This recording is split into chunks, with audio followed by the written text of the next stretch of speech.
it's pretty much the same thing. Anywhere like that. So if you guys just want to like go right in and join, you guys are more welcome to do that, or just lurk, save your points up, and get added into the community drawing. You guys are more welcome to do that. Obviously, just that's the free option, which is not that long, which is like technically what 100 minutes.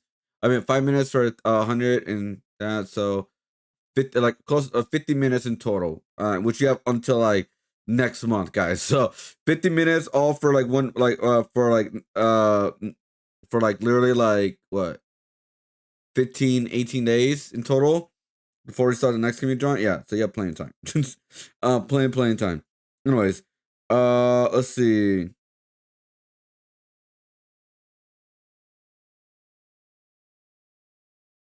Hold up.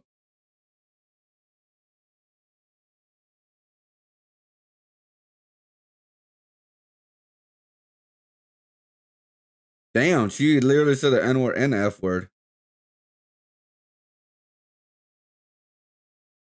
Kick streamer Jolly Rancher Zoo gets mad at haters complaining about her OnlyFans and twerking. That makes zero sense. To me. Like, why would you complain? Just don't watch the content. That makes zero sense. I don't know. But anyways, I forgot to promote my stream a little bit, guys. So my bad. But yeah, you guys doing great. So this is what we're gonna work on a little bit, just like an hour or two. We're gonna work on this, and then the rest we're gonna work on the community drawing. And I hope today is the day we can find and play some more rivals, guys. All right, that is the hope. But yeah, what do you guys think of the idea so far, guys? Like I said, I'll fix this. It was just a sketch idea and all that.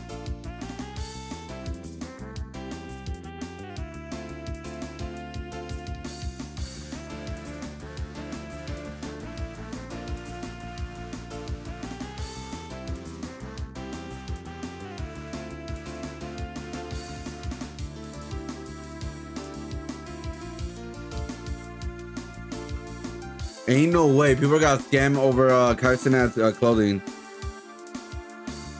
But it's not Kaisenat's fault, by the way. It is not Kaisenat's fault. I'll explain it a little bit.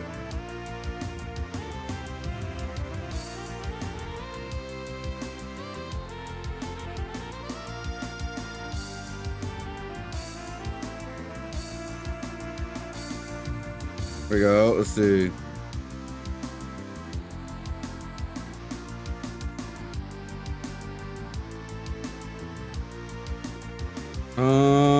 Let's see.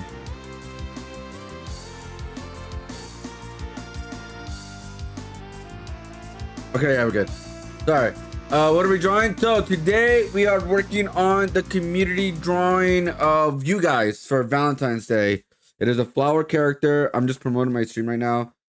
It is a flower character that I'm drawing right now. And yeah, so like the flower, you can't fully see it right now, but I'm just kind of like designing it a little bit still. But yeah, it's a flower, and you guys are gonna be like little flower characters right up here, like either jumping, being mad, being sad, angry, happy, excitement.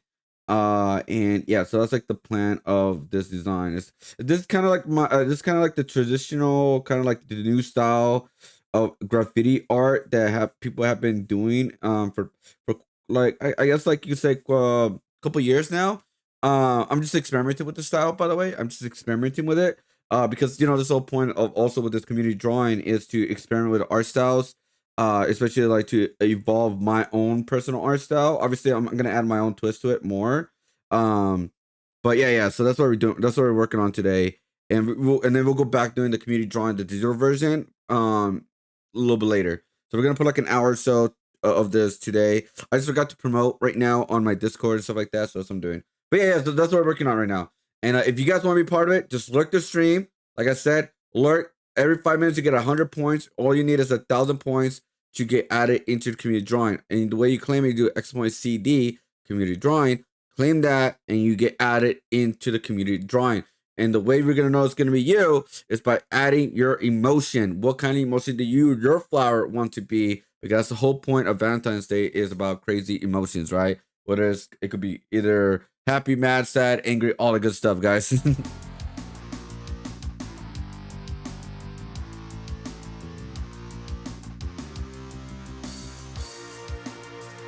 nah.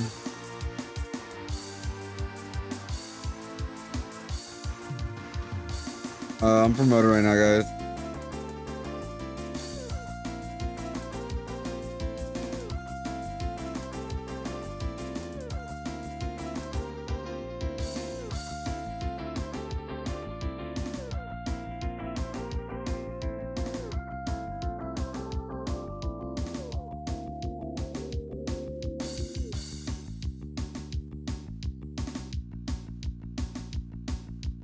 There you go.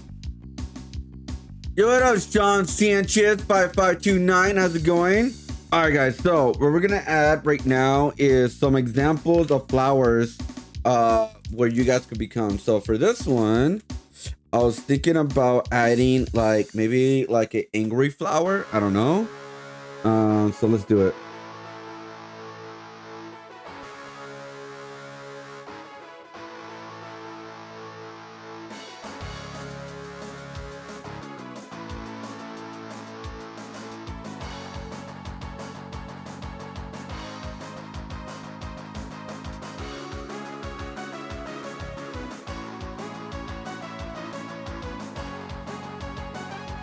So this.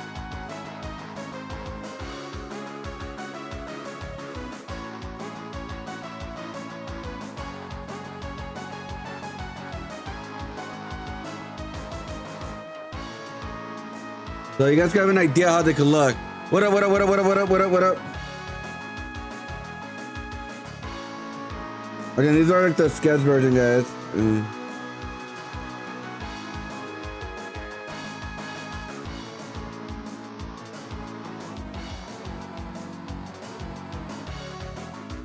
Also, I like I said, I also want to do like, so these characters do not have like a my regular kind of feet, all the kind of stuff. It's just straight out just like a all black kind of like hands and feet, right? So there's like no shoes on them or anything like that.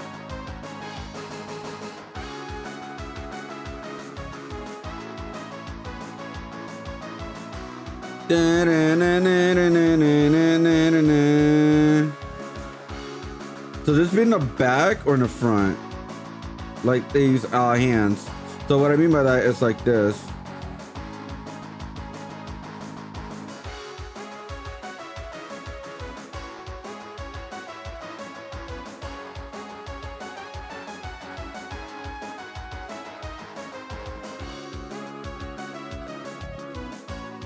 There you go. But yeah, do you guys want to be a flower in this art piece, guys? Do you guys want to be part of the Valentine's community drawing? But guys, we got some news today, guys. So Ghost in the Shell, it's coming back, guys. So it looks like there's a new anime of Ghost in the Shell, and looks like they're kind of keeping it retro. Let's check out the trailer right now. It's only 35 seconds. I'm gonna go full screen for this. Wait. There you go. My bad. Well,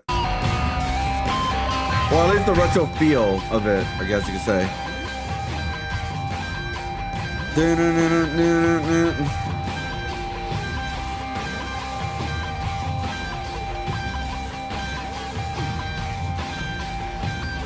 Like the color, everything's like all back to how she was, by the way. You guys saw that? Like, wait, are they gonna showcase? Okay, here we go.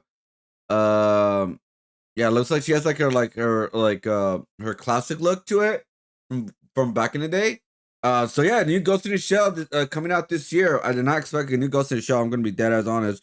But I am not mad at it, honestly. It's just, I think this is really cool. Really cool seeing Ghost in the Shell coming back. I mean, what's the last time we saw Ghost in the Shell? We got the Americanized version with Scarlett Johansson, I believe. Never really watched it, I'm gonna be honest. Then we had like the movie, and I think there was an anime way back in the day, right, guys? There was the anime back in the day. So yeah, I think it's pretty cool getting Ghost in the Shell back. I mean, I think like this year is gonna have some crazy cool content. When it comes to anime, because a lot of things are coming back. Like obviously, like One Piece is coming back. Because they're on a break for some time now. Because they're officially like they're changing the way they are releasing their animes and stuff. So yeah, I was like, okay, cool. Like we are Hold up. Yeah, like we're pretty much like just to give me a lot of stuff within 2026. We got, let's see, Jujutsu Kaisen, I believe, right? Jujutsu Kaisen, One Piece coming back, Dragon Ball's coming back with like the remakes and stuff like that for before the 2027 version stuff. And then we have, what else do we have this year that's coming like new season wise in anime? I'm trying to think of the top of my head. Because I don't think we're gonna get any. We're not gonna get anything for Demon Slayer this year, right? We're not getting. Are we getting a new movie this year, or is it? It's gonna be like a 2 year, 2 year wait for every movie, for it to get part two and stuff. I don't remember. But you can check. Let's see. We got everything upcoming. Yeah, we got a lot of stuff coming. Let me see. New anime, 2026.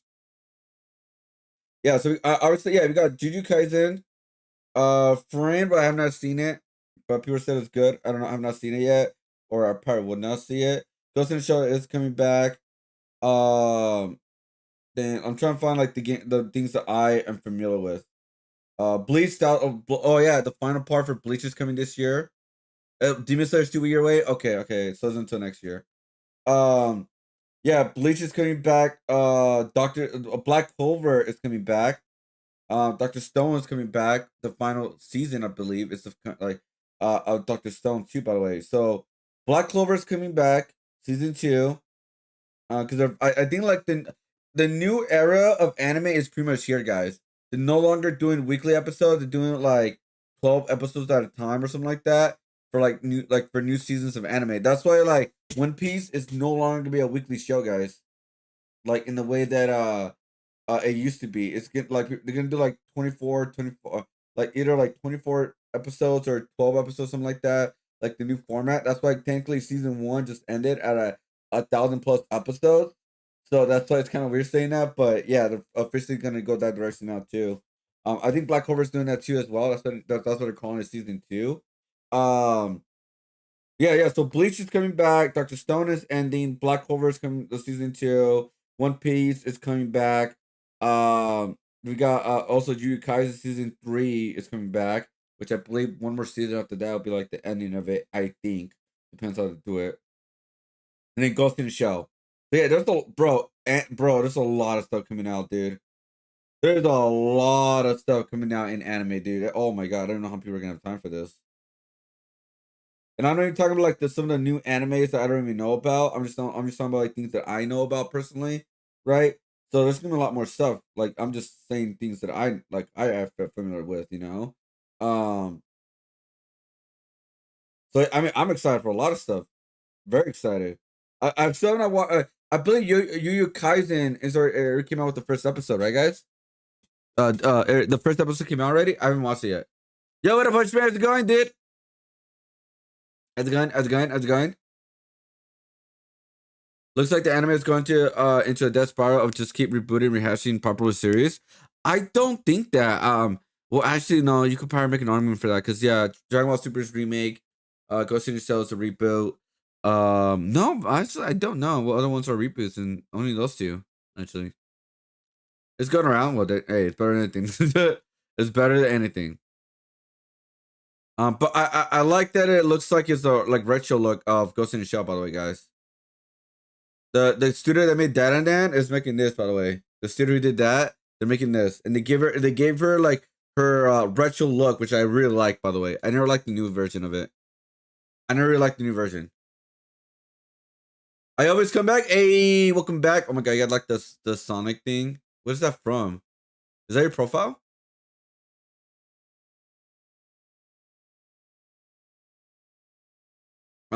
But yeah, Ghost in the Shell is back, guys. Ghost in the Shell is officially back with looks like her natural. Like here's like the poster of it, I think. Yeah, I'm excited. I'm excited to check this out. Like it's Ghost in the Shell, guys. Because again, I didn't like this. Like this is like I didn't like this. This was bad. Like this is bad. Like I didn't like her purple hair. I'm gonna be honest, guys. I did not. I like the super bright aqua light hair. I always like that a lot better. Like the design of it is just so much better that way. Sometimes the classic look, guys, is just a better look. I'm gonna be honest, guys. The classic look just has a way better look, in my personal opinion, especially when it comes to animation. Because this right here, I was not a fan of this. I feel like they made her too plain. Because, like, I don't know, I just never liked it. I never liked the purple hair. I never did. Now this right here, like, give her like a retro look to it with the aqua. Oh, I love that. I love that way more better as a design choice. Way better. But that's just me though. That's just me though. Because again, I think like because like the way like the kind of like cyberpunky kind of feeling to it, the color of her hair. I don't know why they always go with purple. Like why do they always go with purple, guys? Like especially for like for girls and super like in the future kind of thing. Like I always thought that's so weird. Like I'm like what? Anyways,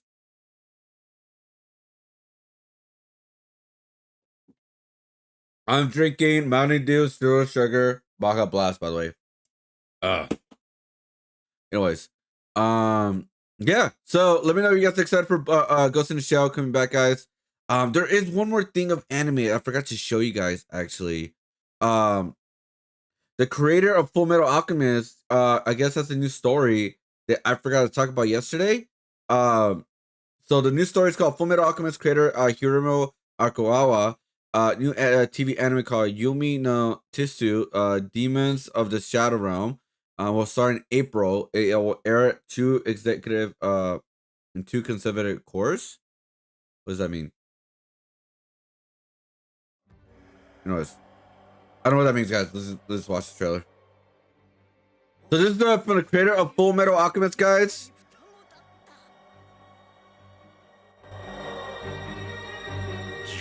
Let's check this out.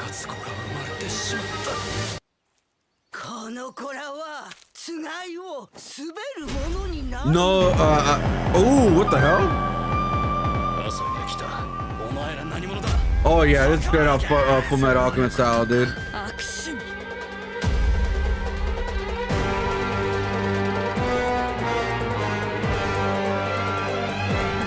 Interesting.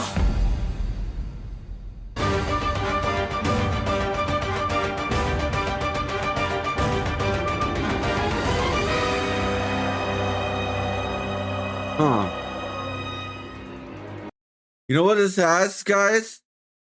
This this is gonna have a problem, guys, because people are gonna like, oh, that's Alphonse.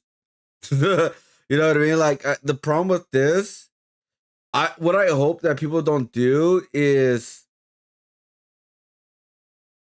what my hope is like they don't try to compare too much to Full Metal Alchemist. Like people need to let that go. You know what I mean? Like, don't compare this to Full Metal Alchemist to a certain extent. To a certain extent, right?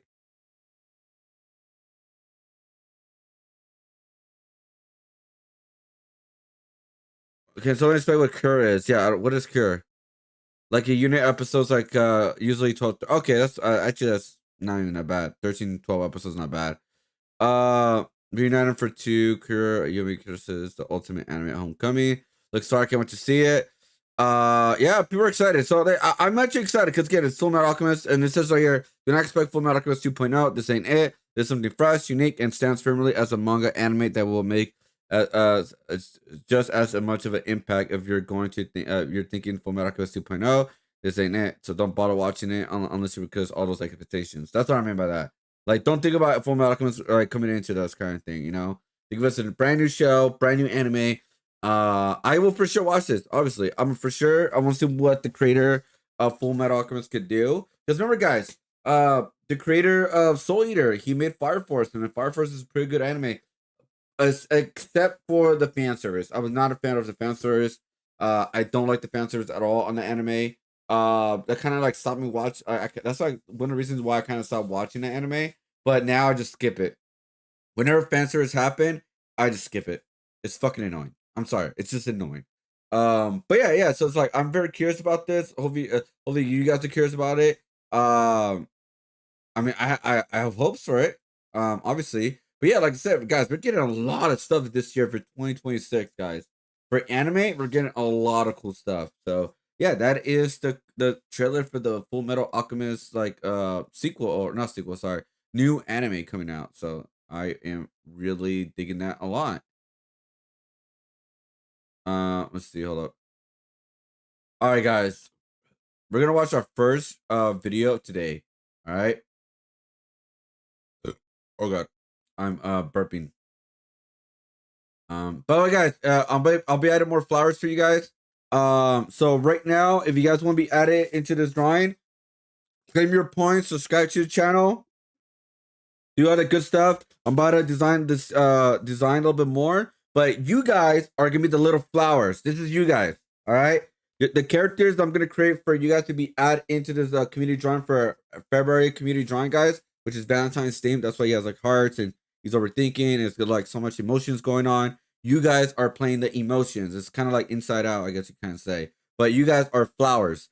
So we have 2 little flowers right now. And again, this is just Valentine's theme. I want to try like kind of like a traditional, like give it a traditional look of graffiti art style that a lot of people do that I've been noticing lately. I just want to give it a try. I'm actually gonna do my own spin to it, my own style to it. Like put my own things to it. So yeah, let me know what you guys think about this so far. We're gonna add just a little bit more stuff to this, like a little bit more design to this, and yeah, we're gonna have fun with it. We're gonna really have fun with it. And yeah, I would love to like have you guys in this drawing, guys. I will really love it. Now, let's go with some bad news today, guys. All right, the bad news today. We're talking about, as much as I'm not a big fan of Star Trek, I have seen clips of this show. Now, I'm not gonna fully judge it because I've not seen the full show, but I'll tell you guys right now, the Starfleet Academy from Star Trek show, it's not looking good. I'm sorry, guys. It's just not looking good. It's like I thought we left this era. I thought, and we're just gonna play this video because again, I know critical thinking goes harsh, but you know sometimes you gotta go harsh in order to make your point across. You know what I'm saying? I don't agree with everything he says all the time, but I may agree with him on this one, guys. Positives in Starfleet Academy is a bit like opening a daycare center in a strip club. Yeah, I guess it could be done in theory, but man, there's a whole lot of obstacles in the way. After all, we're witnessing the final death throes of a 60-year-old franchise that survived a decade of cancellation, the end of the Cold War, and the visual and intellectual diarrhea of the J.J. Abrams movies. It's like watching your favorite long-retired boxer lumbering back into the ring for one more fight. Oh no. Drunk and overweight and a shadow of his former self, getting completely pummeled and humiliated by an opponent half his age. But leave it to that bastion of hard-hitting journalism, the Mary Sue, to cheer everyone up. Wait, do they still exist? Wow. Whatever. Let us examine this fair and completely unbiased article, shall we? Those dude bros mad at Starfleet Academy aren't actual Star Trek fans. You sure about that? You sure about that? You see, dear viewer, Starfleet Academy... Never attack your customer and your viewer base. That never works out, except for you guys. You guys are assholes. But yeah, never attack your viewer base and your pretty much your market.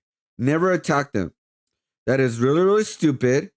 That you will never win. You actually will make things a lot worse. When are people gonna understand that in the industry? Because guys, in general, would you guys want to watch a show that attacks you like you guys are stupid? You guys don't like the show because you can't understand it. Instead of trying to figure out a way to convince you to give it a second chance, give it another try, that kind of thing. No, instead they're like, no, you guys are fuckheads. You guys are dumb and stupid.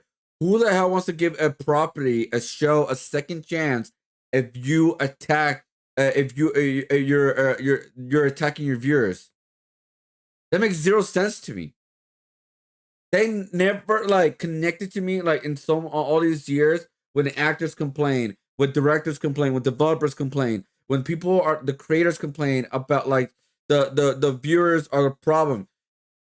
Are there some viewers who do say things on bad faith and clickbait, all this kind of stuff? Yes, 100%. That is there. But you shouldn't be focused on those people. You should be focusing on the people that are willing to give your property a second chance. Like for example, the biggest one that happened was the Sonic. Remember when that got a big backlash? So instead of Sega like double triples down their shit, were like, no, you guys gonna like the design, you guys gonna dig it, and you guys gonna enjoy it. Guess what? They decided to delete the film. They decided to redo Sonic. Boom, and now it's one of the greatest franchise movies of all time in gaming history, guys. Because they listened to their fans, they didn't attack their fans. That's the biggest difference. When the fudge are people gonna learn that? Isn't actually an insult to Star Trek, storytelling, cinematography, character development, or even basic human dignity, and that's why the internet's been dogging on it since its release, in much the same way that Disney Star Wars is just as good as anything George Lucas ever managed to produce.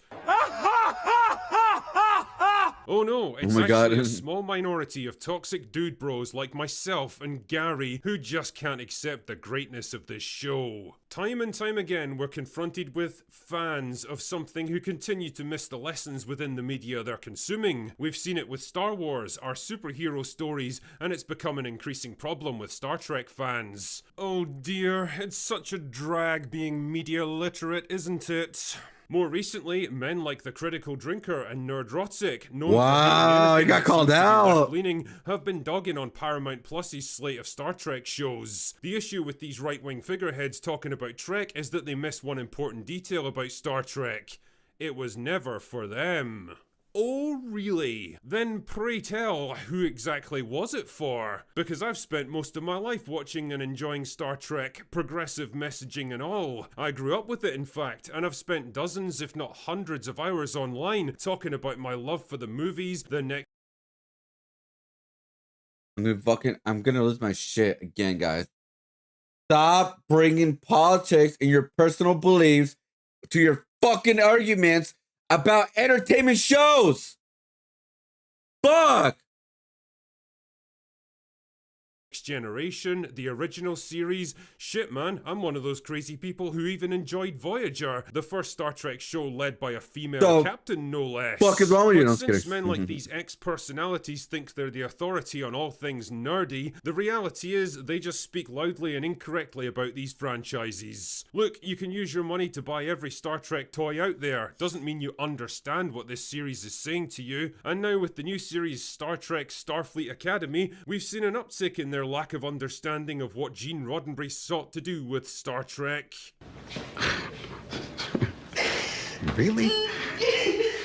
Well, it seems like we're not the only ones who lack understanding, Mary Sue writer. See, we don't claim to be the final authority on anything, we're just people with opinions. We put those opinions out there on the internet, and we invite others to engage with them however they see fit. If those opinions are well thought out, capably argued, and backed up with knowledge and experience, then well, people tend to listen to them. The problem for you seems to be that more people agree with our opinions on Starfleet Academy than yours. Sucks to be you, I guess. But that being the case, maybe it's time you asked yourselves, why? In the great marketplace of ideas that is the internet, why are people rushing to consume ours while yours gather dust in a bargain bin? Is it perhaps because you're not being entirely honest about this show's merits, and you're trying to dismiss any and all criticism of it with the tired old argument of, this was never made for you? The reality is that Star Trek was made for everyone, no matter their background or political persuasion. It was the very definition of inclusive because it presented its audience with ideas that they were invited to consider instead of propaganda that they were commanded to accept. Whether it was questions of ethics and morality, the value of the individual versus the needs of the collective, whether we have the right to interfere in other societies even if we believe we can do good, the nature of justice, power and responsibility.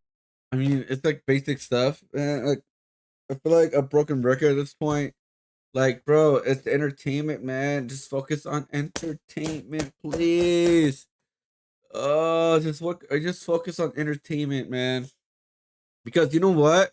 I'll say this. I'm gonna say this. Maybe people are gonna disagree with me. I don't know. I'm gonna say this. You know when all the people could get together for the most part? Whatever political you are, whatever all like beliefs you have. You know when most people just get together and just watch something fun? When they're watching Dragon Ball. No, when they're watching like it's something like something that's just purely entertainment.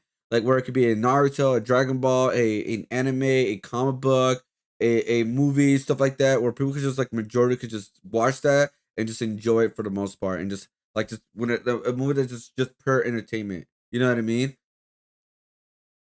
Like obviously, other people are not they're not gonna like it overall, but I'm saying like people just watching something and just pure entertainment, and instead of arguing about real world stuff, which I feel like that's a big thing that I feel that is great because it gives people escapism and a way to or also get rid of their frustrations about certain things in real life, even just for a couple days, couple hours, whatever. Like for example, having fun, dumb debates about like oh this character is stronger than this character. Oh, this character is bad because this kind of thing, or this character should have gotten this, or this character like like stuff like that, like fun little debates like that, and it's like oh man, it's just like bro, just go back to doing that. Like we need escapism. Am I right? We need an emergency door, bro. Responsibility, even what it means to be human. All of these ideas and countless more could be found in Star Trek, and what made the franchise so accessible and timeless is that they were often presented with balance and care to show different perspectives, to show both sides of an issue and trusting the audience to form their own opinions instead of just pushing one particular point of view to the exclusion of all else. It was never about moral judgment or sneering lectures, but instead intellectual curiosity, something we're shockingly lacking these days. Star Trek, until fairly recently, was a show of ideas. It was a franchise created by serious and mature people, exploring serious and mature concepts, usually led by a cast of serious and mature characters. In short, it was aspirational. It was about the best of humanity pitting themselves against the wild, surreal, and often terrifying challenges the universe had to offer. And you know what? It was fucking awesome. Starfleet Academy, on the other hand, is none of those things. At best, it's a trite and melodramatic teen soap opera with all the angst and relationship gripes and overwrought emotions that come with it, cartoonishly over-the-top villains, and a cast of characters that I wouldn't trust to run a Starbucks, never mind command a starship and explore the galaxy. Dialogue that's the writing equivalent of verbal diarrhea, Oh written by my aging millennials acting god. like Gen Z, trying so... Oh my god. Have you guys seen clips of Star Trek? Like, I'm like genuinely asking, have you guys seen those clips? Oh, watch, I'm gonna show you guys some. I'm gonna let the video play, but oh my god, dude. I don't know, like, if you could defend it genuinely, please let me know. Desperately hard to be funny and edgy and cool that it's like watching your granddad trying to hang out in a Call of Duty lobby. Star Trek for the TikTok generation, for an audience of low attention spans, low IQ, and low interest. It's a show about idiots, made by idiots for idiots. It's not aspirational in any way, shape, or form because it doesn't represent the best of what humanity could be in the future. It represents the worst of what it is right now. Shallow, vapid, loud, meaningless, and disposable, obsessed with identity and feelings. A show about nothing, that possesses no ideas and provides no perspectives. Unlike the good people of the Mary Sue, I don't profess to be the authority on all things Star Trek, but in my humble opinion, I think Gene Roddenberry would be disgusted to see what's become of his creation. And quite frankly, he's not the only one. All of this is to say that Starfleet Academy is what I've always loved about Star Trek. It feels like a warm hug and is fun. So Next. I think, like here's the one right here. I think I swallowed my com badge. Already. Oh wait, where's the other clips? Damn it. Oh, that's like a compilation clip. Sorry, guys, hold up. Adventurous, and exactly the kind of world that Roddenberry dreamt of 60 years ago. So don't let a bunch of nonsense on social media try to paint the show in any other way. Well, Mary Sue, I don't know what to tell you. I've explained my reasons why I think this show isn't worth watching, but if you genuinely think it's great and it makes you happy, then well, it shouldn't really matter what a bunch of curmudgeonly YouTubers have to say about it, should it? Unless, of course, there's a horrible little doubt in the back of your mind that maybe Starfleet Academy isn't the creative triumph you've convinced yourself it is. That maybe the reason so many people are criticizing it is that, well, it actually is just a bit shit. I'll let you decide. Bro, the clips on Star Trek, bro, that I saw, it was insane. Oh, they even released the first episode on their YouTube channel. Not doing well, not doing good at all.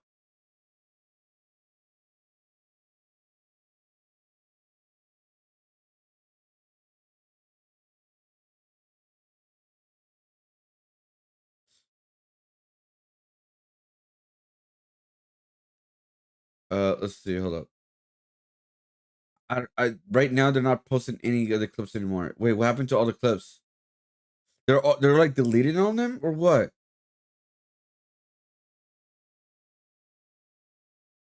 What?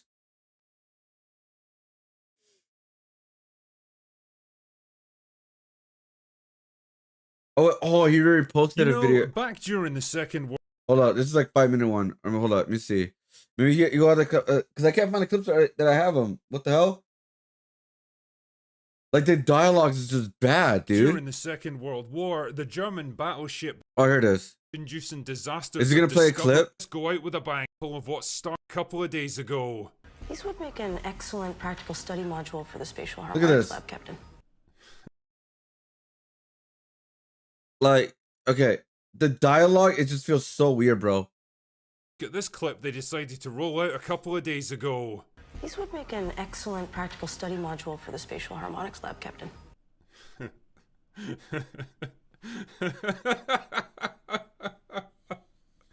Fucking hell, man. This is it, ladies and gentlemen. This right here is the absolute state of Star Trek. I mean, props to the showrunners on this one. Normally, there's only one morbidly obese woman on the bridge of your average starship these days because physical fitness standards are a tool of the patriarchy, or fascism, or I don't fucking know, whatever the word of the day happens to be. But they truly have upped the stakes by doubling it here. The dialogue's and just so did weird. they double it. I bet the replicators have to work overtime whenever you ladies waddle into the come mess on now. hall, eh?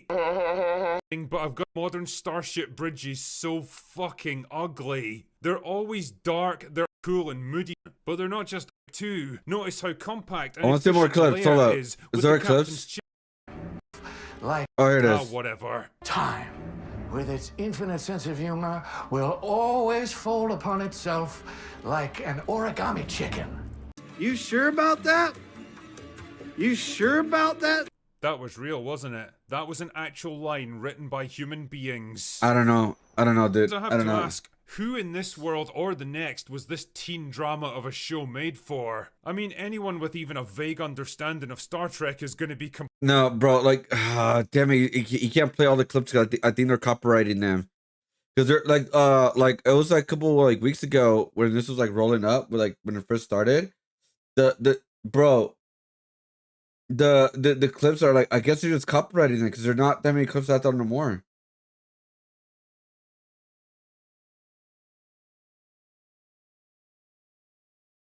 I'm trying to find it. Hold up. I'm trying to find the clips, dude, because I swear I saw like literally 10 clips. Maybe they're like taken out of context or something like that, but bro, these are just bad, man.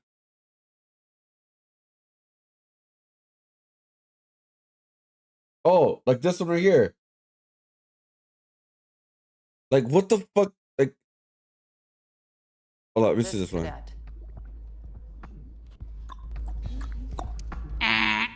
Being a cadet in Starfleet Academy means being open to the people around you. And that connection is where time and space really live. I don't need connection. Yeah. You're a genius who owns all the suffering.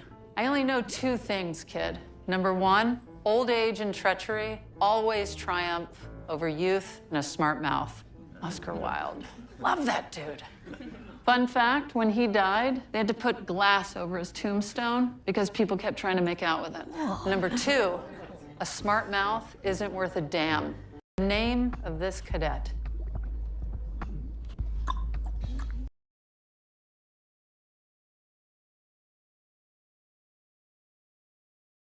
I haven't seen that clip. And holy hell. Who the fuck wants to watch that? Yo, what up, Daniel? How's it going? Yo, what up, Andrew? I am the gray Cornholio. I need my TP for my bunghole. Copyright, are you threatening me? Pretty much. My second level manager gave me and other people that helped me with the car crash gift cards to. Oh, that's cool. You know how much is the gift card? Oh, you should check it out. You can just like find it at like I think there's like a website you can find that out, right? Why can't I just do next generation? This is the next generation. This is Star Trek Academy, dude. I want to apologize for the illicit game of Calica. This is Kionian tradition. You're not familiar because you've never met a Kionian before, but we do this all the time. I offer you my deep remorse. That's quite enough. Please don't deny this culturally sensitive moment, Chancellor Kelrick.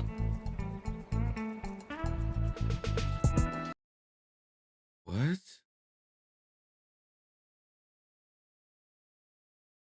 What?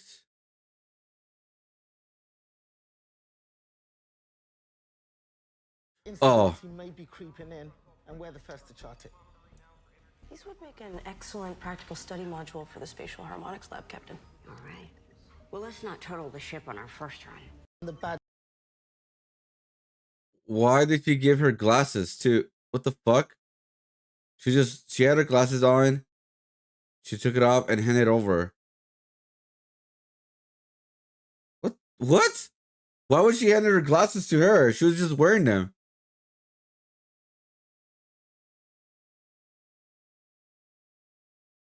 But yeah, I saw this clip. I was like, I just didn't realize that part. Bro, I'm telling you guys, the dialogue on this show is not great, man. But I will say this, guys. I will 100% say this. I cannot fully judge it because I've not seen the full show yet. Okay? I'll give you guys I'll say that 100% because I can't fully judge it because I've not watched the full show. The only way I could judge it if I watch the full show, sadly. But I'm gonna be honest. I don't think I can put myself through this and watch the full show at all. I can't. I cannot do it, dude. I cannot do it. I just can't. If any of you guys end up watching this show, please let me know how it is. I'll take your guys' word for it. All right. I'll take you guys your word for it. Cause like it's just bro. Like I always give a lot of like pop culture, some like movies or TV shows and stuff a chance because that's what I usually watch and like that's what I usually talk about on my stream and stuff. But yeah, dude, this Star Trek Academy, dude, is really bad, man. It is horrible, dude. Horrible. At least the clips that I've seen, it's not like the clips are supposed to like help you, like, oh, do you want to like like help you like if you want to watch the show or not? And for me, it's like no. This shit looks garbage. And Rotten Tomatoes got 88. And IMDb got 4.2. I heard something. And IGN got a 7. So I don't know who to believe. There's only 4 episodes in, guys. So, bro, I don't know, man. I don't know, bro. Like it got worse. Hold up. Someone posted a YouTube video right now. They say it got worse. It got worse, guys.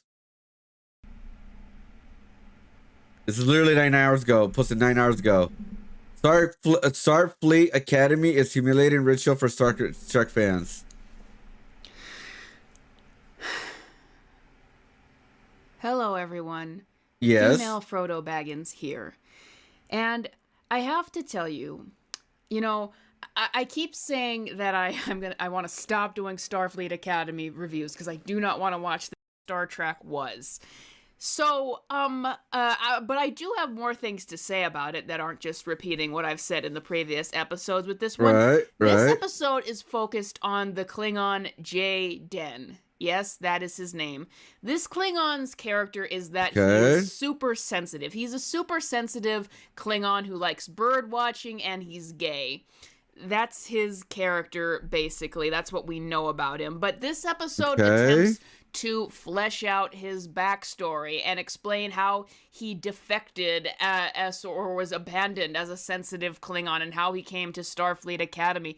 And there is so much wrong here. So no, it's not Jaden Smith. According to this episode, and we get flashbacks to the Klingon Empire, and apparently the Klingon, the planet that the Klingons live on is literally North America, because in all the flashbacks to the Klingons, we see them in like this fall area in the forest, just like you might see in like Virginia or something.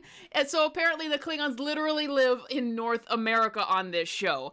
And that's the thing. Every character in the show, and other people have said this, every kind of species on the show ultimately act like humans. There might be bit of a difference with the Klingons, but overall everyone acts like humans. Because here, okay, I'm getting ahead of myself, but okay. This episode begins and it's debate time. You know, it's time for the students to learn how to debate. And that's the thing about this show, is the writers of this show can only write what they know, and they don't know anything about what it would be like to go into the military or go into a military college. But they know what it was like in high school, and that's why the kinds of episodes and what they've been focused on have been debating, activism, learning to take care of a plant at one point, empathy and patience, getting into a little, a little gang war, having to play games, having to compete, and now the debate club, because all the stuff in this show is treated as what you would do if you were in high school. So this episode starts off with the sensitive Klingon Jaden. He's too nervous to debate. He's not good at expressing his strong opinions in that way, and we are going to focus on him. Now, in the early part of this episode, there's a part where the Klingon gets offered pizza, and he gets mad at it because he would never eat something from an animal that died, pepperoni, an animal that died, not in a fair fight. And it's like, but this... Ain't no way, dude. Ain't no fucking way. Are you kidding me? What a sensitive bitch, dude. Get the fuck out of here, bro. This guy supposed to be in Star Trek? Like, is this guy supposed to be a trainee for Star Trek? Like, you know, like the team and all. Bro, what a whiny bitch, bro. Pretty sure the Klingons would have killed him off for being a weak. Yeah, they would have. 100% they would have. This guy's a bitch, bro. What a sensitive Klingon bitch. Food is all made by replicators. They don't kill animals in the future. They don't have to because of replicators, and even a character mentions that to him.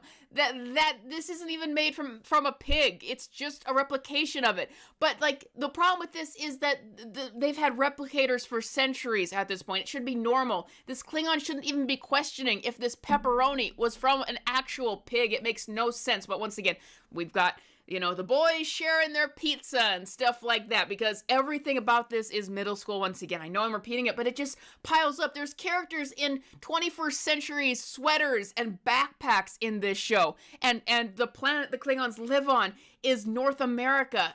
It's just like the writers can have no vision.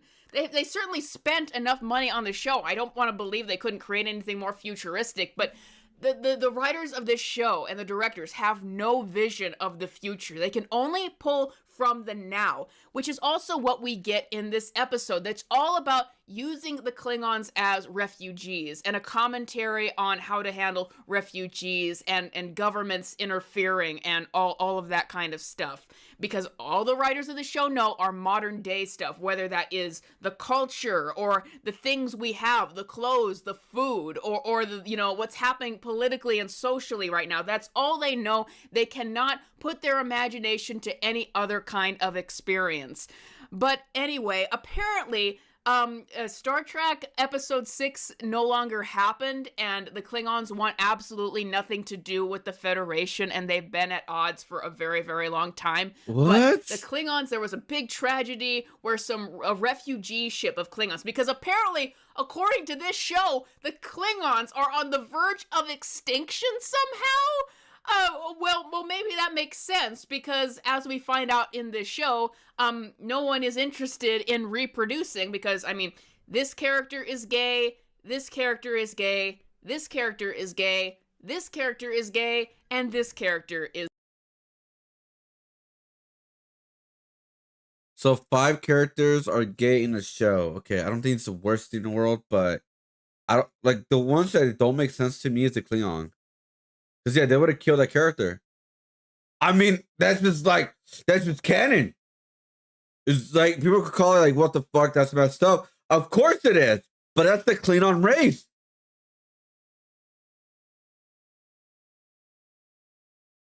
But I'm gonna be honest, guys. What did I say before? I said this before. Like, I'm not trying to get like too like, you know, all this kind of stuff. But just think about this logically with marketing, right? The majority of market does not want to see majority of the characters gay in like in a certain franchises. Is it fair? No, it's not fair. But that's how the market is. Who's your biggest market? It's like, for example, here's an example. The artwork that I create is more for general, right? It could be for anybody, right? Gay, straight, bi, all this kind of stuff. That's what my art's for, right? But if I try to do a artwork that's based on LGBT, let's just say I do an LGBT design, LGBT artwork, right? Who am I? I'm catering to a certain market I never catered to, or doesn't even care about my artwork in that kind of way. Like, my artwork would not really sell because not I have never done artwork for that community at all. You know what I mean? Because I do more of a general base, right? It's for everybody kind of thing, right? But if I do an art piece that's catered to a certain market, then I will lose the rest of the people because they're like, oh, you're doing for them. Or let me do the opposite. Let's say I'm not gonna get too political here, but let's say I do an art piece that has to do with politics, right? Like straight out like I do an art piece that has to do with politics. That means I'm alienating everybody that does not want to do with any of that. I will still gain some market, but I'll alienate everybody. Like, everybody that does not want to deal with any of that, whether it's like left, right, whatever. It doesn't give a like, doesn't matter. But like, you understand what I'm saying, right? Like, my majority market right now is general, and that's why I see Star Wars, Star Trek, Harry Potter. It's like in general basis, pretty much, right? The general basis, but you always got to see who is your majority of your market. Oh, in my market, the majority of people who like my stuff, even though it's for general people, the people that like my stuff are fans of graffiti art, or old school cartoons and 2D style artwork. That is the majority of people who like my stuff. The people that like more traditional tattoo style, people who like realism, people who like art abstract, they're not gonna like it because it's not the style that they like. Everybody has their specific genre, specific taste of what they watch, and all that kind of stuff. So when you look at Star Trek, and this is still true to this day, guys. Even though the female viewer base has gone up a lot with the pop culture, which is good. I love that. It's still not the majority of it. It's still not the majority market. It's still not it. And if you still want to get more of them, but you got to find the right balance in order to like go like instead of instead of going like this to like go down like that, you want to go like this, right? Like, you want to go up with it, not like does that make sense? When you get your viewers, right? Like the guys market is up here, right? The film market, the viewer base is right here, right? Or whatever like market you want to go for, right? When you go like this, you're losing majority of them, and it goes like this, but the viewer base will go lower. What you want to do is like this, right? You want to figure out a way how to like still keep the basic market that you have, and you want to get the new ones go up like this. You got to find the right balance, and that's a very hard thing to do. Damn, I got that thing right here again. That's because of stress. That's the stress because this weekend. It disappears when I'm stress free. But yeah, you get the idea. That's what you want to do when you're promoting a product and a show, in my personal opinion. Yeah, I mean that's necessarily true, and that's why you don't want to lose them. This is kind of like Star Trek Lower Decks, shit cartoon style made for kids. Star Trek core fans are always next year's.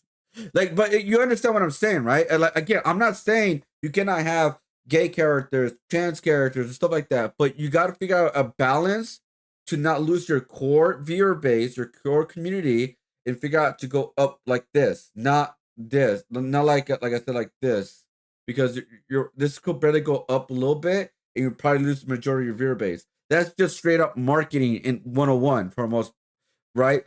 And what they're doing is like what I've seen with the show, they're doing exactly like they're doing that. They're trying to balance it out, I guess. I don't know. But it's kind of like going like barely going up right here with the new viewers, and it's majority of it's going down. Look at Doctor Who. an example of a franchise that literally gets everybody right. Doctor Who, that lost a lot of viewers. That lost a lot of fucking viewers because the way they do it is the wrong way of doing it. It's like because you can't just like rip the bandage. You gotta rip the bandage slowly. That's the best way of doing things. You will like again. You will lose some people, but at least you want to keep the majority people. Does that make sense? I wonder if that makes sense to anybody. If I'm talking about my ass, let me know. Is gay, yes. And so I figure maybe that's why some species are on the verge of extinction in the Starfleet Academy version of the future, because no one wants to reproduce in this show, or scant few people do. But anyway, yeah, the plot of this episode is that the Klingons are on the verge of extinction somehow, and they've been at odds with the Federation for years, and that there was a refugee ship of Klingons that got damaged, and so they need to find a new home for the Klingons, or something like that. And this forces the sensitive Klingon J-Den to think about his past as he tries to debate what to do with this situation.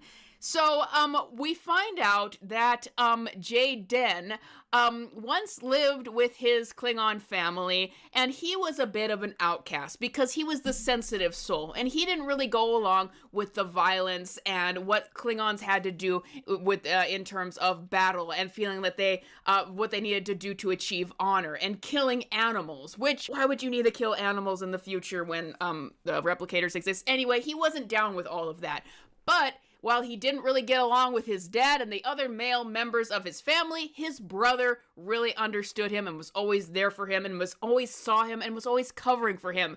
Ladies and gentlemen, this is the exact same plot as Predator Badlands, released last November. God, I'm yeah, not that's joking. right. It's another That is sensitive right. runt of a very toxically masculine group whose messed up. only person who understands him is his brother until that brother gets killed. It is so the same plot of that movie, which just adds credence. Like there's no coincidence here. Either I've heard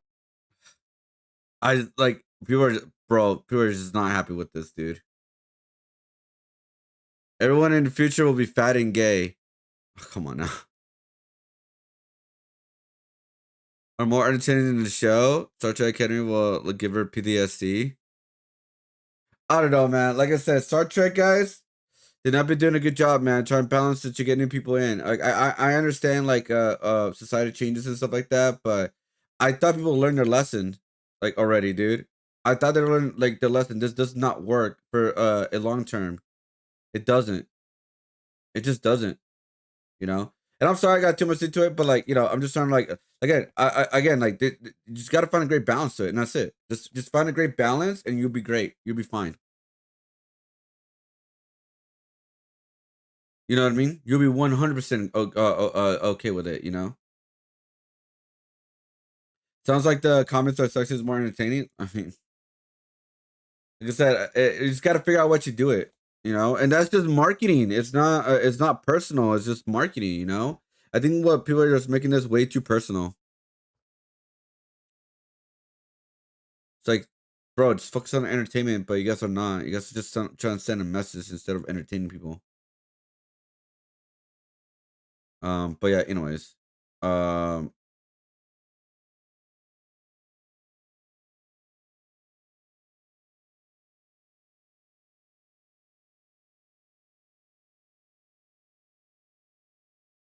but yeah, anyways, guys, so I wanted to talk about it because I like I said, I'm a big advocate on entertainment, guys, more than ever, and I'm not a big fan of like when they try to do something new, but they always going about it the wrong way because they're just doing it. They're overdoing it,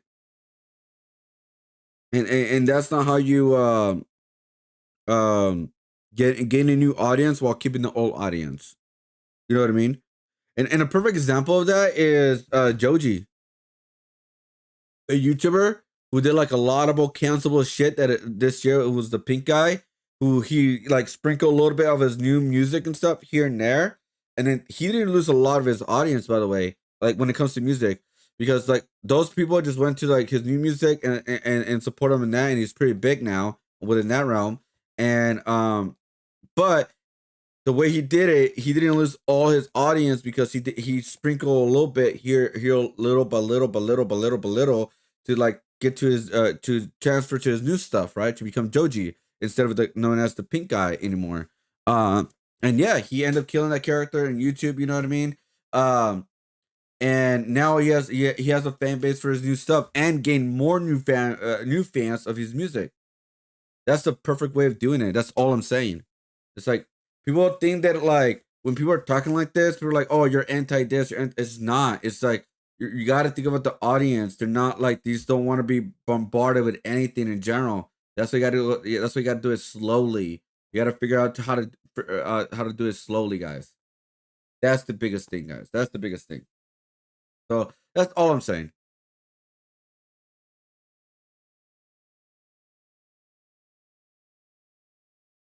Let's see.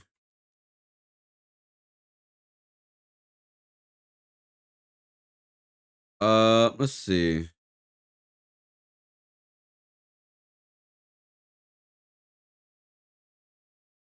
Um,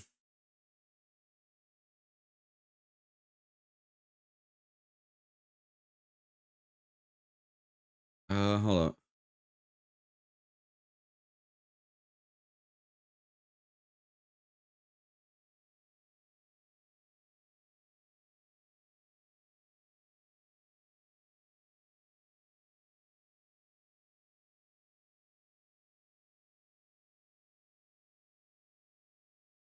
All right. Let's see. Where is it?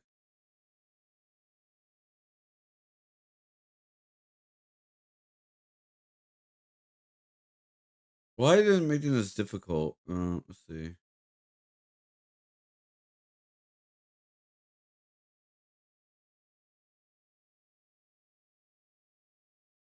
Let's see.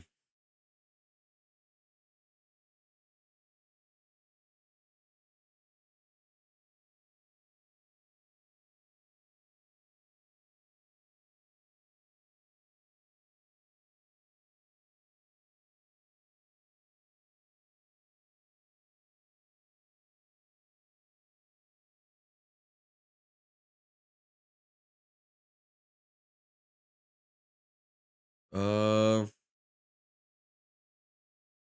me see. That's not it.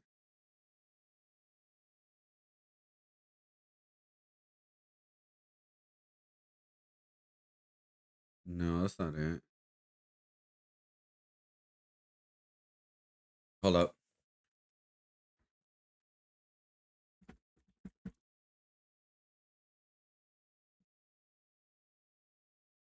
Um, where's the website again?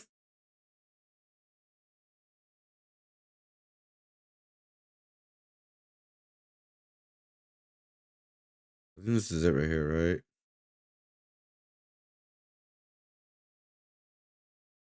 Yeah, I haven't done this in a while, dude. Hold up.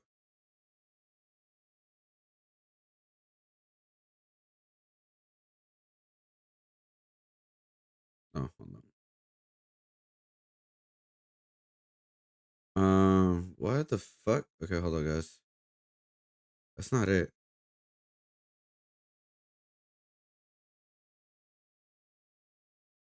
Yeah, I haven't used this in a very long time. Um,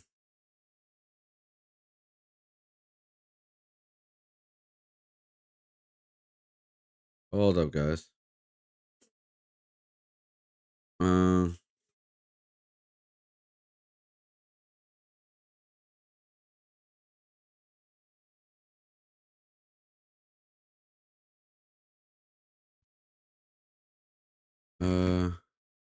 there we go.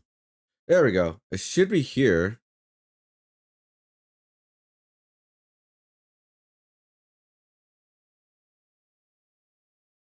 Why is it not covered? Wait, what?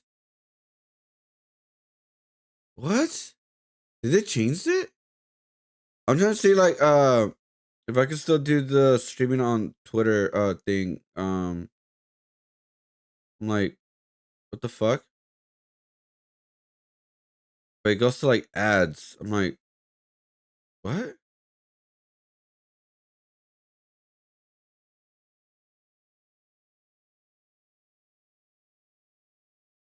Yeah, okay. Why is it so difficult now?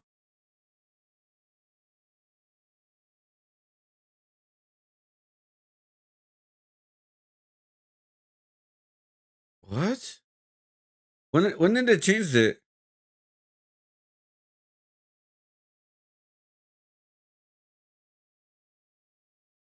Yeah, I don't wanna. What? What the fuck? Yeah, why is there no like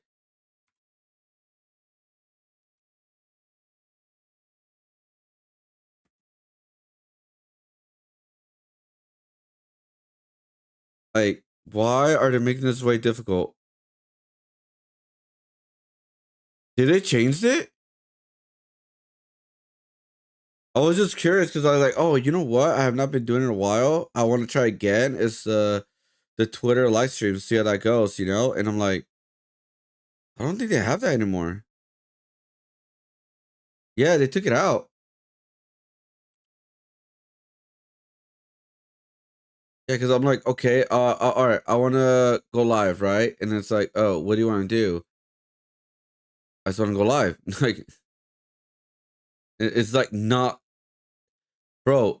Are they fucking dumb? Like, why are they making this so difficult, dude? No wonder no one wants to go live on X, bro. It's just dumb. It's so hard to do it. Either they changed it or I don't know what happened to it, dude. Because there's Creator Studio right here, but it's like there's no live stream at all. And I'm like, that makes zero sense. I used it like before, and it's like, where is it?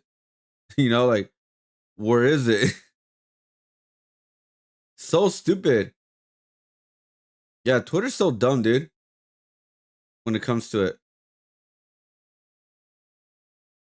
Unless they changed it. Unless they changed it, guys.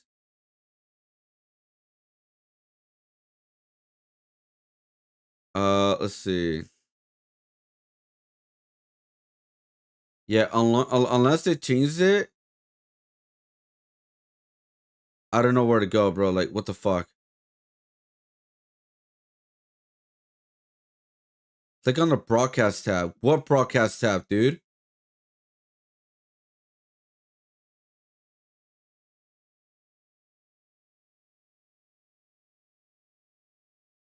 Yeah, this is so stupid.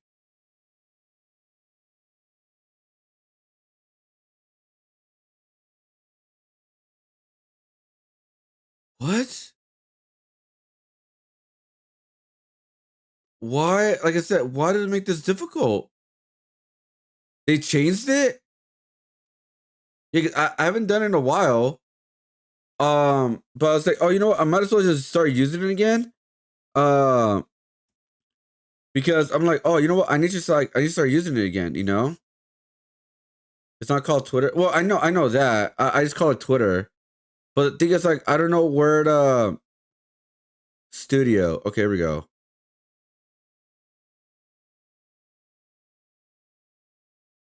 Oh, yeah, they changed it, guys. They fucking changed it. This is garbage.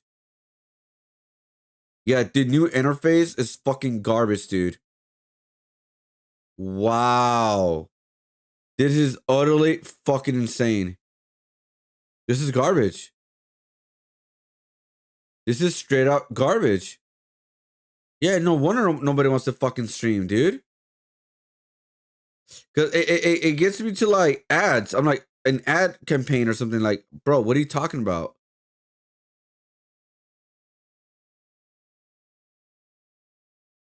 Like, it brings me to an ad campaign. I'm like, what are you talking about? I want to just stream.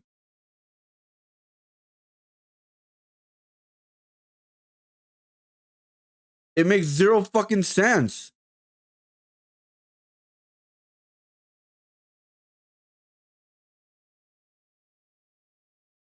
Yeah, I have that, but how did I get to create broadcasting?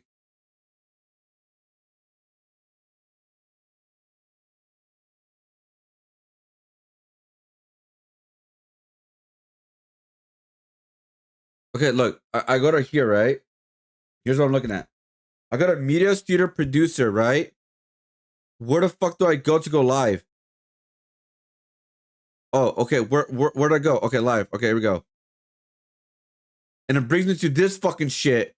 This is X business or whatever, right? It's like, okay, let me get started. Oh, it's a fucking ad. Like, where the fuck do I go? Like, I don't understand this.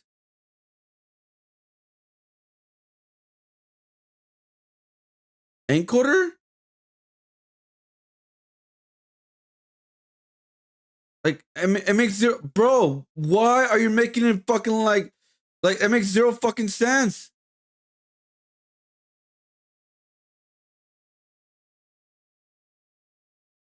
I have no idea, bro. I have no idea how to stream no more.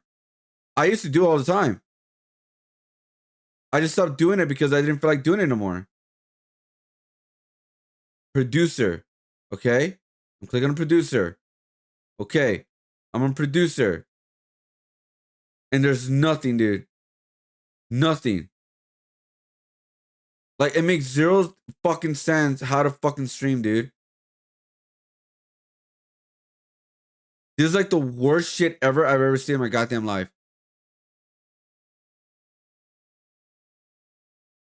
I'm an individual. What the bro? Whoever like created this is the most dumbest shit ever, dude. Create a broadcast. I'm like, okay, where?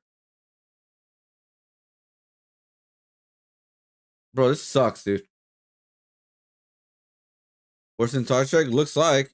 Because at least Star Trek is like, you can easily watch it. Like, fuck.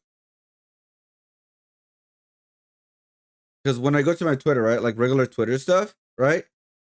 I got a creator studio, right? There's nothing with like producing, nothing like that. Click on more. There's nothing anywhere. And I do have like quote unquote check marks. So what the fuck? Like there's nothing like they make this shit so fucking difficult, dude, to go live on X.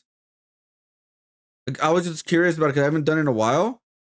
And I was like, okay, so how do I do it?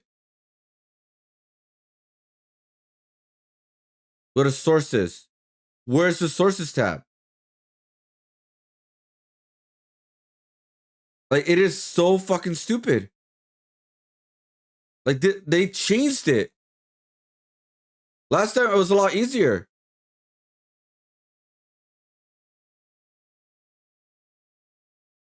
Yeah, requirements here.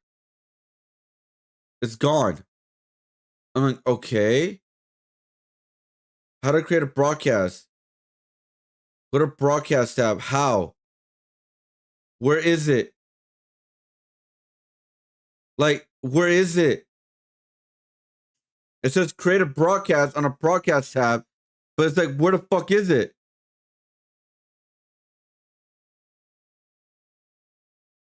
It's nowhere.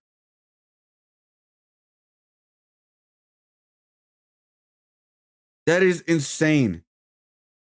This is called Creator Studio right here, dude.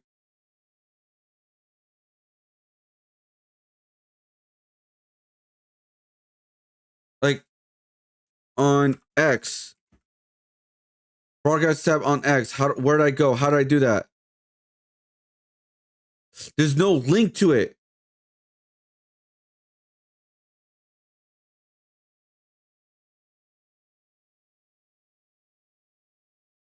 Yeah, I'm trying to go here. Producer. Look, I'm trying to go here, right? So I'm a producer, but where is it? I'm not in the official thing. Like, where is it? Yeah, media studio, right? This is the link for it. Hello? Where is it? Oh, I think I appreciate it. Thank you. Yeah, to go live from your desktop, you need to access the Media Studio Producer. This tool is a built-in for create a high-quality broadcast, right?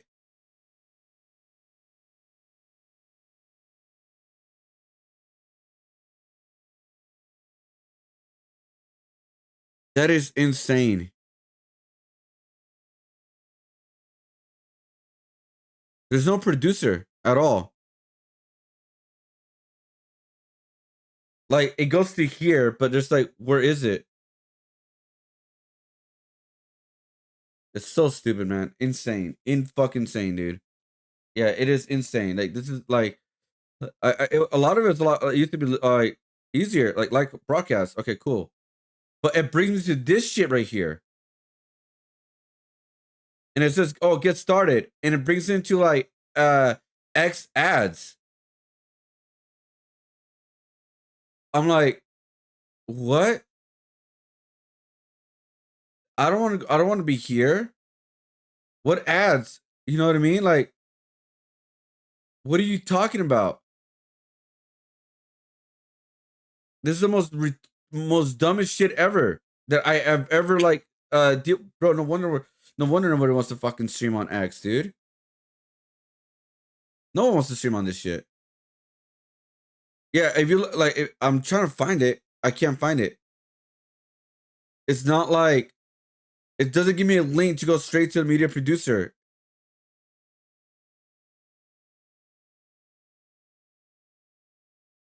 It doesn't give me any accessing media studio. All right, cool. I click this link, right? And like, bro, I'm already subscribed to this. Like, I'm already subscribed. What are you talking about?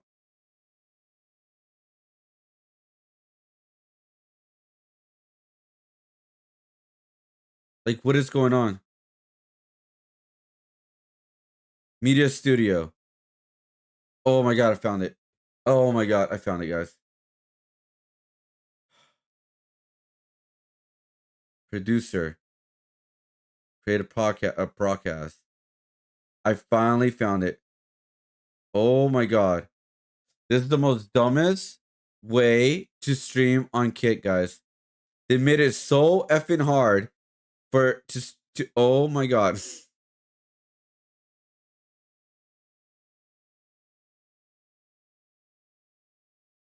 Okay. Category. Entertainment, I guess. There we go. OBS. Stream key. I think I should work now, right? Everyone. Start immediately. Create broadcast. Start. Let's see if it works. It's working. Wow. All right, I found it. I just wanted to try it because I've been trying in a while. I was just very curious out of nowhere. I don't know why, it just like popped out of nowhere, dude. I'm like, let's see how this goes. But yeah, dude. Yeah, X sucks to like figure this shit out, man. It really does. They make this so much difficult, dude.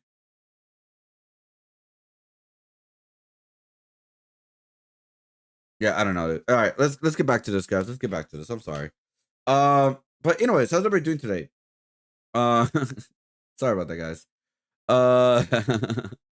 Anyways, where was I? Right. Right. We talked about Star Trek a long time already. All right, guys. So, we got another video for you guys, and this is about Tectone. If you guys don't know who Tectone is, he used to be a streamer with OTK. He was a gacha streamer, and I used to watch him because he was part of OTK. I used to watch a lot of the Texas people, not that many anymore, just because I just don't have that much time to it, and also a lot of them, like, I don't know, it just got really weird. I even have a picture with Tectone too, by the way. I think I have it on my Instagram. Hold up. Instagram. Let's see. There's no way hell someone's gonna cancel me, right? Imagine. Like, oh yeah, pictures with them. Yeah, look at the date, jerks. Let's see.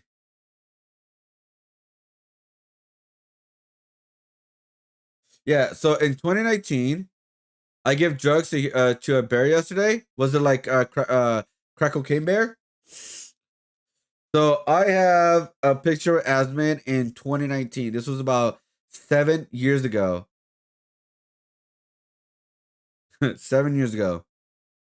Let's see. And then I believe she also got canceled too. Like, because they became political or something like that, right? This one right here was 7 years ago as well. Did I post a picture with him or no? Let me see. Yeah, this is a COVID era. See, I was a fan of Sina Longo. Huh. See, I was a fan. I was a new fan. Let's see. No, I guess I'm on a picture with I didn't post a picture. Oh yeah, he got canceled, but he's back. So that's fine. That's Dado Doya. He's also cool. Let's see. New. No, I guess I never posted a picture of him. I thought I did. Huh. Let's see. Do I have anybody who got canceled? I mean, I got Miska right here. like I said, I used to watch them all, not even that long ago. This is not that. This is not that. Did I skip this one, guys? No, it's just the art thing. Damn, how long ago was this? This was in 2017. I did not watch it in 2017. Yeah, I guess I never had a picture with him. I mean, I do, but I guess I never posted it. Anyways, yeah, I was trying to look it up. Yeah, I found it. It's on the premium tab, by the way, if you are curious about streaming on Twitter. But anyways, so that happened. That was a thing. And now Tectone is officially like quote unquote getting more canceled. And here are the reasons why. So this is Tectone under fire. Here are the fast facts from a lawyer. So let's check it out. I'm just curious about this, guys. This is out of curiosity. The Tectone files. Today we get into a drop of documents regarding Tectone and his ongoing legal saga with his former ex. We're going to get that today on the Legal Minds, where we teach you to be your own judge. I'm Andrew Esquire, American attorney living over here in Asia. And this is a fast facts, the quick and dirty version of the latest in legal news. So let's jump right into the Tectone files. And once again, this is regarding streamer Tectone, who is today our defendant in this case, the Eggman. Now, to be a real quick disclosure, of course, I do know Tectone. He's an individual I'm familiar with, so you could say I have a bias towards Tectone. But that being said, I'm going to try to do this as neutrally as possible and present both sides of the argument. Because remember, there are always two sides of the argument, and particularly in this post-debt Me Too era, we have to consider all of the factors before we just go out and cancel someone for these allegations. And then we've got the plaintiff Pikachu, who is a streamer here, and we're going to be getting into their relationship. The important thing to notice between the defendant, Tectone, and Pikachu is they dated, right? So these are exes. They had a relationship that is now over. And then you have filings and accusations coming from this, mainly from a drop by Miskiff, who is clearly trying to put information out there that leads people away from his own case at this point. That seems to be his general legal strategy. So let's get into this. This is Pikachu versus Tectone. It is working. Allegations, both emotional and sexual in nature. There were filings both in the civil context and the criminal context. Now, the civil context that was taken all the way to a conclusion, but the criminal context, mind you, was a police report which was dropped. So that is very, very critical here, that there are no criminal conclusions regarding Tectone. And that's something that needs to be very, very much reinforced throughout all of this. Now, Tectone did deny the allegations of Pikachu, including her of defamation and in filing counter evidence. But Tectone ultimately lost his civil suit and was ruled liable for SA, even despite the fact that the criminal case was dropped by police. And this had consequences for Tectone because Mythic, the talent agency, which is also my talent agency, dropped him over this. Now, to be very clear about this, once again, with Mythic, I've made it very clear with them that I will be covering issues regardless of how things look. And with Mythic, they have a right, and I can say this based on my own contract, to drop you based on brand appearance, etc. And many advertisers are gun shy. So even if the allegations are just allegations, they can drop you. Think about Amber Heard versus Johnny Depp. Johnny Depp was dropped by Disney, dropped by other advertisers simply because it was of a grizzly bear that were not yet. So the Crackle King grizzly bear. Something that Mythic dropping him doesn't make him per se guilty of anything at this point. Another person, by the way, that's involved in this, and we're going to get into this, is Freem, who is a former marriage partner of Tectone. So while she's not necessarily a plaintiff, Freem's information is very much relevant to this analysis. So let's get into the kind of some background here before we get into a word. Cool. But actually, before we do that, let's get into a word from today's video sponsor. And now a word from today's sponsor, Delete Me. Okay, guys, let's be real. All right, guys. So this is what we have so far, by the way. So I put hate in Japanese. Hopefully I did it almost correctly.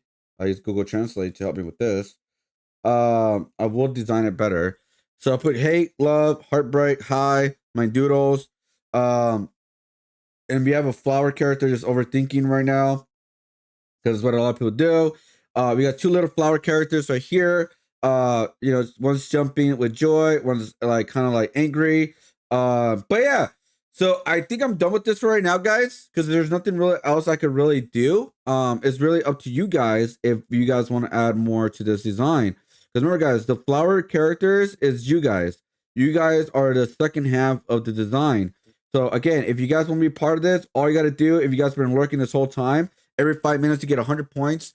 You guys can claim those points with !CD on YouTube and Kick to claim your spot into the community drawing. Or on Twitch, you guys could use your points on Twitch to claim your community drawing there too, or on Discord as well. But another thing is, if you guys just want to fast track it, or you guys want to help, like, get a little extra support to the stream, you could also subscribe or become a member on YouTube, on Twitch or Kick to be added into the community drawing as well.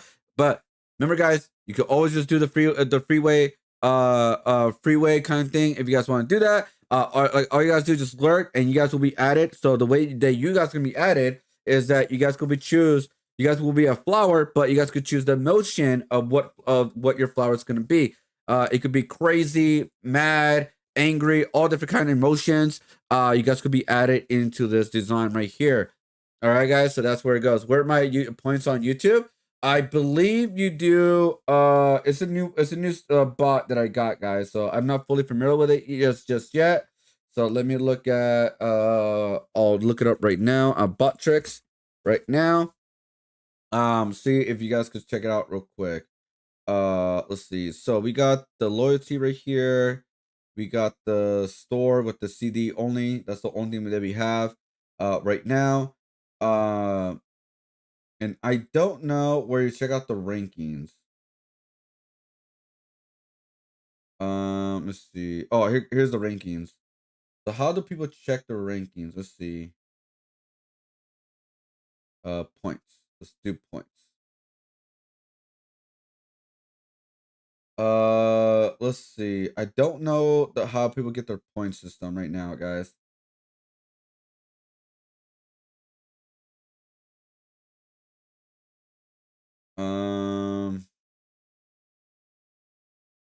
Do it extra my points, maybe?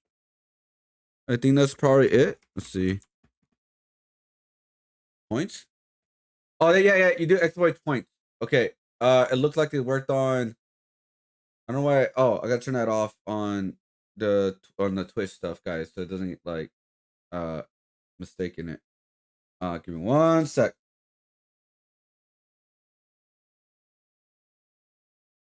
Yeah, I don't want that be on link. There you go. I'll link the Twitch because we don't need it. There you go. There you go. We'll unlink it. There you go. False advertisement? No, it's real. It's real. Let's see. Create a bot account.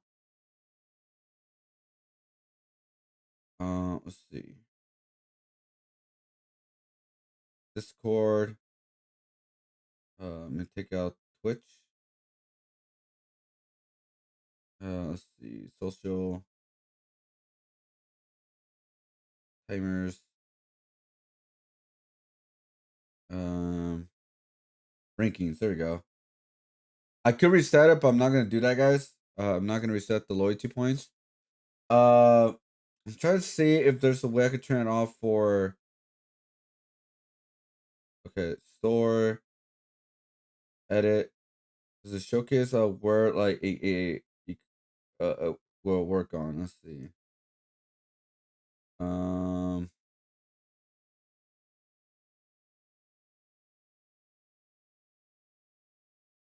Yeah, it's a new bot, so I'm not fully familiar with it yet, guys. So I'm sorry. Yeah, I don't know. I said go points, so I don't know why it doesn't want to showcase on YouTube yet. So I will have to figure that out. I thought it was automatically gonna do that because I am connected to YouTube, guys. I don't know why everything turned Spanish, by the way. Yeah, I don't know why my bot checks turned to Spanish. Anyways. New Year's resolution, if they do something good that I can on the internet. And the Doki, it wasn't anything else that really blew me up. It was Amber Heard versus Johnny Depp and covering this case. And in this case, Why did it just turn Lawtube really Spanish? blew up because we started covering this neutrally, whereas the whole world in that Me Too era was pro Amber Heard, was pro saying believe all women, believe what she says. And it turns out that Johnny Depp was indeed wronged here and he was vindicated in court. And so when I analyze the Tectone case, I look at this as we are in a post-Depp world. We need to live in a world where we don't believe my dog stepped on a bee and we don't believe any tall tale that came out of what Amber Heard's mouth or anybody else says, because we've seen cases out there in the US that I've covered on this channel, like Trevor Bauer, like the Khan case at Princeton, where we have people that are absolutely let's do this works now. destroyed. Their careers are just absolutely wrecked based on pure allegation. So let's get into what happened. So all the evidence I'm treating at a higher degree if it's been filed with a court, not just online, but a lot of this stuff that's been filed. Well, I will do this, guys, real quick. Let me go to YouTube real quick and let's see if I could like redeem the CD. I did try it on, I believe I did try it on that. Sorry, guys. I'll go back to this video. Just give me 1 sec. I just want to try it out, guys. I just want to try it out, see if it at least works. You may not be able to check out your points, which I need to fix that. But let's see. All right, so I did export CD, right? And let's see if it works. Yeah, it does. No, that's not it. What? Do I do like caption?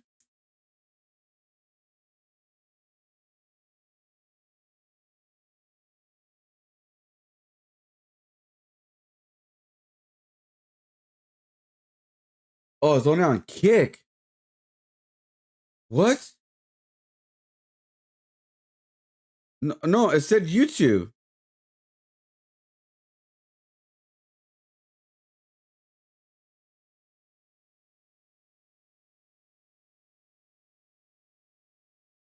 You could only do the loyalty points for one platform at a time? What the fuck is that?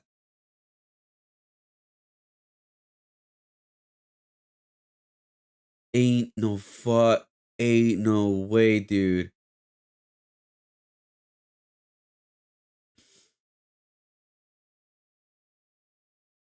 Hold up, I have an idea.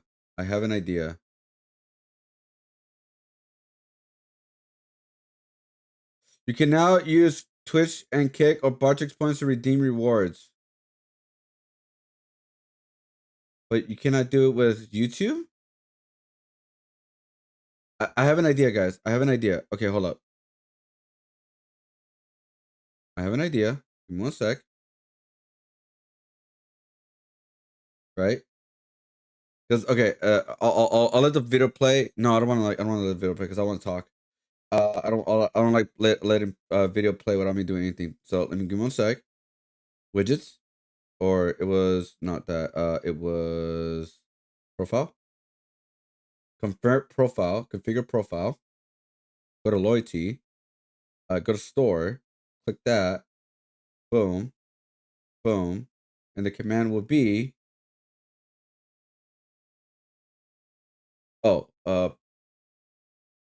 Boom. Command will be CD, right? Price will be 1,000. Boom. And then let's just do normal for now. Save. Right? Right? And then ranking, other settings, and you get a 100 for every 5 minutes. Okay. Now let's do and walk away. No, I don't like doing that. I like talking to the video. I don't like just walking away. You know, I'm not ecstasy or Asan or anything like that. All right, guys. Okay. There's no data yet, so we're gonna check this again. There's no data yet. Okay, so right now I'm on a platform for YouTube. I'm gonna configure my loyalty for Kick right now. So there are points for Kick this whole time, but looks like there's not been a point system for YouTube. I guess I had to make that separately. I did not know that, guys. My bad. I was false advertisement this whole time, guys. All right. So we're gonna wait for like a couple minutes and see if it works now, and kind of go from there. So I'm on YouTube projects right now, right? So I'm gonna do points right now on Kick, right? And see if it works. All right, it works. So let's do YouTube and see if it works on YouTube. It may just say a 0, by the way, because it just started. Hold up. Because I want to make sure that you guys could use it, because this is not like, I messed up bad, guys. My bad. It's not showing. Okay, so it's not showing. Why is it not showing? It's because I have no points.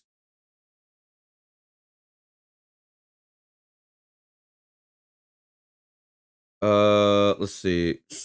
Let me try one more time.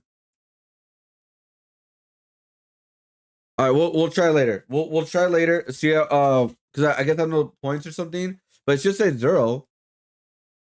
All right, we'll look into it later. We'll look into it later, guys. Sorry about that. I thought it was working. I thought it was just automatically like it does Kick and YouTube. Guess I was wrong about that. So I'll check like in 5. I'll check in 5-10 minutes. All right, guys. So it works on. It already works on Kick. So let's just wait and see how that goes and kind of go from there. All right, guys. Because I don't know if I need like I don't know if I need to like activate it somehow, because I already did. So I will figure it out, guys. All right. Because this is just like, what the fuck, dude.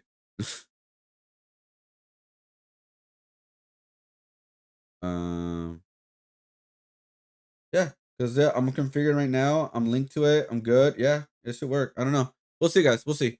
All right, let's go back to the video. Sorry about that, guys. I apologize. Let's get back to the video.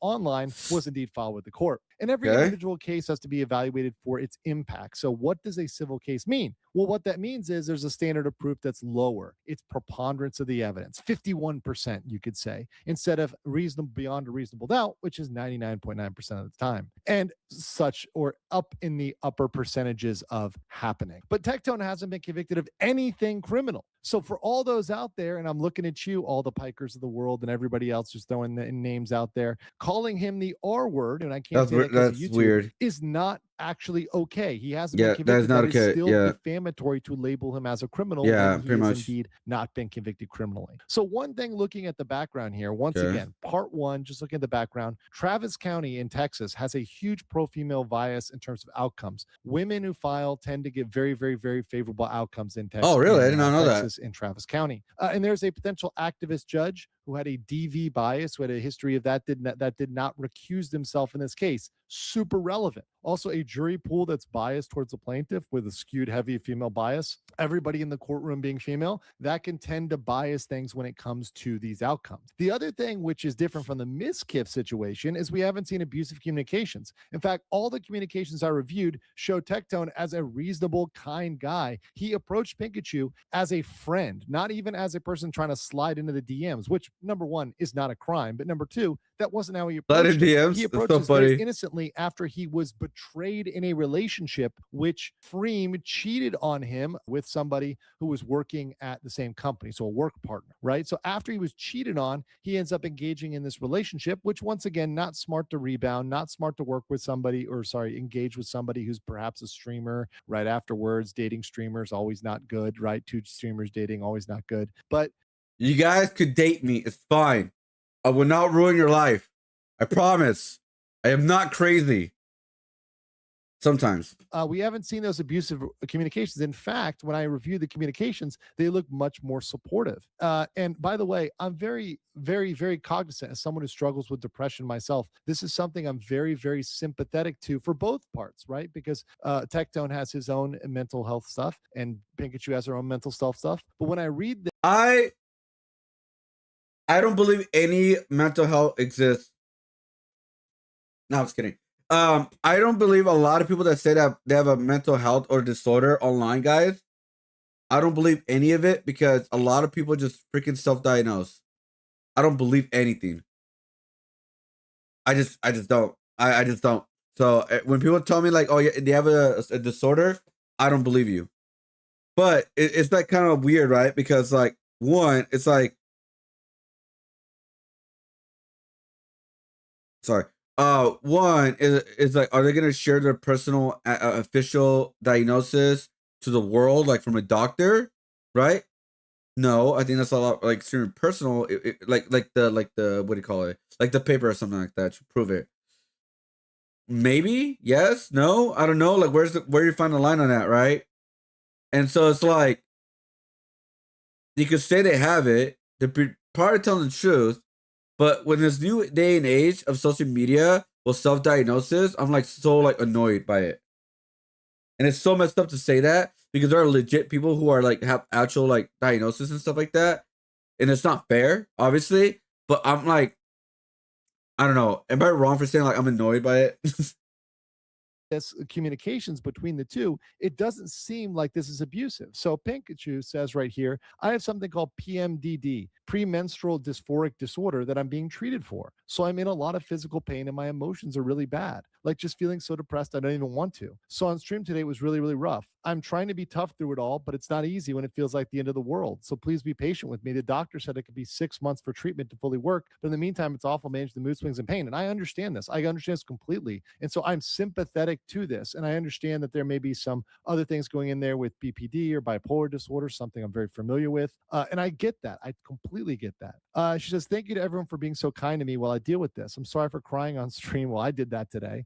Sometimes it's harder holding it in, but I'm hoping by summer it's going to go a lot better to hang in there. It's tough. I get it. It's tough. And what does Tectone say? He says, I will never understand how much this must hurt you, but proud you're fighting through it. And this is not the language I would see of an abusive partner, someone who's hurting or someone who's out there to get somebody, but someone who really genuinely wants to help and genuinely cares. So Pikachu's filings regarding Freem are contradictory. She had filings regarding Freem to get her information taken down because Freem called her a house wrecker, called her all sorts of things, filmed her again without her consent, engaging in sexual activities with Tectone. Once again, several civil and potentially criminal violations regarding Pikachu and Tectone that were committed by Freem, and Pikachu filed to stop those, which is to me contradictory. And it seems like this may be a case of what you call buyer's remorse in dating, where you go back and you say, okay, well, now that I'm out of this, this is a situation where it was buyer's remorse. I regret things I did, or I regret stuff I did, even though it was consensual at the time. And unfortunately, as I got to report to you guys, the U.S.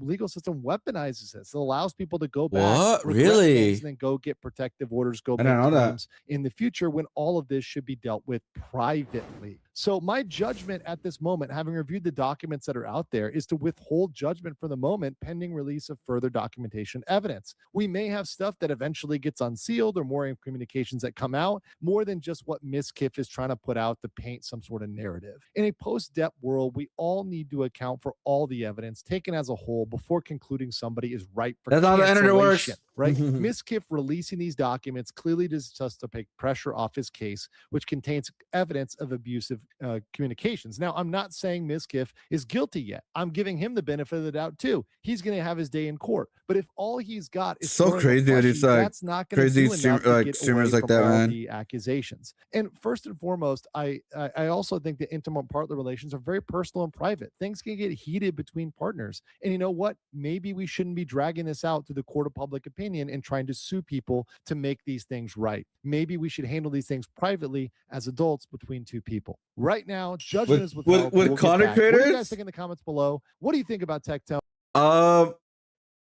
I am like, my thing is about this whole thing, man. It's like it just brought me like more to light of how crazy more like streamers are behind the scenes and more ever. Like I already knew this in some ways, but it's kind of like I met some of these people, right?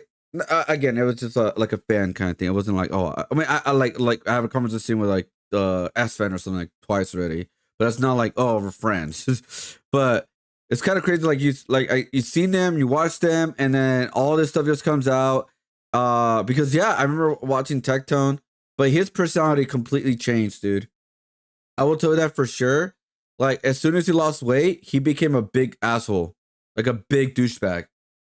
Like in the eyes of the social media and stuff. Like he became a big asshole.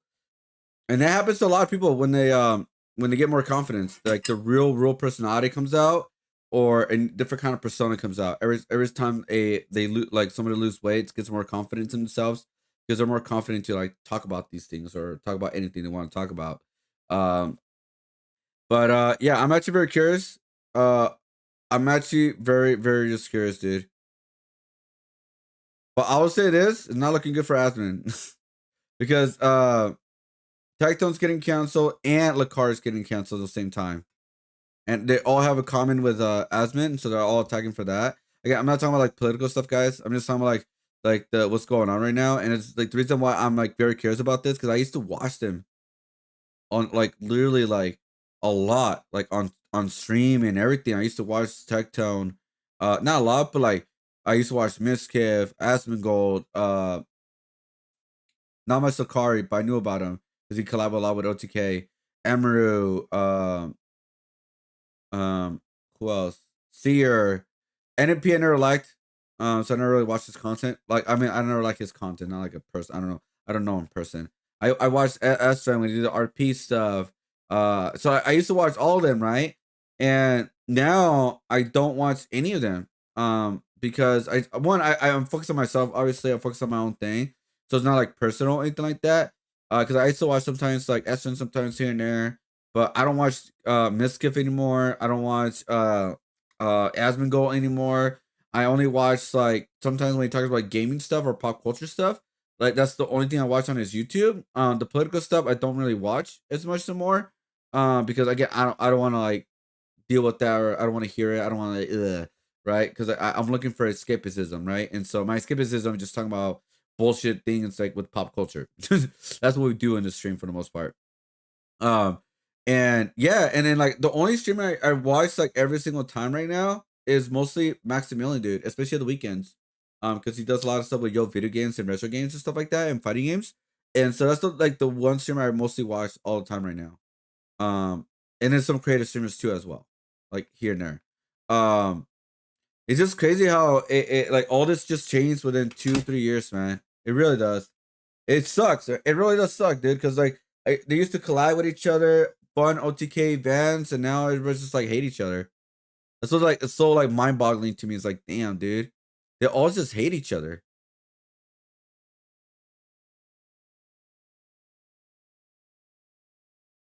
You know.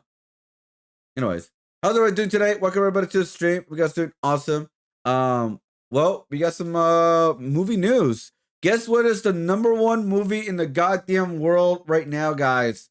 The #1 movie in the world right now is Gone with the Wind at $4.34 billion in 1939. Now, how you're like, how is possible that much money? Well, it's with inflation, guys. Inflation, that's how it's like how much money that movie has made. I don't know. I've not watched Gone with the Wind, but I knew about it, guys. I know about Gone with the Wind. I just never fully watched it. It's an iconic film. Never really watched it. Avatar is #2, which honestly, I'm gonna be honest. I tried watching Avatar 3-4 times. I'm gonna be honest, and never liked it. I never liked it. I was never a big fan of Avatar. I just couldn't get into it. I just couldn't get into Avatar. It was just not a thing I could get into. I was I tried watching it at school. I tried watching it in my free time. It's just a movie that it was just like I don't care. I don't care about the plot. I don't care how cool it looks or the designs, or I just do not care. I just know what it is about it that I'm just not a fan of. But it's at #2 at $3.96 billion. So that franchise made a lot of films, especially since like 2 films have officially come out since then, which is crazy. It's still making that much money. And I'm not surprised about that. #3 is Titanic. Sorry. #3 is the Titanic. I'm not surprised about that one. It came out in 1997. I did watch that one. I still think the girl is a bitch. Like some of the lines are like weird, but anyways, and also the door thing, right? But yeah, I remember watching that. Not when it came out or anything like that, but like later on. Number 4 is Star Wars, 1997, $3.56 billion. That is the number 4 film of all time, has made that much money of all freaking time. I'm not surprised about that. I'm gonna be honest. And honestly, I thought it would be actually a little bit higher. I thought Star Wars were actually was gonna be like number 2 or something like that.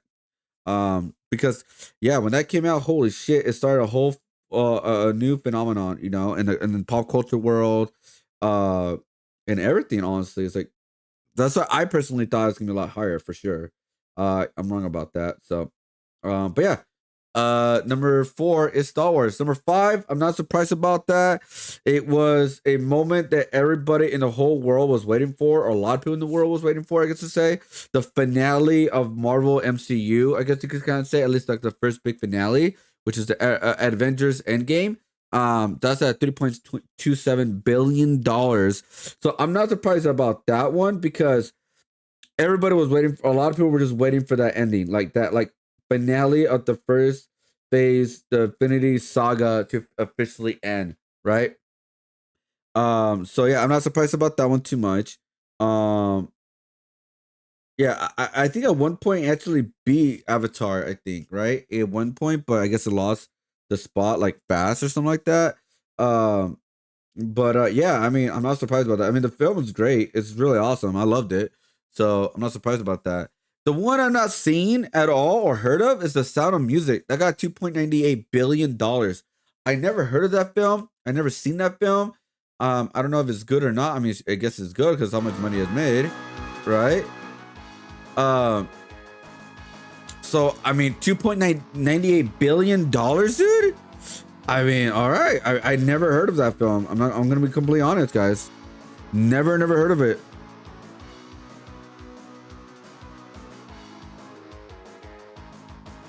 Let's see. So the next one is E.T. There's a reason why. You know what's crazy? E.T. may be one of the biggest films of all time, but it's one of the biggest failures of all time too when it comes to the video game world. Because you guys don't know about the history of E.T. and Atari. Like they had to like bury that game because no one was buying it.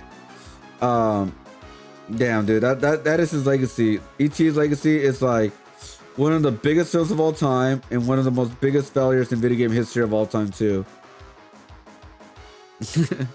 You know what? I will say this. To this day, I have not watched E.T. fully. I've seen the clips, right? But to this day, I have not fully seen E.T. at all. To this day. I don't know. I just never got around to it. But I've seen like the iconic, like, what do you call it? Like the iconic, scenes and stuff, right? But that's about it. The 10 Commandments. That came out in 1958, $2.6 billion. I've not seen it, but I can guess what it is. It's a religion film, right? Because it's 10 Commandments. That's crazy. Almost $3 billion, dude. It's like what, the number 8 most watched film of all time. What was the other film that went like crazy popular? It was a religion film as well. The Passion of the Christ or something like that. Yeah, I remember that when that came out. Everybody was watching it, dude. Every church was watching it, dude. It's insane. Yeah, I mean, I guess the one I have zero idea what it is. Dr. Zhivago, $2.61 billion. Never heard of that film. I don't even know what that film's about. Dr. Zhivago. What the hell is that? Let's see. Let's check it out. Dr. Zhivago. There we go. Let's see. The story is set in Russia during World War I, and it's set in the Russia Civil War. Oh. Why is Dr. Zhivago banned? The novel was submitted to literature journal Mirror in 1956. However, the editors rejected it, Pasternak's novel, because it implicit rejected of socialist and realism. What?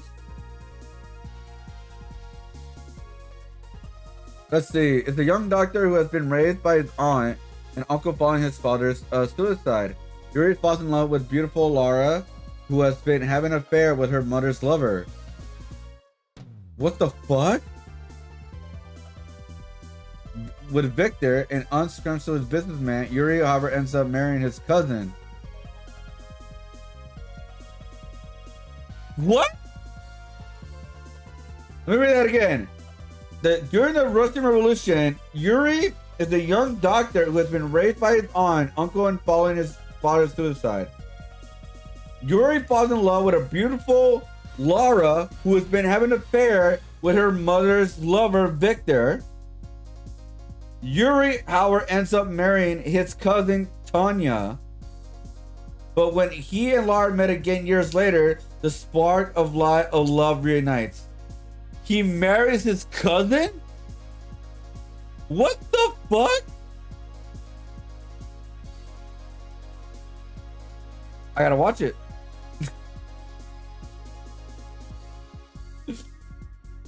What the fuck is that, dude? And she also falls falls in love with has an affair with the businessman. Like, what the fuck is that, dude? Oh, they remade it in 2002. Is it available on Prime? I don't think so.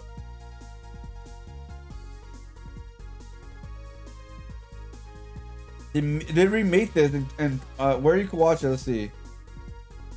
No, you have to buy it. Okay. Wow. All right. Well, number 9 film, guys. Number 9 film. The number 10 film is Star Wars number 7, The Force Awakens. $2.58 billion. I'm not surprised about that. It was just a nostalgia, a nostalgic film, guys. It wasn't nothing really special. It was kind of like a remake of like the first film, if you're gonna be completely honest. That's the only reason why it made that much money. Gonna be completely honest. It wasn't even the greatest film of all time.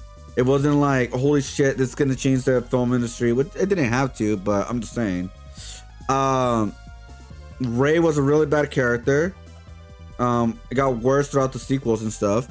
And yeah, that's where we're at with that. But yeah, that is the number 10 film.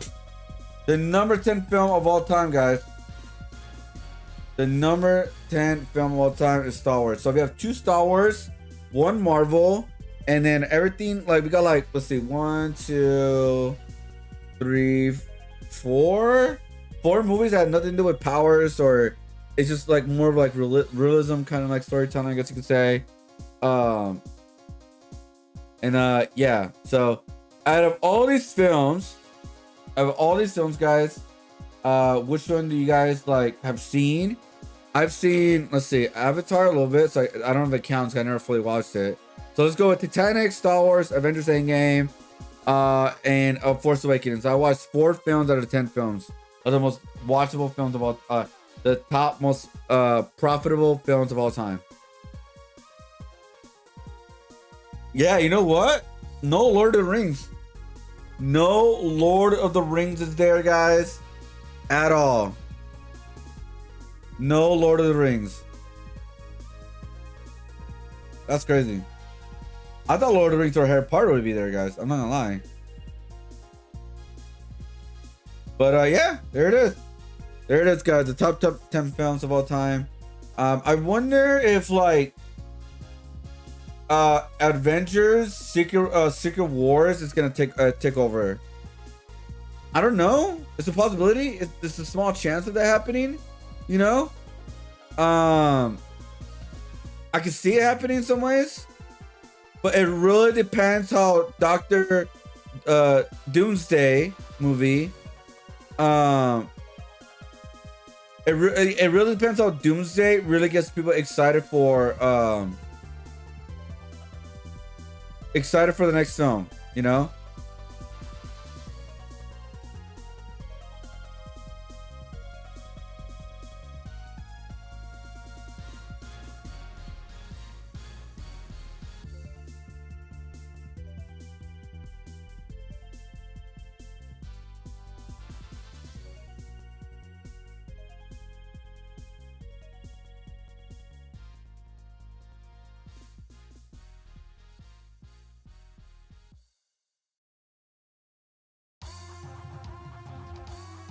What? Am I seeing this correctly, guys? It says right here. So let's get this straight. We can't get a sedation for spine injections, nerve burnings, but you can get a sedation to untangle your hair in America. Anesthesiologist. We What? safely put her under twilight anesthesia, and she Why? was under for just about an hour and a half-ish, a little less. Now, something like Why? this would have typically taken us at least 3 hours in the salon, and we didn't have to stop or take breaks. But more importantly, the client wasn't in any discomfort, no pain, and she was able to wake up and her hair was fully dematted. There was a team of 4 of us, plus an assistant helping out. We're definitely going to start doing more of these, but it was a lot. This was definitely different than something we've ever done, especially being hairstylists. But I want everybody to know that this was done under a medical team, and we were there simply to demat the hair, while the doctors and anesthesiologists took care of everything. There are so many reasons that somebody's hair can get matted, but we don't care. We don't judge, and it's not about that. We're here to simply Just go bald. If your hair's so unhealthy at that point, cut your hair. Let it regrow at that point, dude. Because what the bro, that's a waste of fucking money. The fuck? demount the hair and make the client as comfortable as possible. So we did that today with, and if you guys don't know, Becky actually came to us a year and a half ago for a dematting, so she's now been on both ends.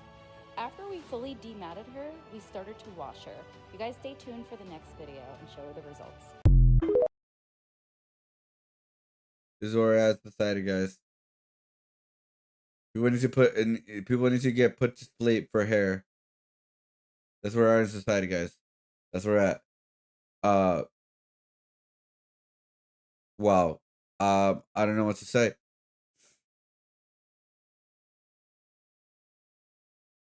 Like, I don't know what to say.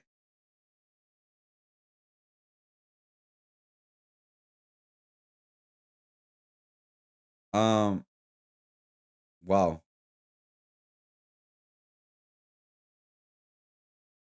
All right then.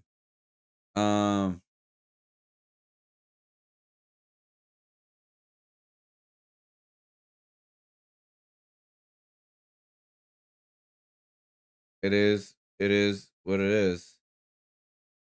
Damn, that's where our money going to, guys. Oh, let's see. Adam 22. Here's what it says: why you couldn't throw a punch to Jason Love guy. Let's see. Believed that by putting my hands up, I was going to be able to take some hits and then hit him back. The first hit that I take, you see my arms go from this to this. He just hit so much harder than I ever could have really realized was possible. And yeah, that was pretty much the moment where I was like, what the fuck was I thinking? I think 2017 Adam would have put up a nice little fight. Hell no! I was doing drugs back then. I don't know, bro. I want to hear this. Like, what happened? What was 2017? What you were seeing? Look. I was younger. He was doing drugs, but he was just more like, like jacked. he was around like the street dudes and he was like, he ain't now? No, I'm way more around the street dudes. Back then, I was around like the little SoundCloud kids. I feel like back then you had that ambition. You get what I'm saying? Like, I believed that Bro. by putting my hands up. By the way, I think got penalized. I think Aiden Ross asked for some of the money. I think got a pay cut for that too. He got a pay cut. He got a pay cut for that. Because yeah, I mean that's bullshit. That is bullshit. But it's funny though. It is funny. I'll say that. I mean that's content, I guess. That is content.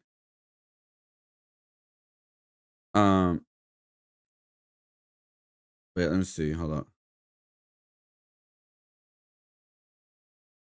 Oh, guys, do you guys remember the kick streamers that got banned because someone they're no, actually I don't want to watch this. Should I watch this? I'm not sure because these kick streamers are finally getting taken into custody. No,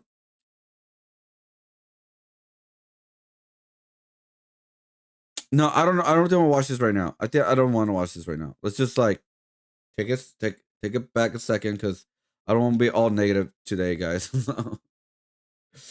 But I do want to watch this one. Because I think it'll be funny, overall funny. Is the rappers who couldn't take an L. I'm gonna do like a little bit more time on this, guys. Like 10 more minutes, and we're gonna switch to digital. All right. The stakes can get high in a hurry. Oh, I'm feeling good. You know I'm a lead. He brought his big brother with him, and his big brother ain't no competition for me. Whether it's a matter of bruised egos, major financial consequences, or, in some cases, violence, the height of a feud between rappers and their crews can do long-lasting damage to lives and careers. But sometimes, what comes after the beef is just as hard to witness, especially when the time comes for one of them to finally realize that they were on the wrong side of the exchange. Some show signs of denial. You know why people so mad? Cause they thought it was over for me. They counted me out. Yo, you ratted, it's over for you. Y'all could never cooperate with the government and come back. Y'all could never do that. I'm a living legend at the age of 24 years old. Bitterness or jealousy. Y'all thought y'all could knock the boy off for real?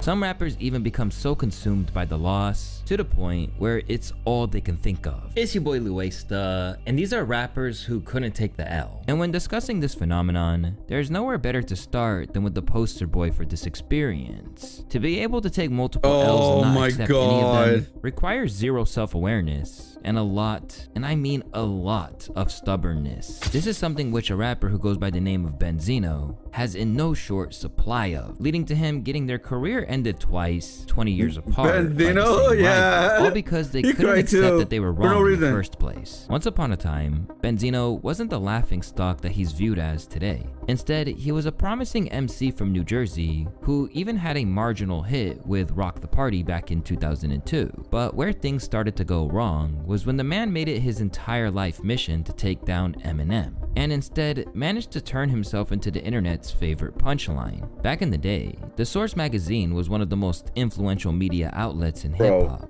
Courtesy of a lengthy spell as the biggest magazine dedicated to the culture, it became so prominent that getting a famed 5 mics rating on your album could make someone's career. Likewise, getting roasted by the publication couldn't really set you back. And lucky for Benzino, the connections he made through rap helped land a major gig, which was co-owning one of the most powerful magazine outlets in hip-hop, alongside his partner Dave Mays. His role? Well, it was shaping the content inside the magazine. But most importantly, he had a hand in deciding the album ratings that The Source handed out. But rather than being objective about these projects, it didn't take long before he started abusing that power. He gave his own albums glowing reviews, and flooded the magazine with promotions for his music, even giving himself the prestigious front cover without— Guys, I was writing hate on this, but I accidentally wrote cum.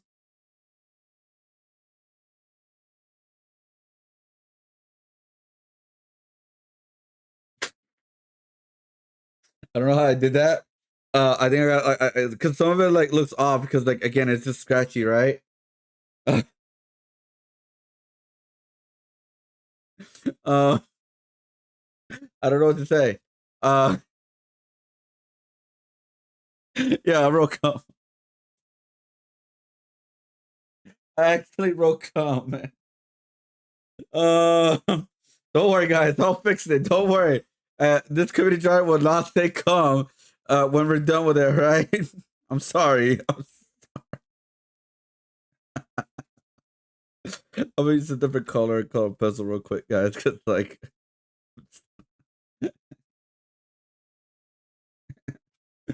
oh, that was my bad. All right. This is why this is important, all right? This is why I gotta make sure it's correct. All right, but yeah, Benzino, the dumbass, like, yeah, he was taking advantage of his like position for sure, and then, yeah, he gave him like really good reviews, and then he gave like Eminem albums at that back in the day not so good reviews because he didn't like him. He was a loser, dude. Without actually earning it. This is something that readers noticed instantly and caused the magazine to begin to lose that hard-fought credibility. With hindsight, fans even believed that he brought the publication to its knees. He ruined The Source. It became all promos promoting his weak-ass group. And that's not even the worst of it. Around this time, Eminem was essentially becoming the commercial king of hip-hop being labeled the best rapper alive by some, and obtaining millions upon millions of dollars. Whether due to envy or other prejudices, Benzino wasn't happy with this. Therefore, he used his newfound power to display that. In a section of the Source magazine, Zeno blasted Slim Shady, declaring, "Certain media outlets look at him as the savior of hip-hop and the #1 in the genre, and do not recognize the guys out here that created it. Eminem is just a hood ornament for the machine. You think I could grab my crotch and put my ass in people's faces the way that he does? No way. But as long as the color of his skin and his eyes fit what America wants, it's alright." Benzino pretty much had a huge problem with Eminem and the way that he was being promoted to the masses, feeling as if the only reason M was popular and being celebrated so much was because he was white. Hip hop at that point, the powers that be are looking at it like, okay, well, it's a black audience, right? You know what I'm saying? And it's a smaller audience because not everybody was listening to hip hop. There's still a big black part that we was with hip hop. Right.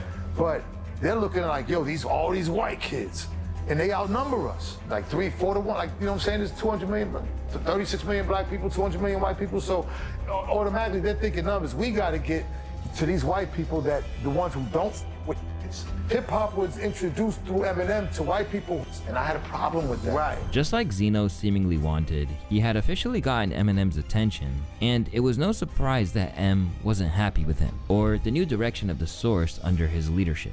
Angie, but we all know what's going on at the Source. Ray Benzino has Dave Mays shook, and you can't play two sides of the fence. You can't be a rapper. You can't be a rapper and own a magazine, own half of a magazine, because then what happens is you call rappers that you like, you call them and you want them to make a guest appearance on your album, and if they don't want to do it because you suck, then he's going to take you out that magazine. So you can't play both sides of the fence like that. You just can't do it. M felt like Benzino was using the magazine to unfairly critique and suppress other artists that didn't want to do music with him. Meanwhile, Zeno felt like black people in hip-hop had to work way harder to get to the level M was reaching, and that this must be addressed. He then went as far as releasing a diss track focused on Shady entitled "Pull Your Skirt Up," which is kind of really like, that doesn't make sense, because even if his own argument was like, I don't know where he got that like idea about that, especially from back in the day, bro. When it comes to hip hop, bro, he was just really envious. He was very, very jealous that that Eminem was getting the success that he wanted. Like, I guess he just didn't like because again, Beastie Boys were killing it back in the day, and they were white rappers, and they were cool rappers, dude. People liked them, people dig them. People did not really fully judge them back in the day. They were like, oh shit, these guys are freaking dope, you know. Obviously, there were criticism here and there. Don't get me wrong, but you know, like Beastie Boys, Run DMC were like killing it. The ones I remember, from like, it's not like from their time, but it's like somewhat close, I guess you can say. But yeah, I understand like how he's saying like, oh, there's majority white rap, bro. Even to this day, there's not majority white rappers compared to black rappers or Mexican rappers or, you know, that kind of thing. Because yeah, I mean, back in the day, the only ones I could think about, like at the top of my head, was, I mean, what's his name? Vanilla Ice. He only got like one hit, and that's it. He was gone. Beastie Boys, they got a couple hits here and there. They're good. Eminem, and who else is another white rapper from back in the day? I can't think of none other than those three. Like legit. There's more. I'm pretty sure there's more. Don't get me wrong. I'm pretty sure there's more. I just can't think of a lot of them right now. So it's kind of like, what is he talking about? Like, what? He says, the 2003 Vanilla Ice, how you playing it? If you ask me, you ain't really nice, you overrated. Along with a few other slightly scathing lines. To be honest, these were extremely weak bars to go at someone like Eminem with, because the ones that came back at him hurt 10 times worse. Soon, M responded by releasing 2 diss track lines going at Benzino in The Sauce and Nail in the Coffin. Almost instantly, these tracks solidified what everyone already suspected, which was that Benzino had no business tangling with Eminem. The streets hustling, you sit behind a fucking desk at the Source, butt kissing and begging motherfuckers for guest appearances, and you can't even get the clearances, cause real lyricists don't even respect you and take you serious. It's not that we don't like you, we hate you, period. Eminem wasted no time talking straight to Benzino's soul on those tracks. And since Benzino couldn't accept his L, and deep down knew he couldn't out-rap Eminem, he did the only thing he could, which was turn the Source magazine into his personal weapon of use. Benzino fired back by giving Eminem's album The Eminem Show which was already being hailed as a classic by Yes, it some, was. just Yes. 4 out of 5 mics. In essence, he let his ego completely tank the magazine's credibility, something which has remained in tatters to this day. But this wasn't all that Zeno did. At this point, he was so obsessed that he actually had another trick up his sleeve, hell-bent on bringing his enemy down. He went deep into the archives and found one of Eminem's darkest secrets, an old tape from the 1990s where Shady was caught making racially insensitive comments in a track entitled Foolish Pride. Anyways, I was in Puerto Rico and I got the call from Dave. He was in the office saying that it was 3 white kids that came up there with the tapes. And I was like, what? He was like, yeah, it was the Eminem's, like, they call it the racist rap hour tapes. Benzino thought he had found his own nail in the coffin at this point. So he had the source dedicate an entire press conference to unveil these newly unearthed tapes.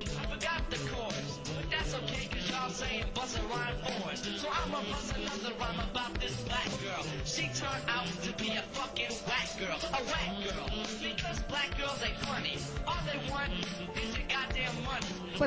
And so many times I might get thrown, and here's a place where I like to roam. And all the girls that I like to bone have the big butts. No, they don't, cause I don't like that nigga shit. I just here to make a bigger hit. Before the magazine later came out with a picture of Benzino holding Eminem's Wow, I didn't even know he did that. That's like a Mortal Kombat kind of cover. Head on it. Clearly, he thought this was his big moment. The incident where everyone would realize that he was right and turn on Eminem over his ill-conceived actions back in the day. And to his credit, this spawned so much speculation and controversy that Slim Shady was forced to issue his own statement to the public. The tape of me rapping 15 years ago as a teenager that was recently put out by The Source in no way represents who I was then or who I am today. Dave Mays and Benzino's attempts to use this old foolish recording to damage me, and in turn, the positivity that hip-hop promotes, is really nothing more than blatant self-promotion for a failing magazine and one man's lifeless music career. However, Benzino and The Source were in for a rude awakening when the public still took Eminem's side in the beef, resulting in not just the decline of The Source magazine as a whole, but an irreversible blow to Zeno's reputation. Because at this point, he looked like a bitter and jealous rapper who was just mad Eminem was getting the shine he felt like Because honestly, like, that's what I said, like, I think it was yesterday where, like, I think, like, people that do some, like, weird and dumb shit when they're younger, it depends what it is, on some, obviously in some things, but, like, I feel like that's where we should be able to do dumb things and learn from it, right? Like, bro, you know how people could be canceled if people heard the like quote unquote tapes of Call of Duty days? Bro, people were saying crazy shit. A lot of people are guilty of that, but no one wants to talk about that because that was a whole weird time too. And a lot of us are like teenagers, kids, stuff like that. And yeah, it's like, yeah, this is like really fucking stupid. This is wrong. This is like really stupid. This is like messed up, etc. And I would say it's like if a person's willing to change, especially if it's a long time has passed and they're complete change, I think they should have a second chance. Especially when you're a teenager and kid, man, when you don't really think about the consequences, when you don't really think about anything in the future, etc. I believe in like second chances, right? In general, like I just believe in that because again, we have one life. We in this life, some of us, like I think everybody, not some, I think everybody deserves a second chance to a certain point. No, I cannot say everybody because there's some things you cannot come back from. I will not say those things. We already know some. I do not want to speak on those things, but there's some things you cannot come back from, in my opinion. So I'm just saying, I think majority of us, like a certain aspect of thing on life in general, does deserve a second chance, especially if they showcase they've grown and they don't talk a certain way anymore or say certain things anymore. That's just my opinion. I don't know if it's wrong or right. I don't know, but yeah, I don't know. It's just, I just said like when you're a teenager and a kid, man, you don't think about anything, man. You're just saying whatever everyone else is saying or whatever else like talking shit, etc. Or the way people talk and all this kind of stuff. Because we're impressionable and we're easily influenced of what we hear, what we see, everything like that. So this is my thing. I think that's why Eminem didn't get canceled.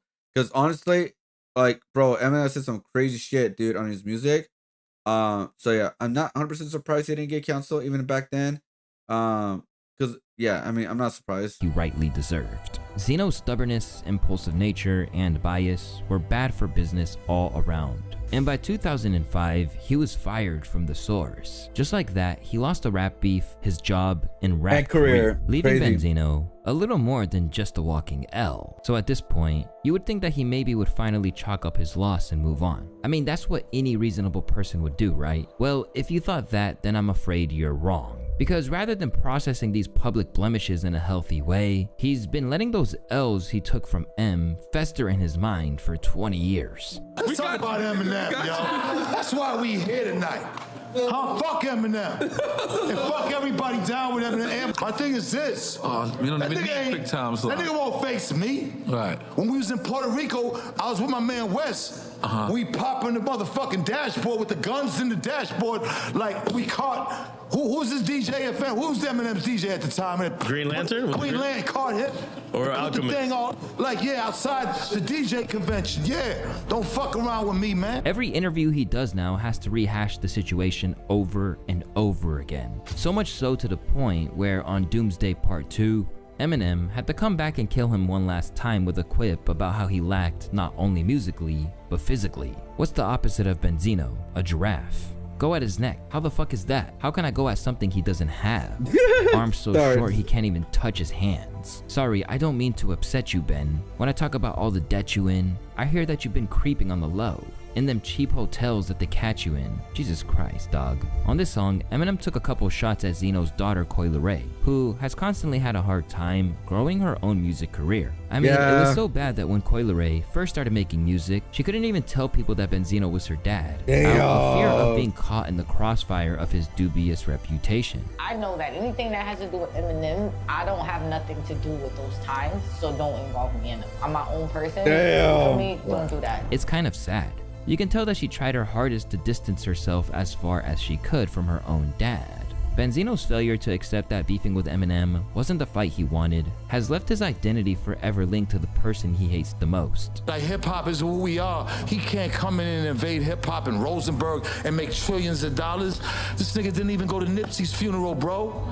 If he's so fucking hip-hop, why? How come he ain't blocked 10 blocks in motherfucking Detroit and give it to the homeless black people? Man, fuck Eminem, bro. I don't got nothing against Eminem. I got nothing against Eminem. Eminem can rap.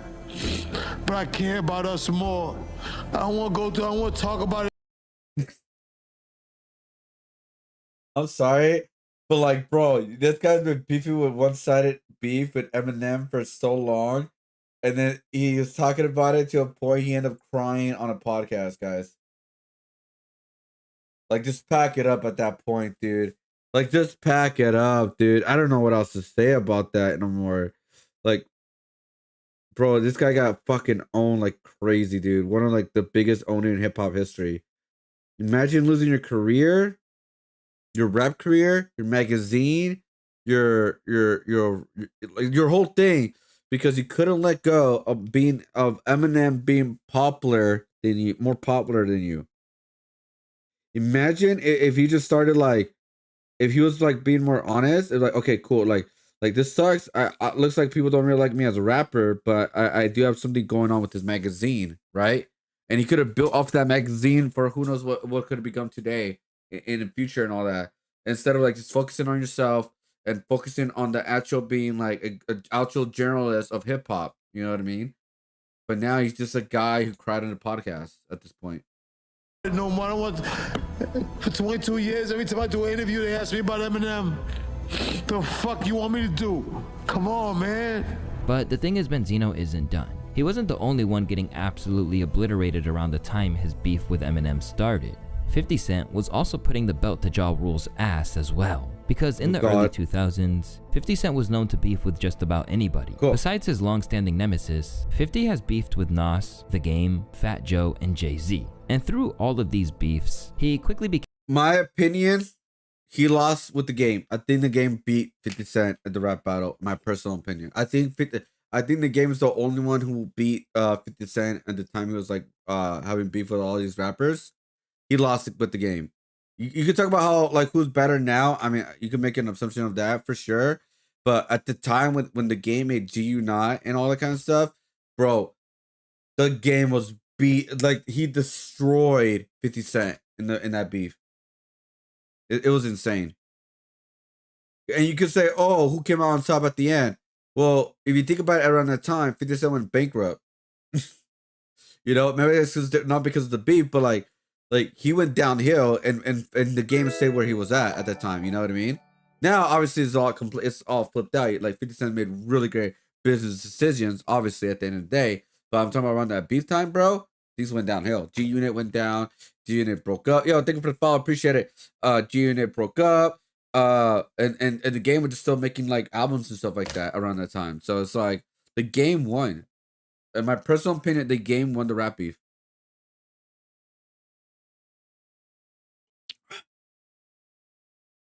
All right, guys. By the way, we are done with the community drawing for right now. We are done. We're gonna switch to digital art now. All right, guys. We're gonna switch to the digital art piece right now. Thank you guys again for being a part of this. I added 2 people right now so far. If you guys want to be added on to this, guys, again, you guys can use exploit CD. I finally fixed it, by the way. Oh, actually, let's check it out. Let's see if we fix it on YouTube, by the way. But yeah, you could do exploit CD on Kick, and you guys could redeem your points in order to get added into the community drawing for free. All right, guys, you guys can do that. Now, I'm gonna test it out right now on the point system with YouTube. Looks like it's not working. I don't know why it's not working. I need to fix it. So I do apologize for everybody on YouTube right now. I'm trying to fix it. I don't know what's going on. But yeah, you guys can do it on Kick right now. Also, you guys claim points on Twitch, and you guys will claim points on Discord too as well. All right, guys, to be added into this community drawing, you guys will become little flower characters. You guys can put your emotion whatever you guys want, like angry, sad, mad, or whatever you feel like, kind of thing, right? Throwing up, you know, that kind of stuff. So yeah, this is the design so far right now, guys. So yeah, use your points, or if you guys want to be added automatically, you guys also become a member on YouTube or subscribe on Kick, Twitch, or any of my platforms I'm streaming right now. But yeah, thank you guys again for watching the first part of the stream. We're gonna switch to the digital art piece right now, guys, of the community drawing, the bar of you guys. We're gonna start doing the coloring phase and kind of go from there. Y que procede que yo estoy enamorado de tuyo, estoy en un evento en tuyo de descrédito, murmuro porque casi nunca llamo para decir que te amo, corte de nos. Wait, what? ¿Qué estás hablando? ¿Qué estás hablando? What the, what?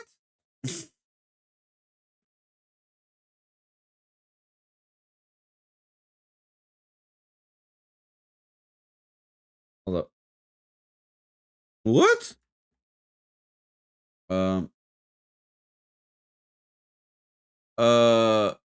Es una canción. Oh, you know, I mean,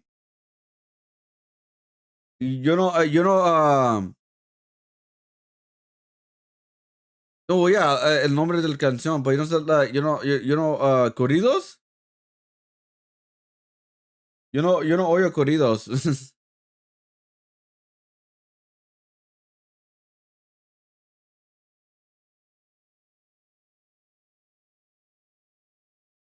Ah, okay. Ya que yo no miro nada de corridos, nada de eso.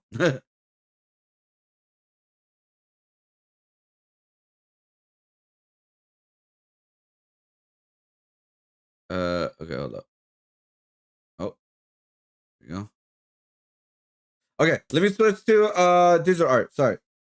I'll let the video play, and I'll switch to digital art right now. All right, guys. Became known as the pettiest rapper We'll set dibujo de la captura alive. But what happens when someone this vengeful finally takes an L that they couldn't accept? From around 2002 to 2005, 50 Cent was literally unstoppable. Following a rocky start in the music industry that saw him lose his first deal after the infamous shooting that almost claimed his life, 50's signing to Shady and Aftermath changed everything. Before it later went diamond, his landmark debut album Get Rich or Die Trying shifted 872,000 copies in his.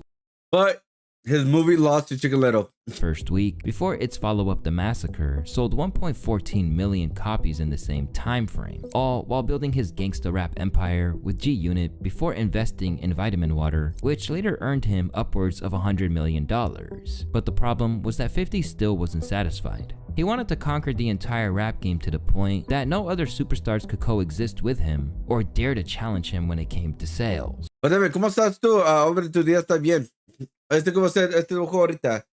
This is what I'm gonna draw right now, guys. The painting, the drawing, color. In an attempt to get the industry to bend the knee, he called out artists like Kanye for being safe, essentially saying that's why they get the trophies / industry support that he doesn't. The people who give out trophies pick him because he's safe.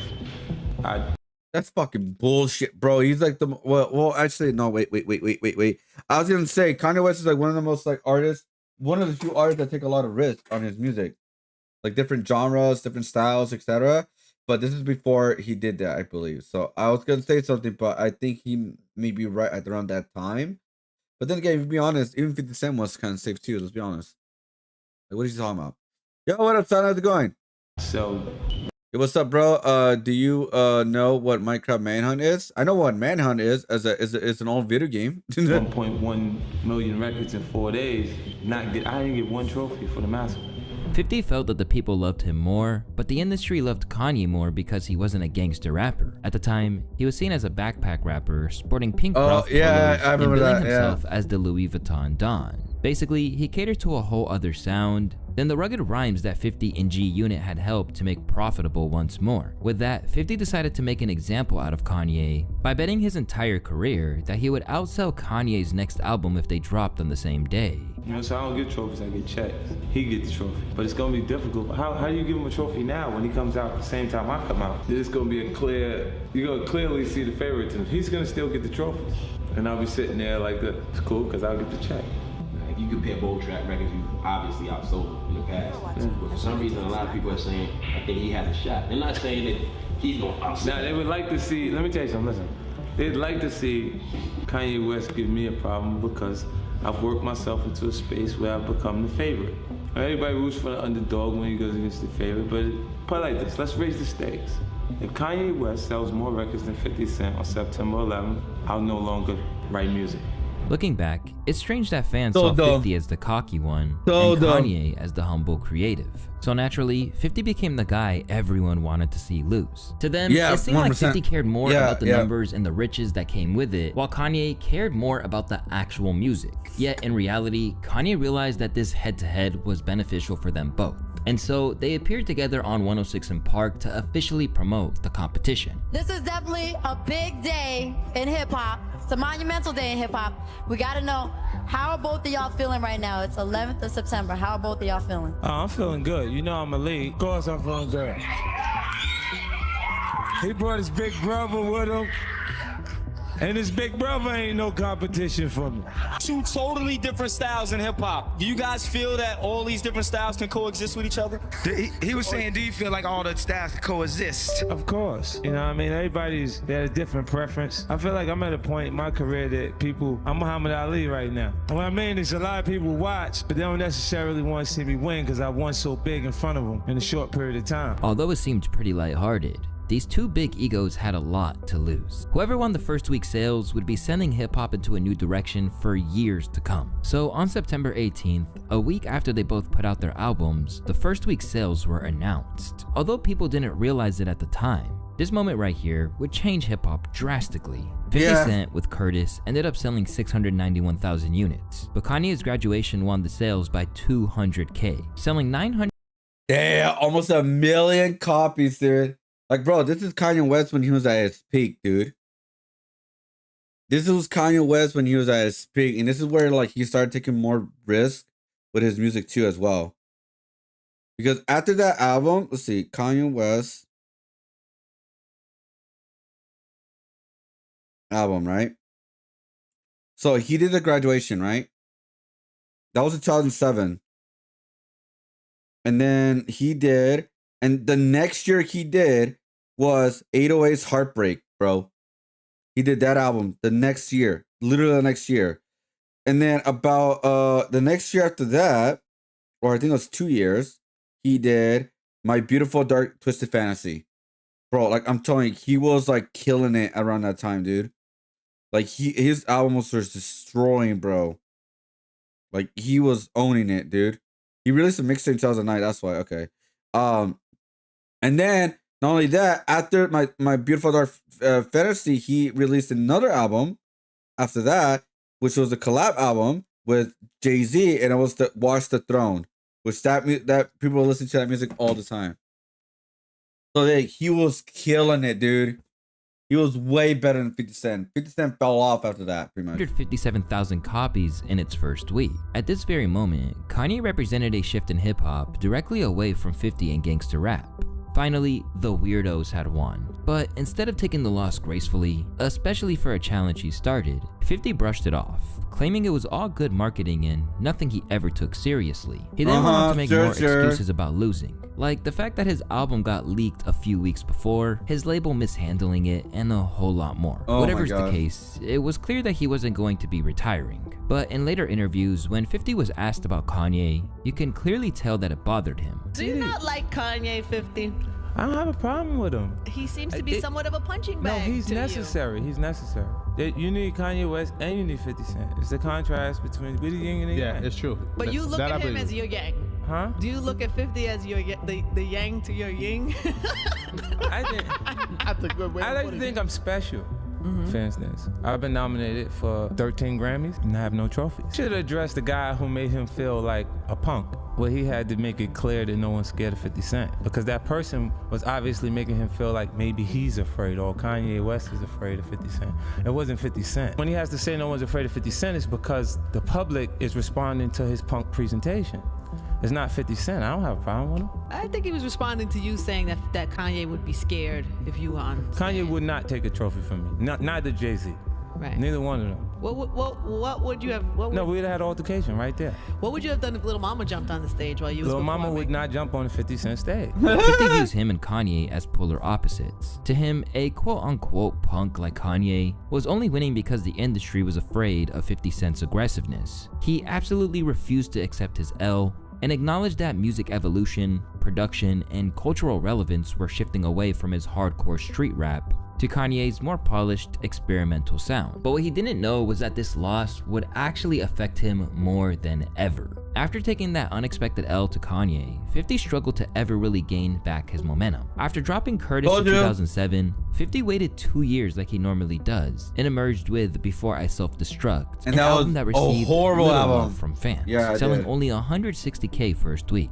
This was a huge drop-off compared to his past albums and was a direct sign that fans were officially moving on. 50 Cent was the king of beefs and bravado. But his loss to Kanye on September 11, 2007 was the moment the culture pivoted away from him. He didn't lose just an album battle. He lost the image of being unstoppable. And just like Ja Rule before him, his refusal to acknowledge that shift made his decline even steeper. I mean, even to this day, 50 still takes jabs at Kanye whenever he can. For instance, when Kanye released a song confessing that he had a sexual encounter with his own cousin when he was 14, this was 50's reaction. Fuck today, man. The Knicks lost, the Pope died, and Kanye told us he sucked his cousin's dick for 8 years. I'm going to bed early tomorrow. Gotta be a better day. As 50's situation made all too clear, it's hard to accept an L when you're at the top of the world. And this is exactly what Drake is going through right now. Within the last year, the world saw Drake get torn limb for limb by Kendrick Lamar during their beef, which resulted in Drake's most decisive loss of his career. He not only got out-rapped by Kendrick, but was strategically outplayed, and most importantly, let Kendrick outdo him in what he does best, making a hit song. The beef was really bad for Drake. It got so bad that his final track was basically just him tapping out of the beef. And ever since, Drake hasn't been able to fully accept the L. Rather than continue the fight, he continued to do what Drake does best: subliminal disses. In a song after the beef called No Face, Drake raps, "How you get lit off the guy you hating on? numbers untouchable, they got the data wrong. Pretty much saying that the numbers on Kendrick's hit song in the beef, Not Like Us, was unfairly inflated, and that Kendrick is getting recognition mostly because he's hating on Drizzy. Then later in another post-beef song called Gimme a Hug, Drake throws more subtle jabs when he says, "Funny how it's only bitch dudes that are waiting on the boy's obituary. Cause if I die, it's these guys that become the sole beneficiary. And what the fuck are they gonna do with it? Have the girls up at 29 on stage twerking with a dictionary?" Once again, he was basically saying that everyone was waiting for him to fall so they could take his spot and keep all the benefits to themselves. But that Kendrick's more thoughtful style wasn't built to replace him. While that line was funny and kind of resonated with some fans, all this sneak dissing ultimately did was make the L even louder. Drake is clearly hurt. During the beef, he felt like everyone turned against him, with him even calling it a 20v1, because Rick Ross, Kanye, The Weeknd, and A$AP Rocky all dissed him all at the same time. Even his own record label promoted the diss song from Kendrick, calling Drake a PDF file. Ultimately, that last one seemed to hurt him the most, because besides sneak disses, Drake's second biggest sore loser moment after the beef was him suing his own record label, Universal Music. And it made it worse. The lawsuit alleged that they defamed him by releasing, promoting, and profiting from Kendrick Lamar's diss track Not Like Us, which Drake says falsely accuses him of pedophilia and cited real-world threats, including a shooting at his Toronto home and harassment towards him and his family. This was simply a horrible look culturally, because to most people, it looked like as if he lost to Kendrick in a beef and then sued him, once again making the L even more prominent. However, it wasn't just Drake that couldn't accept what Kendrick did to him. OVOD writers like Academics and Maul were just as delusional. You Kendrick Lamar fans and even So Kendrick good, man. Lamar himself, I love this era. congratulations on what y'all think y'all did during this battle, but now y'all gotta go make music that don't gotta do nothing with Drake, okay? Listen, I know the strategy all too well. Go look at the 48 Laws of Power, go look at the 33 Strategies of War. You could go read any type of historical book. The best way to sometimes unite the people is unite them against a common enemy. And the common enemy has been for Kendrick, the colonizer, the white guy who's stealing culture. Let's unite the gangs, let's unite this. Perfect, cool, it worked, y'all got it. Now it's over. You stop talking about what Drake is gonna do. Drake ain't going nowhere. He's already still the biggest rapper in the world. Let's now see Kendrick do what he should be doing outside of a battle, which is make entertaining music that captivates people without trying to unite everybody against a common enemy. The OVO Avengers pretty much claimed that Kendrick only beefed with Drake in the first place to gain clout, and that Drake could never really lose the beef because he was gonna be the most streamed artist no matter what and have the best numbers regardless. But what they really proved was that Drake and everyone around him were the biggest sore losers, because it only gets worse. And the lead up to his first— Give me 1 second, guys. My nose is fucking stuffy. Sorry for cursing. It's just annoying.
Like ever since I got like sick, like a month or two ago, I like blow my nose a lot. Where I took a lot of that, and ever since that time, every time I talk or like breathe a little bit, I feel like my nose is getting stuffy all the time now. I don't know. It's freaking weird. It's annoying. Sorry guys. Back to the video. Solo album after the beef, Drake is still rapping about the same old thing. People he used to be cool with crossed him. He'll never forgive any of the people who betrayed him. Rappers who used to like him supported Kendrick and the beef over him. Yada, yada, yada. At this stage, Drake seems tone deaf. I mean, he might have a point with some of these lines, but the thing is, people are so damn tired of hearing about it, particularly due to the perception that he played victim after actively asking K-Dot to drop. Yes, rappers like Rick Ross were quietly hiding animosity against you and dissed you from out of nowhere, but most people and even his own fans just want him to accept the L like he did with Pusha and move on from it. The entire concept of the song is, everyone hates me, I gave them everything, so why do they hate me? Which is so overplayed knowing how many times he did this trope already. Due to his inability to move on, Drake losing as bad as he did to Kendrick left a permanent stain on his career, which no amount of subliminal captions or lines in a song can change. The only thing he can do is stop lying to himself, stop lying to the world, accept his L, and start fresh. But funnily enough, one of the main people who helped take down Drake has actually felt the exact same way before. Drake and Rick Ross have a lot more in common than they would like to admit. They both know exactly how it feels to have a huge stain on their career that they can never ever wipe away. And just like Aubrey, Rick Ross's blotch is one he's never been able to accept either. You see, back in 2008, Rick Ross was exposed for doing something in his life prior to being a rapper that would almost be career ending for him. During a lengthy feud with 50 Cent, Rose was exposed for being a correctional officer in 1995, and lucky for him, this didn't happen through a rap beef. It happened through a leaked photo surfacing online of Rick Ross in a prison guard outfit shaking a lady's hand. And at the time when this photo came out, all hell broke loose. So Rick Ross had to act quick. He had to be real smart with his response to this career-ending threat. Therefore, he insisted the prison guard's story was a Photoshop job, a fabrication, saying, "My life is 100% real. These online hackers are putting a picture of my face when I was a teenager in high school on other people's bodies. It's If AI this shit before was AI. real, don't you think they would have been more specific, like with dates and everything?" Meanwhile, apparently some people were tired of hearing Rick Ross's lies, because shortly after that, an article was dropped on him by The Smoking Gun titled "Screw Rick Ross." This article showed real documents and proof that Rick Ross was a CO, eventually forcing him to stop lying about never being one. The boss. Alrighty now, Rick. Yeah. We seen pictures. There's pictures of a graduation ceremony. The pictures appear to be Rick Ross. Now, I'm reading in Double XL where, and I haven't got a chance to get to Double XL, but they said, okay, Rick Ross finally confesses or owns up to being addresses being a correctional officer. So our first chance to talk about this. Right. Rick Ross, where did the picture come from? Is that Rick Ross? Was Rick Ross a CO? Was that created or is that a real picture? See, this is what we did, right? I got with BET and we doing a whole special on my life. We chronicling my life for a lot of people that just really want to know what the situation is.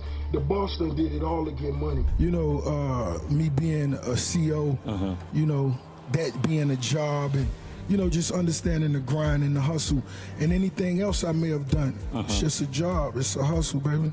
However, each time he was asked about being a CO, he tried to spin it in a way by saying he was just trying to do his job to feed his family any way he could. Bro, his whole character persona has come from Ricky Freeway Ross, dude.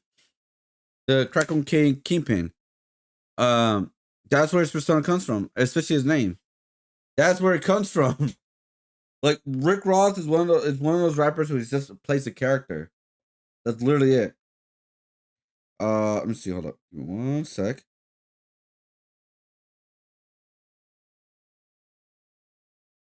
Ba-ba-bum.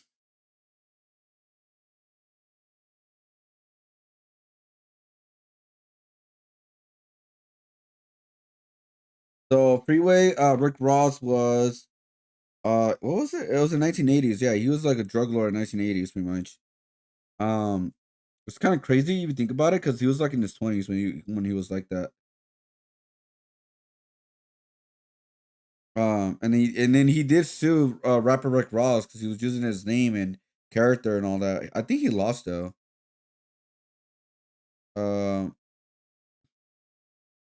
Yeah, he dismissed the case pretty much.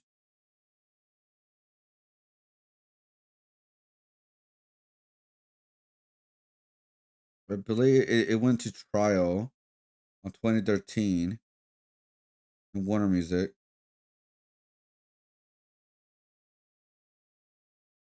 The California trial court ruled in favor of the rapper Rick Ross, allowing him to keep the name. Yeah, so he lost. Yeah, he lost. But yeah, he just played a character. Rick Ross just played a character. But this only left fans saying that if that's the truth, then why did you lie about it from the beginning? They weren't buying any of it.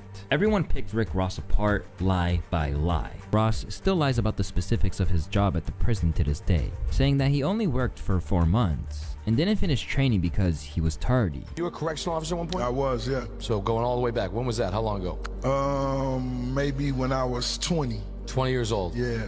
What kind of people were in there? You know, I didn't really get to make it to the prison because you got to go through training and all that, and I didn't last long. Right. I may have lasted 4 months. Right. Before they said, I was a little tardy. However, as more and more articles kept coming out, like the smoking gun one, people found out that Rick Ross was not just a prison guard, but a prison guard with a perfect attendance, completely disproving his claims of not really engaging with the program and making him take yet another L for not being able to accept his first one. So after the truth came out, Ross's street credibility was definitely diminished. People like 50 Cent mocked him relentlessly, calling him Officer Ricky and turning it into a meme. Officer Ricky?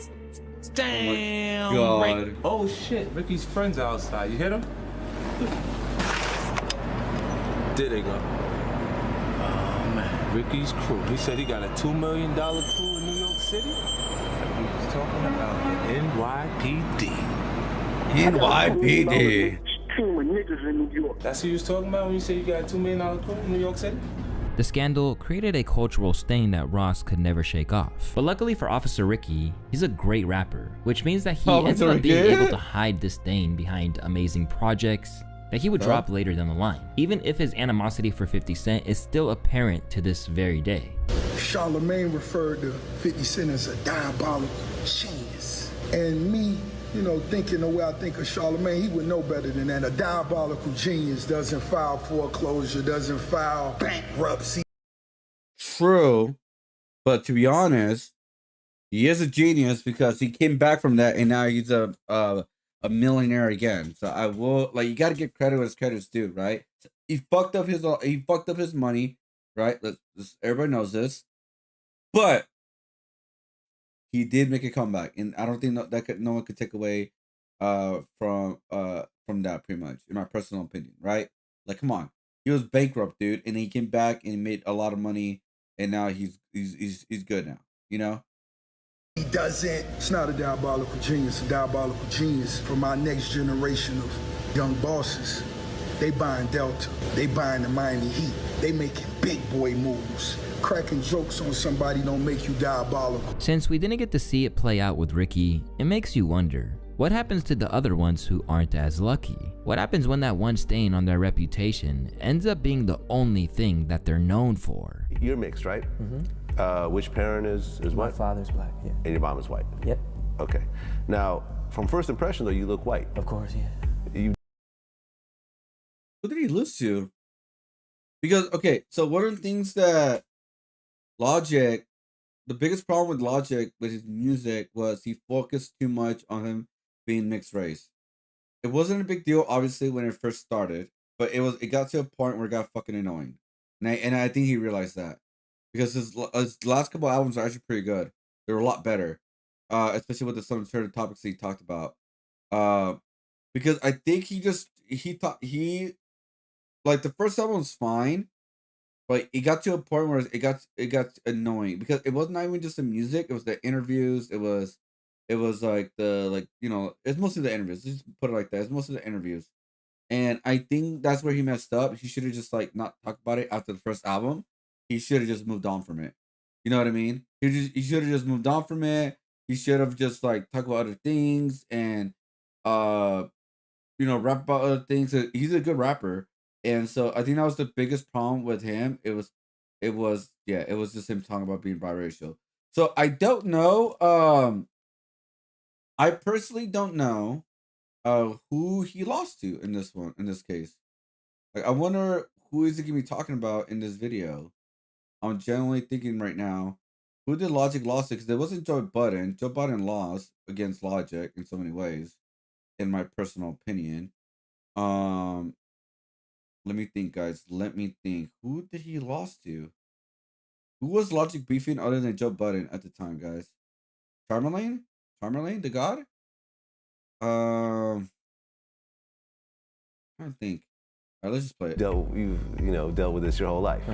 So, do most white people think you're white, and do black people think you're black, or is it kind of, you know what I'm saying? Oh, I understand. Yeah, no, yeah, I think, you see what I'm saying? This is Logic, a rapper who let his whole existence turn into a meme simply because he wasn't comfortable in his own skin. While his first album, Under Pressure, made him a new star for Def Jam, Logic struggled.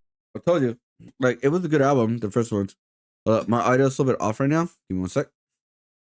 It's like acting up again. It's been acting up a lot since my pieces has been going down, man. I'm telling you. I was getting, by the way, what I was doing right now, I'm finding color schemes for my artwork right now. So sorry about that, guys. This should be good, hopefully. Connect. Yes. Okay. To accept how he was viewed by the public. Ultimately, his issue was that when most people look at him, they see a white man. He's even been falsely labeled as a white rapper multiple times. But that's not how Logic sees himself at all, which is why he wanted to let the whole world know that he's actually biracial. Honestly, this is a very commendable and understandable thing for him to do. Until you realize that for some people, no amount of convincing, like even seeing his black dad, was gonna make them see Logic as a black man. So 100%. At that point, any regular person would just take the L and not try to prove themselves to random people over and over again. Yeah, but the thing is, Logic is no regular person. He is one hard-headed man, so he tried to convince them any way he could. Over the course of his career, and particularly during the rollout of his Everybody project, Bobby tried to tell us that he was black in a multitude of different songs, with lines like, "I'm just as white as that Mona Lisa, I'm just as black as my cousin Keisha," from Black Spider-Man. Fuck everybody hating on me right now. I'm black and proud. I'm black and proud. I'm just as white as that Mona Lisa. I'm just as black as my cousin Keisha. I'm biracial, so bye, Felicia. And Papa was a black man. Mama was a racist. Growing up, she called me the N-word. Kids called me a cracker, from Mixed Feelings. Then on Afric Aryan, he raps, "Tell white people I'm black, feel the need to retreat like I should be ashamed of my granddaddy Malik. But my beautiful black brothers and sisters wanna act like I'm adopted. Go back in time to when my nigga daddy impregnated my cracker mama and stopped it, For some reason, everywhere he goes, they have to talk about his race, like he's the first biracial person on the planet. You're half black, right? Yeah. Because I know there's been like a lot of like, that statistic, that fact has been a big part of that criticism of your career. Yeah, like 7 years ago, but yeah. How do you feel about your own use of the N-word, and like, is that something that you use like at all? Like, and is what, there like an extent? Are you allowed to give it out? Are you not allowed to give it out? like a pass? So is there? I can't sit here and say what's right, and I don't know. Like, I don't give a fuck. I grew up, and yeah, of course I use the word. Are you joking? What are you talking about? I'm fucking black. Yes. I mean, even when he's interviewing someone else, it comes up. People have given me shit for Told you. saying nigga. Whoa. I know. But you're half black. Exactly. You can and say it's, it. I know, but it's like, respectfully. Is it like, because you don't look it? Of course. Logic went through major lengths to try and prove to everyone that he was black over and over and over again, to no avail. And the more he pushed, the more the biracial part of his identity became a meme. Obviously, him trying to express to the world that he's a proud black man isn't a bad thing at all, but the way he went about doing it just felt cringe. He couldn't let it go. If it was 17, black daddy, white mama wouldn't change a thing. Light-skinned motherfucker certified as a house nigga. Well, I'll be goddamn, go figure. People either treat me like I'm some racist Aryan motherfucker, or racist ass white people treat me like, you know, send your ass back to Africa. Like, these are things that people have said to me. Logic's inability to accept that people would forever see him as a white man completely undermined his talent. He became known to casuals as the biracial guy instead of the dope rapper that he is. He never completely failed commercially since he sold millions and held a loyal fan base. But from a cultural standpoint, his identity became a distraction, a repetitive tagline that people turned into a meme. He's obviously talented, but to people that didn't know him fully, his name instantly made them think corny, lame, and unconfident, eventually leading him to temporarily retire from hip-hop when the hate got too much, along with a long list of other cringe things he says and does. Oh my god. Yet he actually seems pretty content with where he's at today, residing below the mainstream perch where he was at and doing his own thing on a lower level. However, while Logic found happiness where he's at now, it's always satisfying to watch the worst people in hip-hop try to reclaim what they never deserved in the first place. You know why people so mad? Cause they thought it was over for me. They counted me out. Yo, you ratted, it's over for you. Y'all could never cooperate with the government and come back. Y'all could never do that. I'm a living legend at the age of 24 years old. Ever since 2021, 6ix9ine refuses. I mean, 6ix9ine, his career is over pretty much. The only way, like, as a rapper, it's over. But as an entertainer and streamer, that's a different story, right? That's a whole different story. Because yeah, as a rapper, man, he doesn't sell like he used to. Nobody cares what he has to say in music anymore. I never liked his music. I personally was never a fan of him. But that's just because the style, I just didn't like it. But in music, yeah, he's done. But as a streamer, he could totally be like, you know how many shitty people are streamers, are big and stuff. He could make it. Like, he's just in prison right now because he messed up his probation. Just to accept that he fell off. And year after year, he continues taking L after L. But ultimately, most people feel he deserves every bit of the struggle that he's going through. At the end of 2020, after snitching and getting released from prison with millions of eyes on him, 6ix9ine released his highly anticipated Tattletales album, which ended up being his first major L. Tattletales sold only 53,000 units in his first week, and debuted at number 4 on the Billboard 200 after then quickly falling off. With high-profile singles like Gooba and Trolls featuring Nicki Minaj and All Those Eyes on Him, this was far below expectation. Before this, the prison comeback definitely made some noise on social media, but when it came to the music, it didn't do much. From that point on, his ability to drop hits like he used to at his peak of his career just kept falling off. In 2022, 6ix9ine tried to cling onto what was left of his tough guy image by posting himself arguing with Meek Mill with security all around them.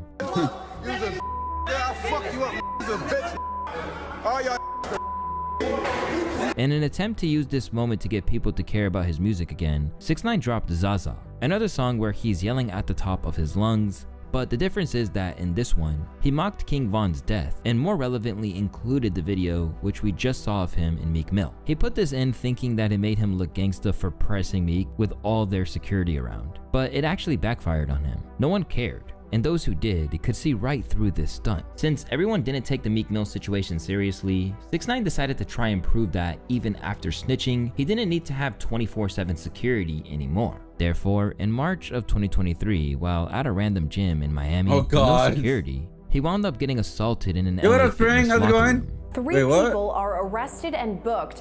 Why you gotta write that? What's wrong with you? What? Am I racist for reading that wrong? Or like, what the fuck? What are you doing?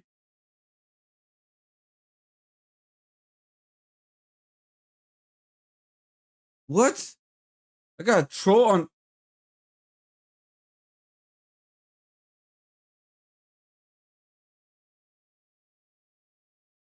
Like, what the hell? Oh my god, hold on. I gotta reset my Okay, now I gotta reset it. Hold up. That's no, what?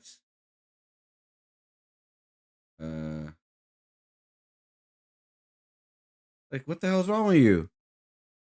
The hell? Maybe I read it wrong, but I'm not gonna even, like, what the hell?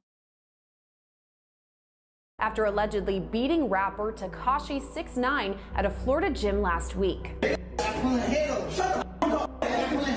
6ix9ine, bro. Yo, homie, I'm not gonna lie, bro. I'm a fan, bro. Yo, I'm a fan. I'm just saying, bro. I'm a fan, bro. I know, but y'all niggas jumping. I ain't jumping, bro. I'm just saying. That's crazy. And instead of sympathy, the internet did exactly what he would do. They mocked him and turned him into an ever bigger joke. And we're seeing this video that so many people were really struck by. These guys, 3 men who've now been arrested, father, son included. When you're looking at the video, is it tough to watch? Definitely. For me, it was tough to watch because it was so unexpected. And how I say, it's so unexpected. When I look at it, I just see hate. This moment obviously humbled 6ix9ine, but you can tell from what he said that he's not accepting this L. Even after getting his tough guy persona ripped from him, 6ix9ine still thinks that he could revive his career. But this time, he left the United States to try and do it all over again. Even though his streaming numbers are low, he's absent from any major festivals. and his name rarely trends outside of drama blogs, appearances with other famous streamers, and/or going to jail once again. Overall, it's clear that Tekashi will never accept the defeat. Unfortunately, Lil Wayne has gone through a similar situation, though for the complete opposite reason. Instead of trying to make a loud comeback, his refusal to pivot or bow out gracefully has left him in the same spot 6ix9ine found himself in, stuck in a streak of L's. But the difference is 6ix9ine can never get his career back, while Lil Wayne is too attached to let his go. See, a lot of legends in the music game talk about how important it is to like know a when it's wrestler your doesn't time want to to retire retire before you mess up the legacy you spent years building. However, clearly no one has ever told Lil Wayne that before, because we've been watching him slowly decline year after year until the point where he is now, and it's starting to really affect his legacy. Following the announcement that the 2025 Super Bowl was going to be taking place in his hometown of New Orleans, Lil Wayne was campaigning for the halftime show slot. The problem was that his onstage performances were not exactly accomplished at this stage of his career.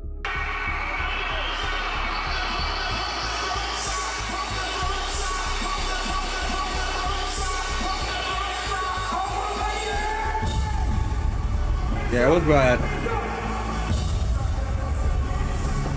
Bro, you know what Lil Wayne's performers are? Like the new rappers that don't really say anything. You just go, yeah, yeah, yeah, huh, and let the track in the background just do it for.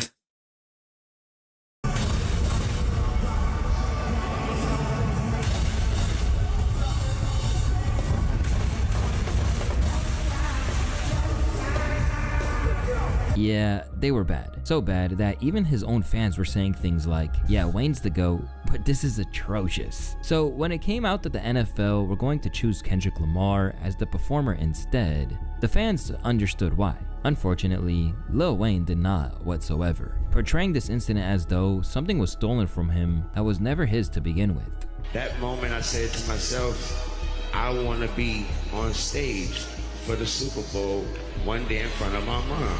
And I worked my ass off to get that fucking position, and it was ripped away from me.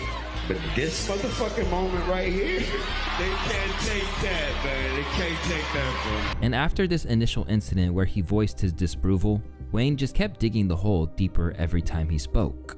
First of all, I want to say forgive me. Forgive me for the delay. And first of all, I had to get strength. I had to get strength enough to do this without breaking. I must say thank you to every voice, every opinion, all the care, all the love and the support out there. Your words turn into arms, and it held me up when I try to fall back. That hurt a lot. You know what I'm talking about, it hurt a whole lot. I blame myself for not being mentally prepared for a letdown, for just automatically mentally putting myself in that position like somebody told me that was my position. So I blame myself for that, but I thought that was nothing, I thought that was nothing better than that spot and that stage and that platform in my city.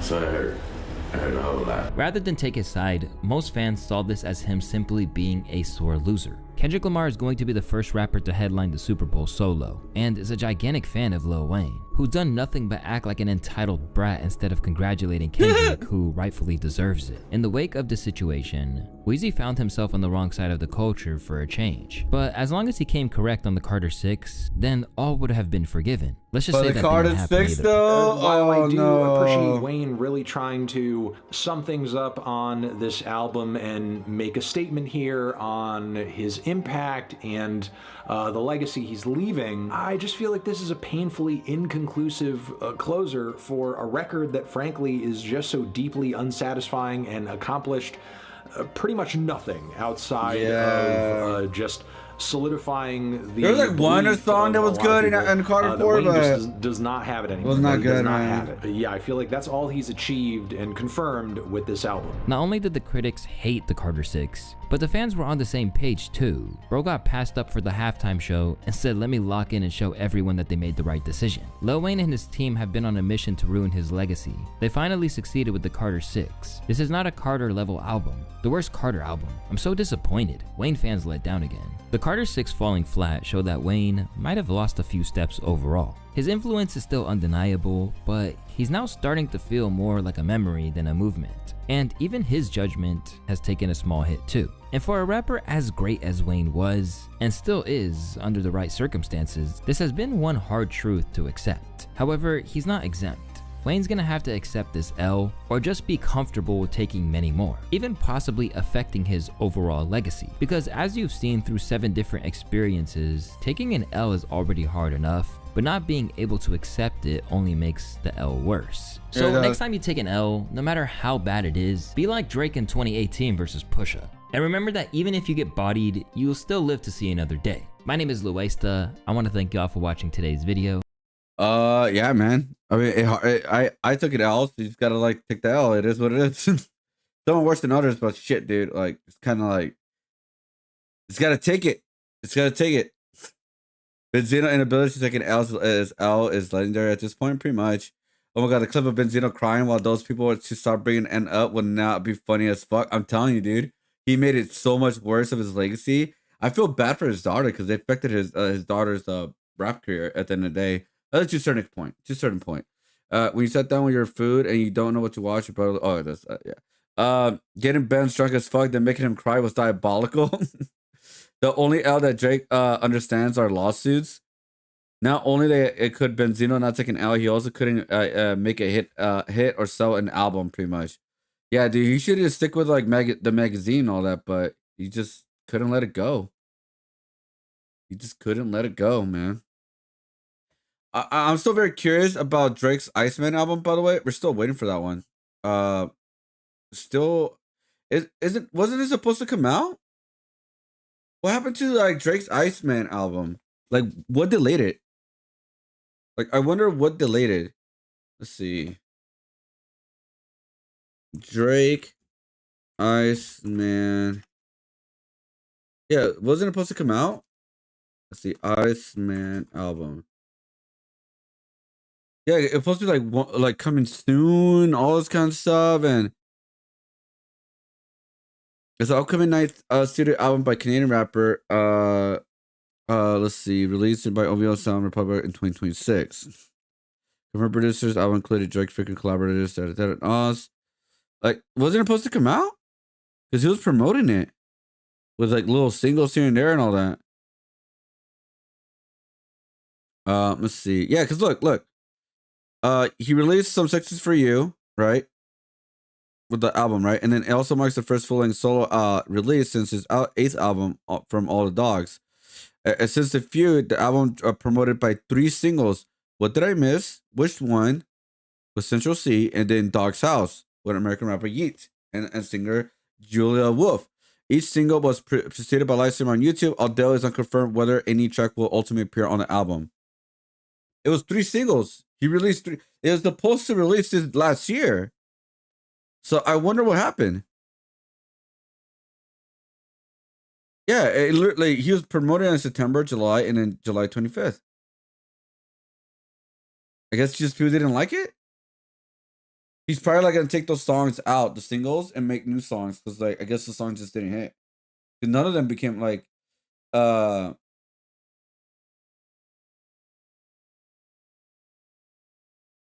I don't know, man. But I'm curious. I will listen to Drake's. I will listen to Drake's new album when it comes out, obviously for our curiosity. But I will be listening to J. Cole's album on February 3rd, and we can see how that goes.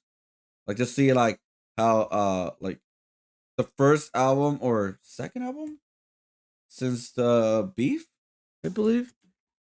Hold up. Yeah, the fall off. Let's see. Albums. Yeah, because he did that. He did that one for Your Eyes Only, and then KOD. Yeah, he did the off season in 2021. Was that? And then the might delete later was yeah, it didn't do great or whatever, but it was a mixtape. The might delete later was not an official release album. The off season was his first studio album since KOD, and I thought it was all right. I didn't think it was like the greatest or anything like that personally. I was like, all right, it's, you know, there's some good songs, but I didn't think it was the greatest album. Me personally, guys. I don't know if you guys heard that song or not, but yeah. But the Fall Off, I'll obviously give it a try. Listen to them, um, and we'll see how that goes. The Fall Off. But yeah, I don't know. I don't think they released the. Did they release the album cover? Let's see. Oh, okay. There's Instagram right here. That's kind of basic. I mean, that's really basic. Let's be honest. It's just him. I'm really surprised because albums are usually like artistic or like they put some time into them instead of just like a regular picture. So, I mean, I don't know the official like how it looks, but I don't know. We'll see. We'll see. I'm excited. I'm curious. All the kind of stuff, you know. I am very, very curious, but yeah, I don't know what the hell happened with like the Iceman and the Fall Off. Like, the Iceman album is like, where the hell did that happen? Oh shit! I forgot to show you guys this one trailer. Do you guys remember? Do you guys know Lord of the Flies? Lord of the Flies. Sorry. This book, I think everybody in America read it when you're like, either it was middle school or high school. I remember reading it. Um,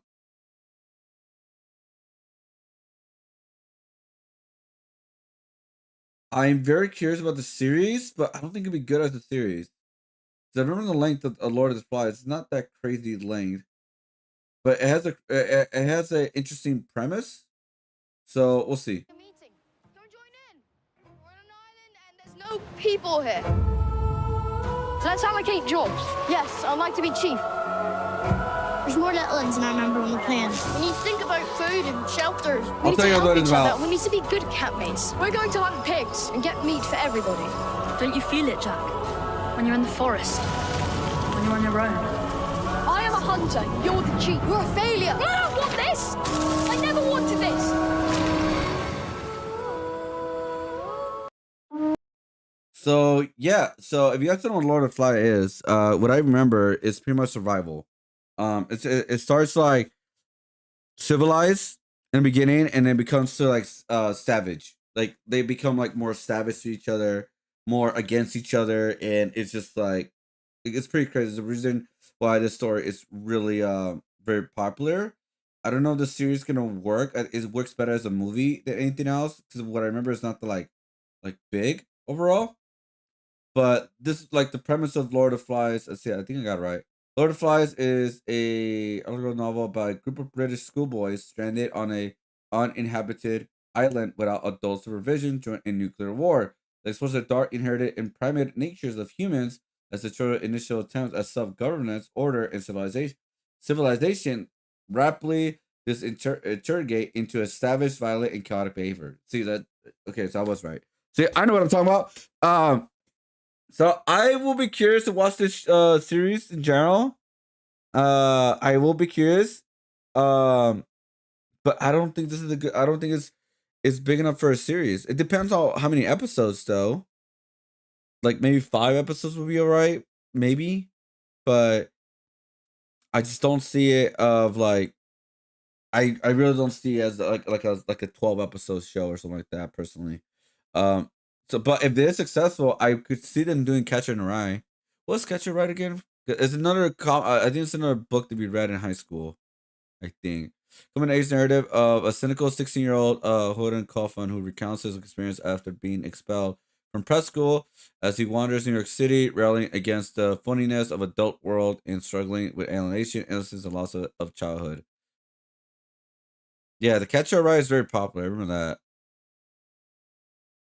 They made a movies of this, right? Did they?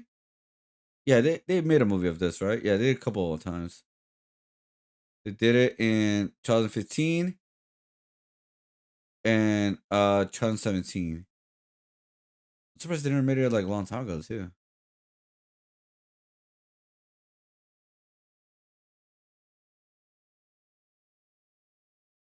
Yeah. And Coming to the Right. Is that another? Was that really a from the book?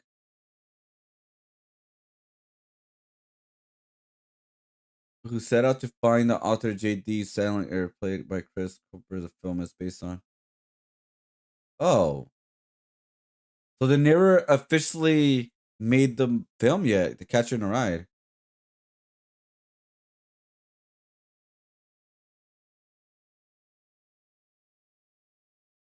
So he wants to produce at a high school, press school, that in order to do that, obtain his permission.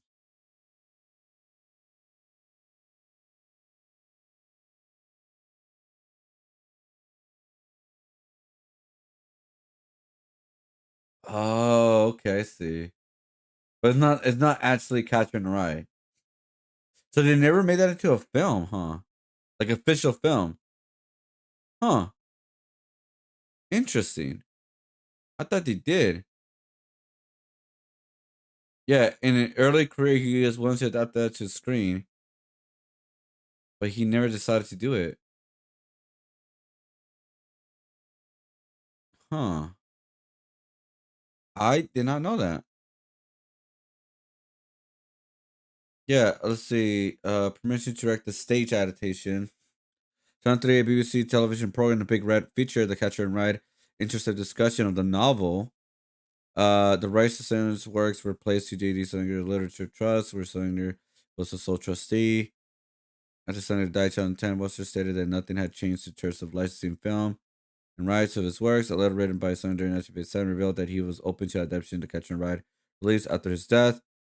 Wow. In 2020, it revealed that Walt Disney Company had almost made an animation film titled Doofus, which would have been an adaptation of Catcher in Rye, most likely akin to Oliver and Company. The idea came from CEO Mike Elster, who loved the book, wanted to do adaptation. After being told J.D. Salinger would not agree to sell the film rights, Elster stated, "Well, just do that kind of story, but that kind of grow up coming age story." Wow, I did not know that Catcher in Rye was never adapted to an actual film. There's a sequel to it that was banned too. What? That's crazy. But they made like films around it, I guess. Like kind of like yeah, it's been into I know it was made into a movie. I know that. We watched a very old version of it. Yeah, we watched that's the one we watched. It was how old was this film? 1963. Yeah. It was a film in 1963. We actually ended up watching it. I don't know they ever updated it or made a new version of this. But yeah. Oh, yeah, what I remember, yeah.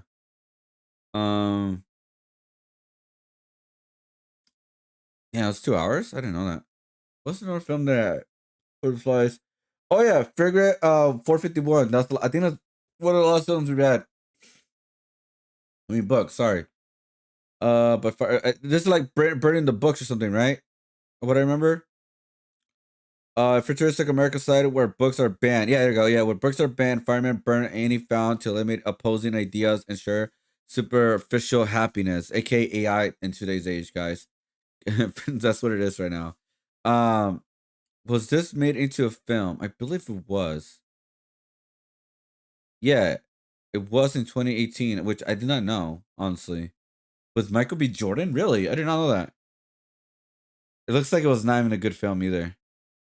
Damn. They got really bad reviews. 1966 was the film. And that got way more better reviews.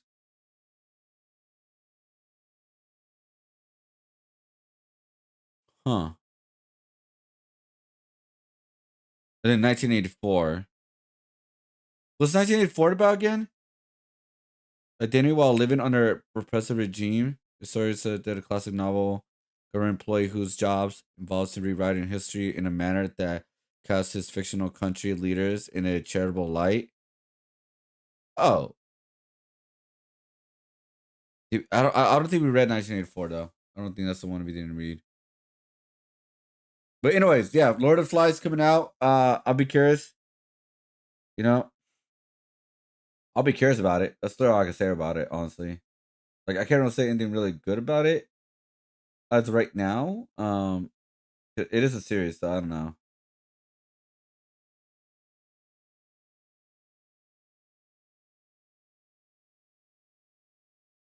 All Elite Wrestling is gonna have a collab with Adult Swim. Oh shit! Okay.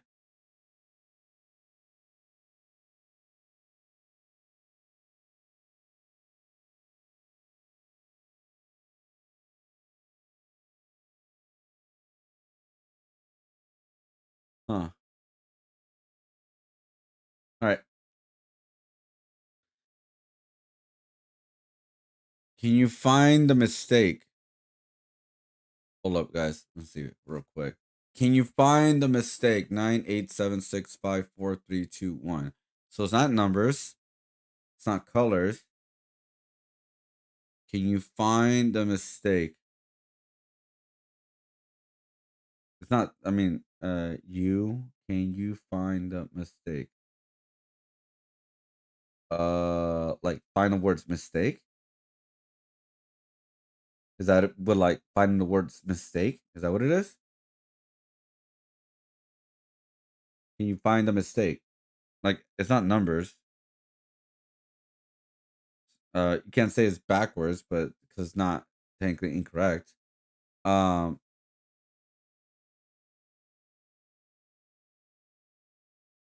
I don't know. It's just the word mistake. Because can you find the mistake?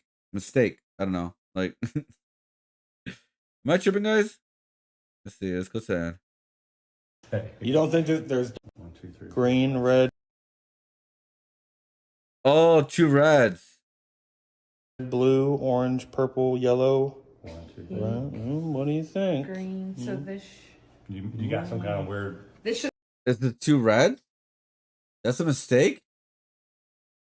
All right. Have been red. Maybe. What do you?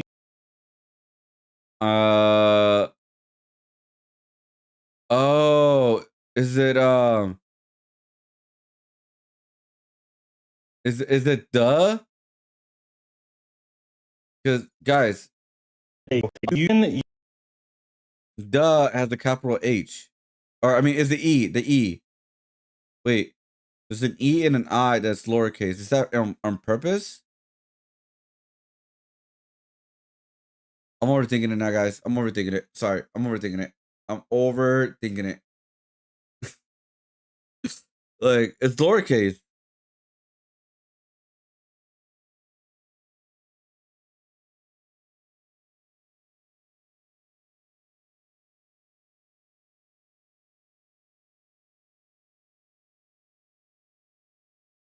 Okay, this says duh, but like mistake has the lowercase. It has a lowercase I as well. So it's like it's E and I.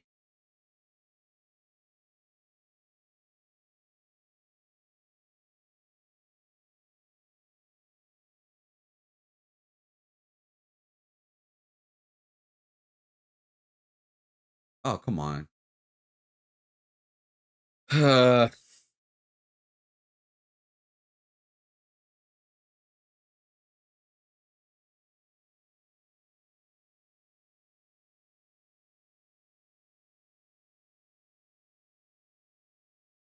Let's see.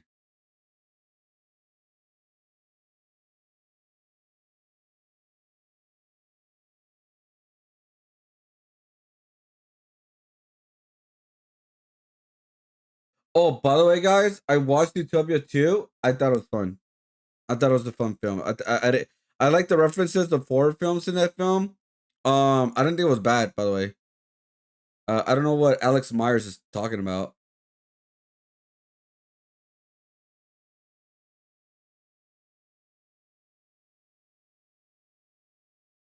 Yeah, I don't understand that. I like the twist in that movie.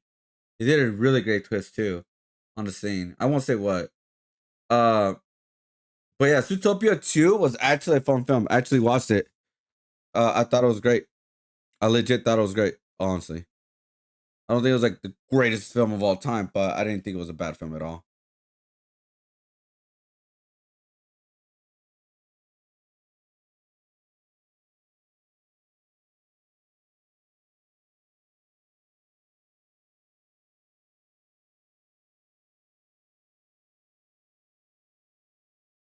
Wait, Hassan has been banned?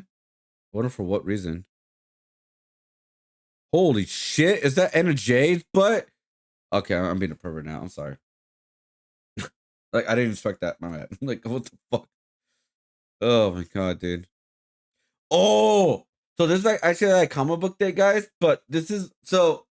Static Shock is coming back. Looks like new history of DCU. The Dakota incident is on February 25th. The final order cutoff is of Monday, February 2nd. You want more milestone in your life. So looks like Static Shock is coming back with its classic like animated like outfit, and if something happened, the Dakota incident. So yeah, I'm actually very curious about this, dude. I am very curious about the Dakota incident. Like what happened? Like why? Because again, Static Shock's been gone for a while, guys. He's been gone for a while, dude. Like he has been gone for some time. So I'm actually excited for finally getting a new Static Shock storyline. And hopefully it does great and not get canceled. Because last time he got canceled. I believe the last time they made a storyline of him standalone kind of thing. I don't think it's gonna be a standalone. I think it's like a full arc.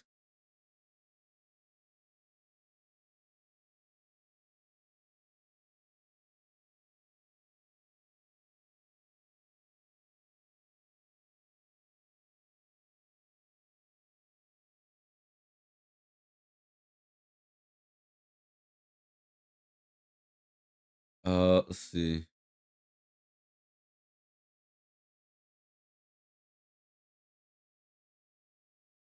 All right. I think that's everything for right now, honestly. All right, where's my music?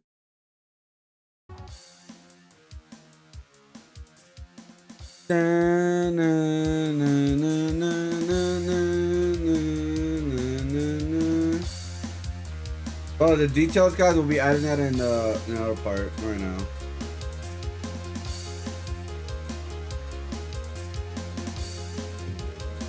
Again, I'm just kind of going with the first kind of idea for the theme, color theme, but we'll go from there.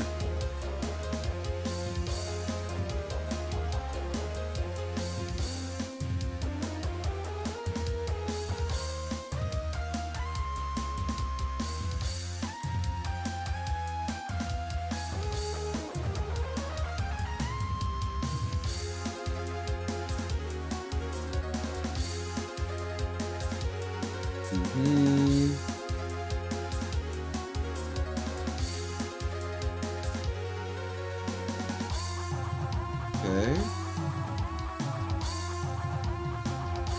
Not that much red.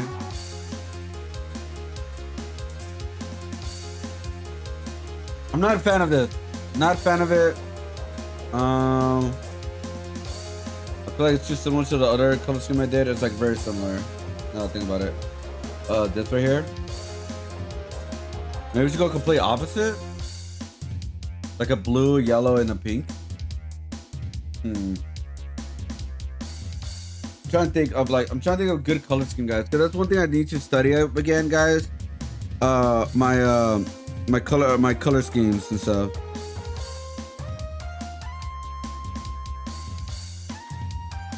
Because I was just learning how to draw for some time, dude.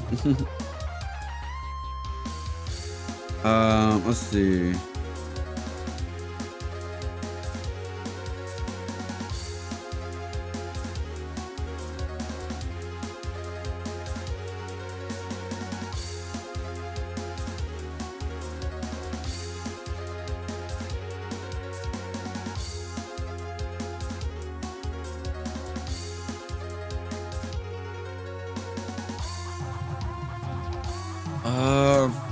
Hold on, guys. I need to look for color schemes. Because again, I haven't really like practiced mine for a while. So I want to do something different.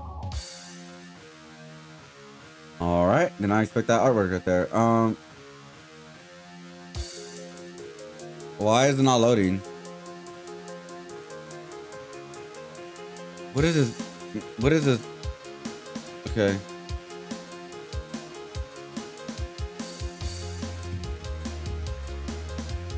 Huh.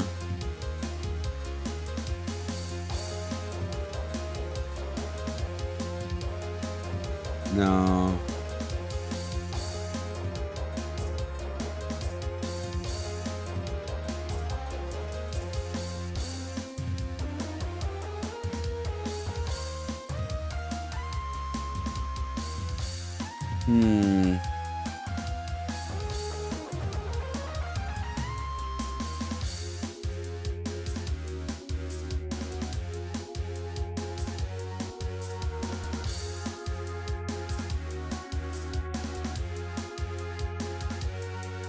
Let's see, do I want to go with like a lighter colors, or do I want to go with like a heavier, darker colors?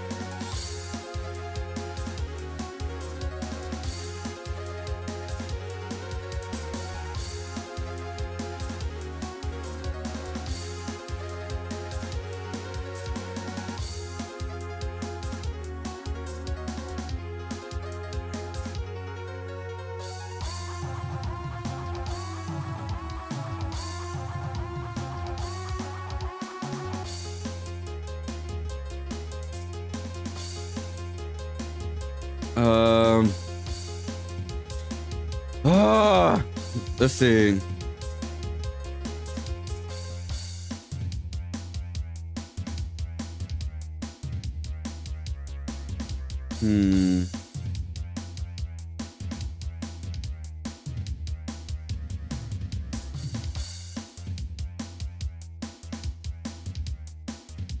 No, not blue.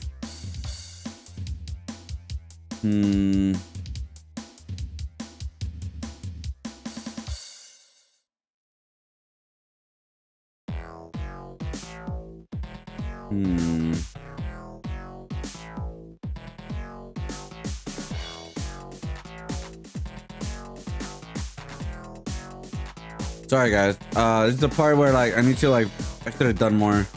Which I could just fill out the color right now, guys, and I could just change it later. Let's just do that so we don't waste time. Right? Just right now.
All right, this color is just placeholders, guys.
Do I have like brown or something? I guess that counts. Just right now.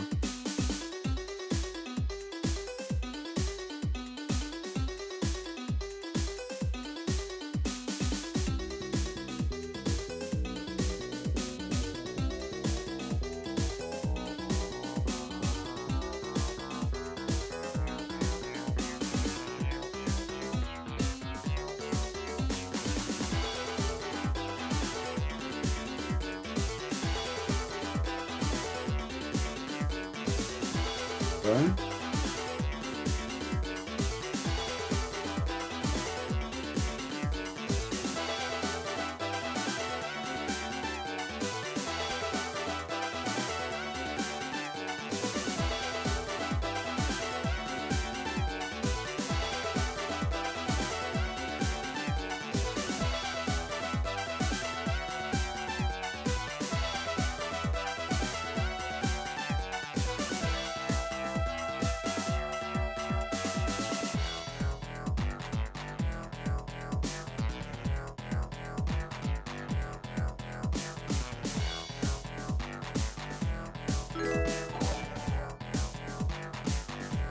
Hey, thank you for following. How's it going?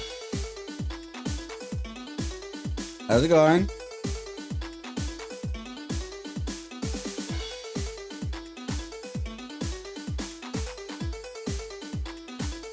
How's it going? How's it going? Sanchurch? Sanchurch? I don't know. How do you say that? How do you say that?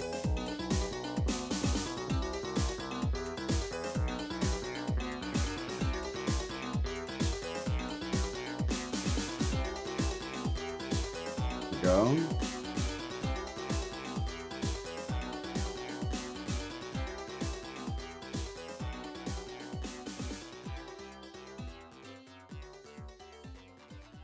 Nice work. Oh, thank you, thank you. Yeah, so what we're working on is a community drawing based on you guys in general. So this is my community drawing that I'm doing. We did this as a traditional art piece, like I do everything right now. I'm not happy with the colors yet. This is just me just kind of like filling the color right now before I start fully changing them. So I'm not happy with the color scheme right now because I'm not really good at it right now. So I will be changing that. That's why like yellow like looks weird. But again, we're just like filling out the color. Anyway, so this right here is a community drawing that I did for my community. People that like subscribe to the channel or donate to the channel. But also which we just added was like people that watch the stream and claim their points on stream. XYCD. That's how you guys can claim it. And so yeah, I decided to every single month, guys, we're gonna finish at least one digital art piece. I don't get it at all. Oh, the color scheme? Oh, yeah. I mean, it's really it's not good. Like, don't get me wrong. I understand. It's like I need to fix it. But each of these cats represents a viewer that either claimed their points or subscribed to the channel, and they added like what they wanted for their own, like, you know, to be part of the bar stream, pretty much, or the bar image. We actually started working on. Actually, we started doing the Valentine's one, which was this one right here, actually, right here. And the Valentine's one is pretty much this is the character right here, and then the community characters are like the little flowers, and we're gonna start adding more of the designs with like more here, like all kind of stuff. And so like people are gonna pick like their emotions of what kind of emotions they want for the little flower to be. It's kind of representing like Valentine's Day kind of thing. So that's what the design is right now. It's just a sketch right now. We worked on it today. And yeah, each of my community members or people that or claim points and all that will be added into this drawing. And then you guys can just pick a motion that you guys want to be like whatever you want your flower want to be, pretty much. So that is the idea, and we have like this sketch right here for it right now. And yeah, that's what we're just working on right now. My English is basic. Oh, is it I can talk Spanish. That's about it.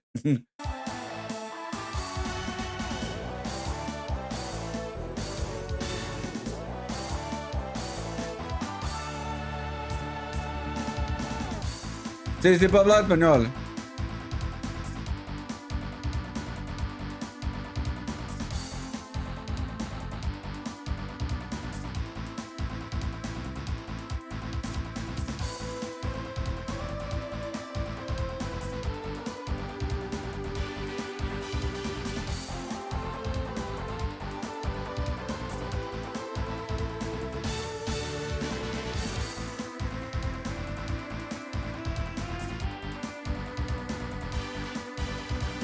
California.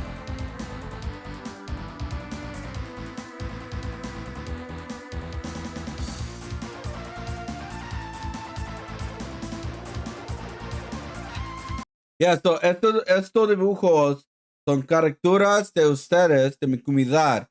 personas que se suscriben en mi canal o usen los puntos en mi canal que ellos ponen en el dibujo. Que every single, una vez al mes quiero hacer un dibujo que hice en el papel, lo voy a hacer en la computadora con color y todo. So, eso, todos los gatos que están aquí son caricaturas de ustedes, de mi comunidad, que ellos quieren poner aquí. Ahorita hicimos el otro dibujo para las Valentine's Day.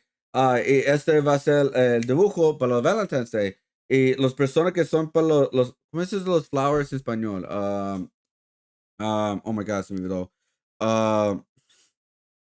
Let me see, hold on. Se me olvidó, ¿cómo dices flowers?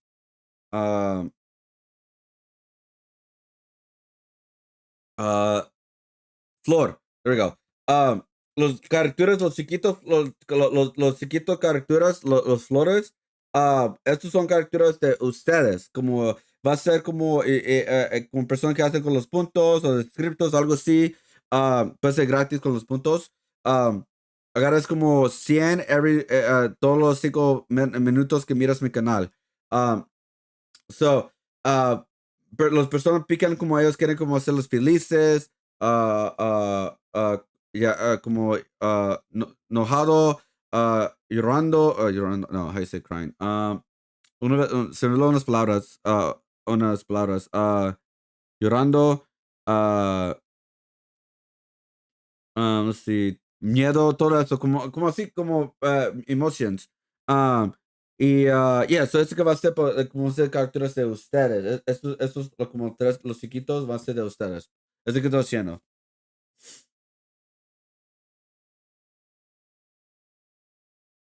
Flores, there you go, yeah, so se me olvidó. Es lo que estamos haciendo.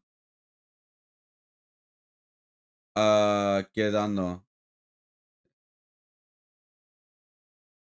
Okay, there you go, yeah. So, ahorita los colores no me gustan, más los estoy poniendo ahorita para que lo pueda cambiar bien fácil, como si era. Si puedo cambiar como el azul, como está aquí, no, como el azul, ¿no? And then boom, G. Sí, like, como lo estoy buscando, cuál color quiero ahorita yo. Eso que estoy haciendo. Pues ya. Pero ahorita me estoy como poniendo todo junto para que ya está listo, para hacer esto más rápido. Para que no dure bien mucho. Este no es mío. Este no estoy agarrando el color. Este no es mío. Este es mío. Este me gusta este. Es como Gundam. Este es más, lo estoy usando para los colores. Y también pero no quiero este. Una vez agarro dibujos para colores, que una vez no sé qué quiero hacer. Pero este es mío. Este es mío, que está ahí.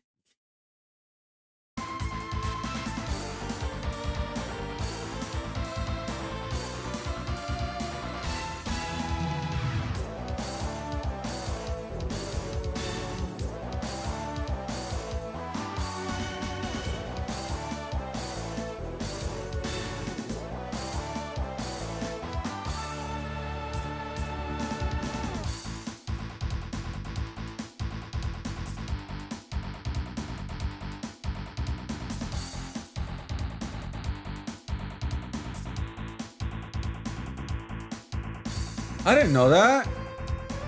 You could catch pucks? Guys.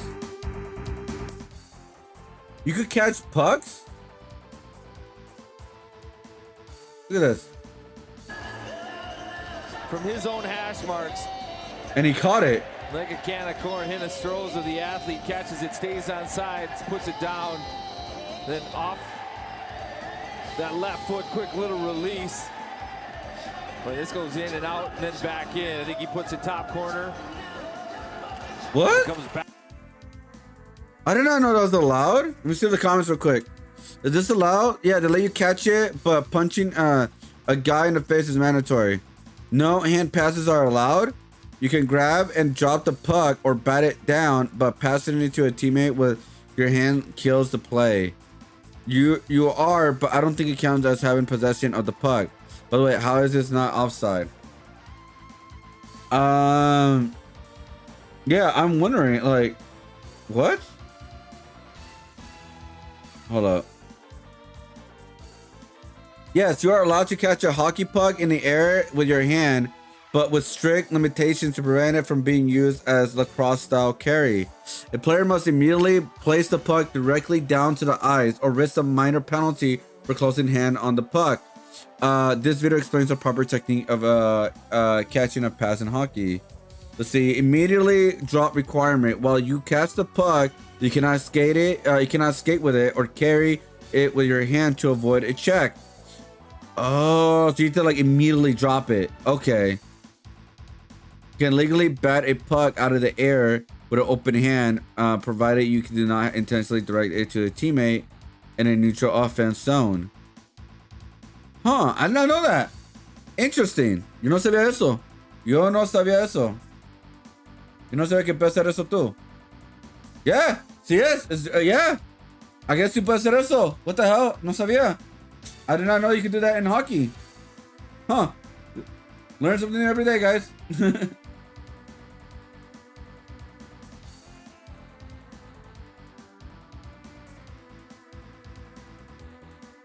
Yeah.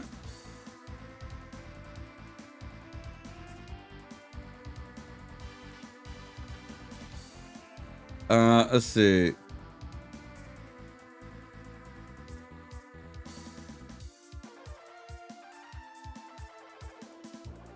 If you can't punch him in the face, you can grab the puck with your hand. Like, yeah.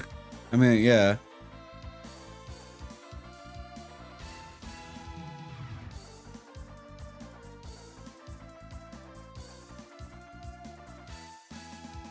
Let's see.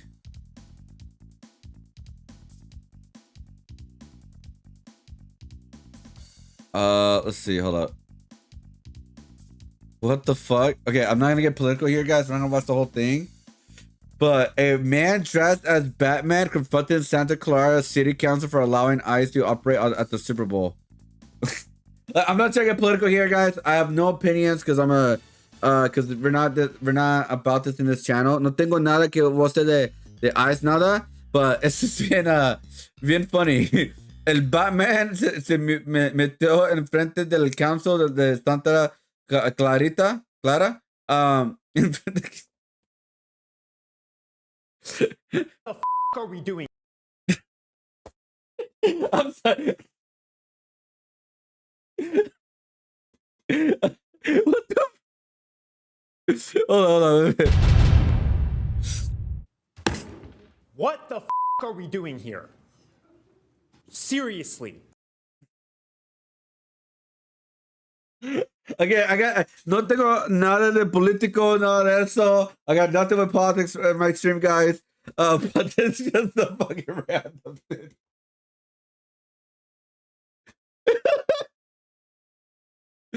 Sí, de verdad. Se mira que es de verdad. Se mira. You don't think it's AI. Yo creo que no es. I don't think it's AI, guys. It's because it's from TMZ.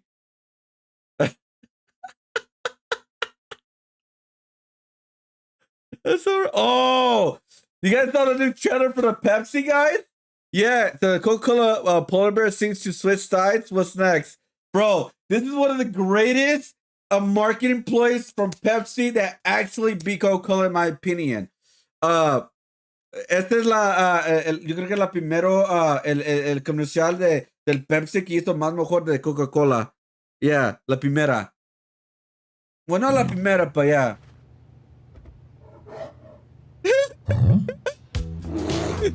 You're not the only one. Like terrapin. This can be heavy. Tell me. Want to be free. Hey. Oh, Pepsi, bro. Yeah, you know why? It's because you know what Coca-Cola's been doing, guys? They've been doing their bullshit AI freaking commercials, dude. And now Pepsi did this. I don't know if this is AI or not. This could I could eat my words, but this was a lot better than Coca-Cola. I don't think it's AI, by the way.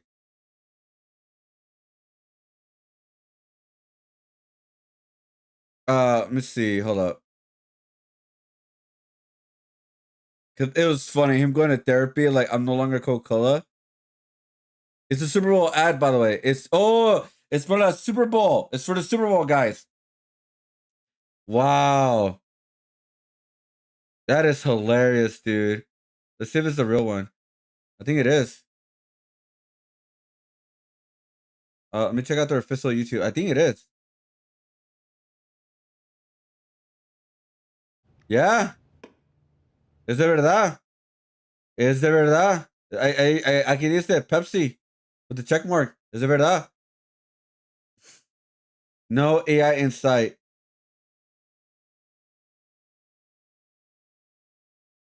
At the table are AI. Look at the guy eating pizza. The pizza floats in his hand. Let me see.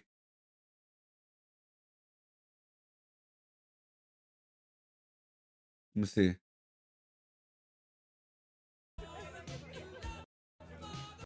Let me turn on the music because I don't get more copyrighted. What? ¿Qué está hablando del pizza de su mano? Se mira regular. Regular. Ahí está. Wait, what? Bro. Personas están. What? Okay, mira.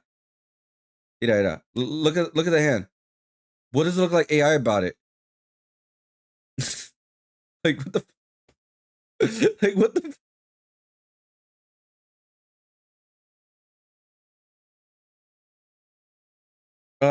I think it's full AI. Well, you guessed wrong. The bear is an animated 3D model. Takeru Waititi would never use AI in his work. He is vented against it. He said it in the past that Coke Zero is his favorite drink, but something's unforgivable. So he's a Pepsi guy now. Oh yeah, this is like way better than Coca-Cola, dude. That's funny. Did you know that Bad Bunny will be performing at halftime? Sí, el Bad Bunny va a ser la halftime show. Yo no sé qué va, para mí, yo creo que no va a ser más bueno de Kendrick Lamar. I don't think it's gonna be better than Kendrick Lamar, but that's because I'm more of a hip hop fan than like a Bad Bunny fan, guys. That's the only reason. So it's not like a like, oh, Bad Bunny's bad or anything like that. It's just more of I'm more a fan of hip hop than like Bad Bunny type music, you know.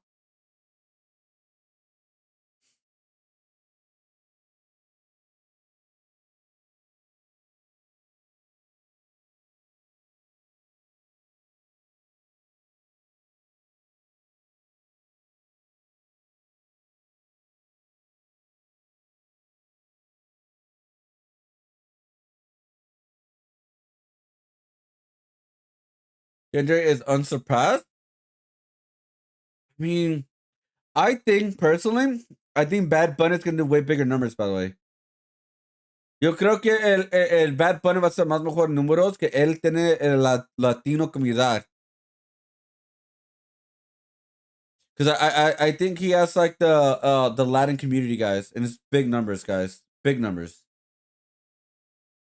That's in my personal opinion. I think because like Bad Bunny has like the Latin community plus like the English community to a certain extent.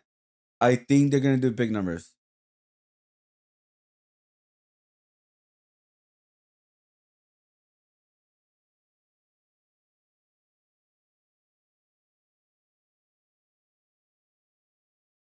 I could be wrong about that. I don't know, but it's possible.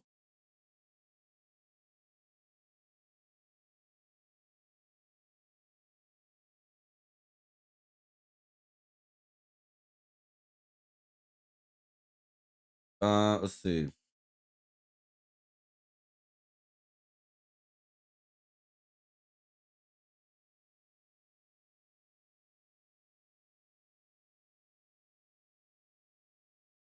Let's see. Hold up. I think I'm catching up everything. Okay, yeah. I caught up everything. Okay, we're good.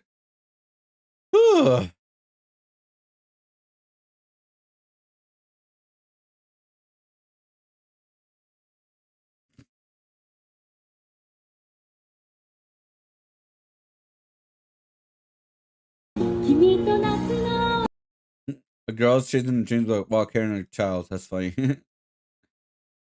Dathan Frost instantly started flaming blue face after finding out his real name is Jonathan. Don? Not Dan? What?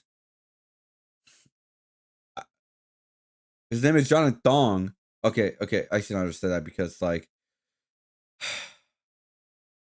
I could previously use people use that as my name too. You know what? Forget I didn't say anything, guys. Forget I said anything. No dije nada. No dije nada, okay? I didn't say anything. All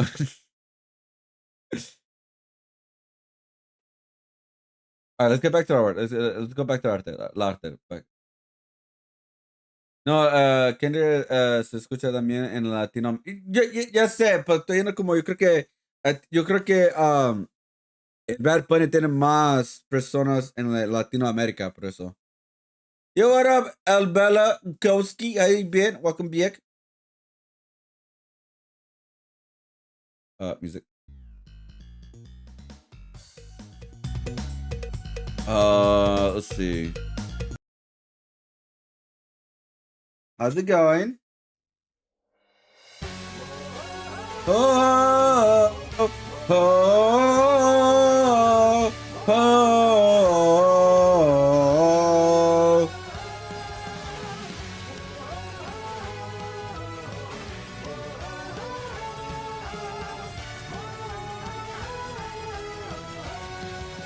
Oh, damn it.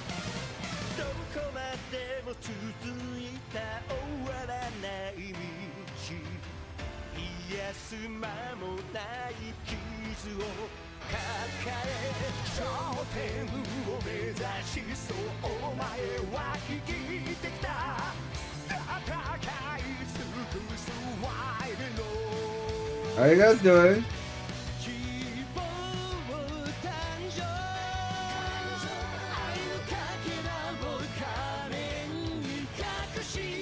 How's your day been going? How's your night going?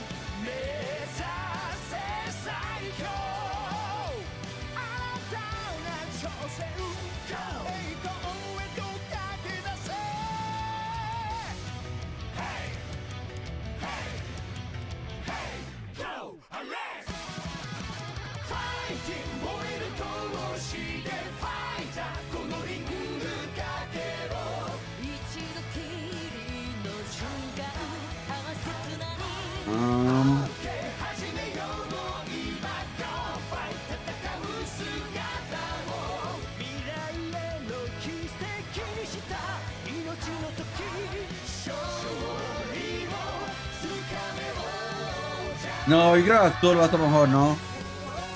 Azul va a estar mejor. Sí.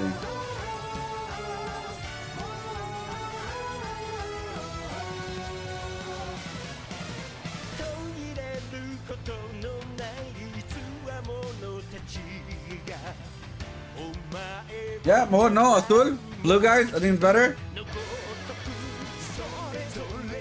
Da da da da da da da.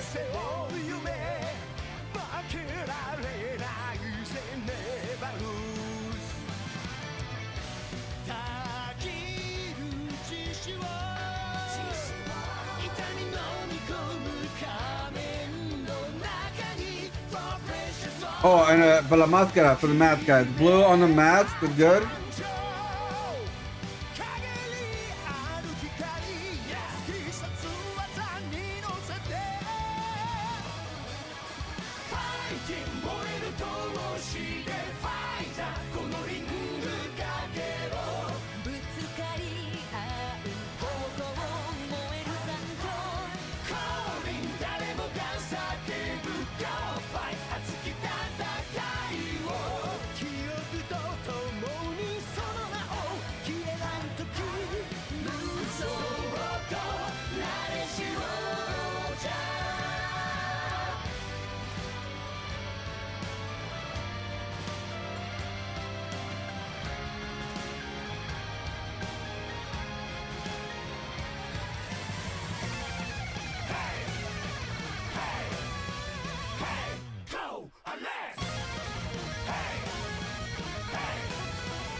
There you go.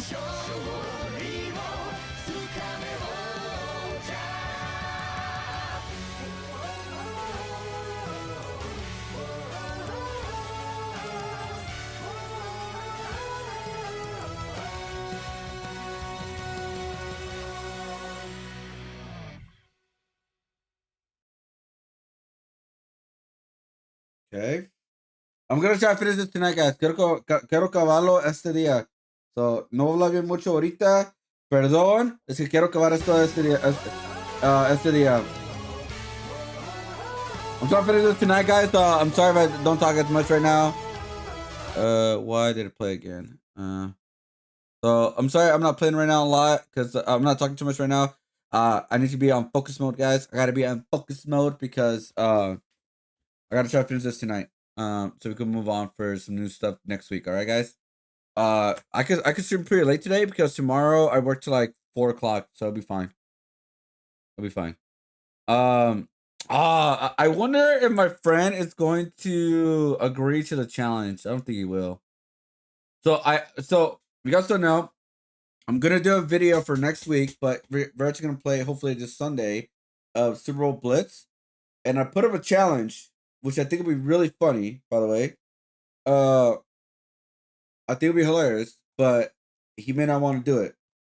So I was like, if he wins, I'll do a portrait painting of him, right? Like a portrait painting in my art style. Like a 8x8, right? My like small ones. But if he loses, I'll still draw a portrait of him. I could draw him with like a Chun-Li outfit or something like that. But I may change it if he's not okay with that. I'm thinking about changing it of like I'll put him in like an outfit of a character he does not like. It's just like a character he does not like. Maybe like that would be better, I guess. I don't know. Because I want it to be like a fun challenge for like a video. But I don't know. We'll see what happens.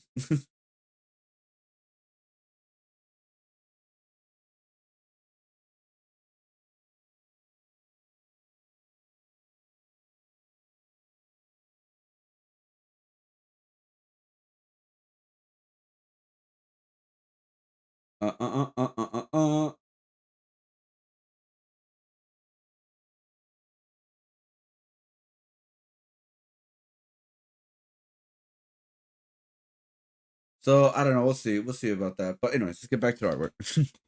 I'm gonna put like the music real quick.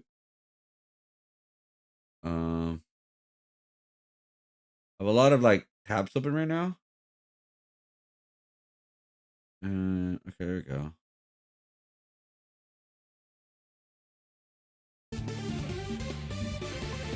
Okay.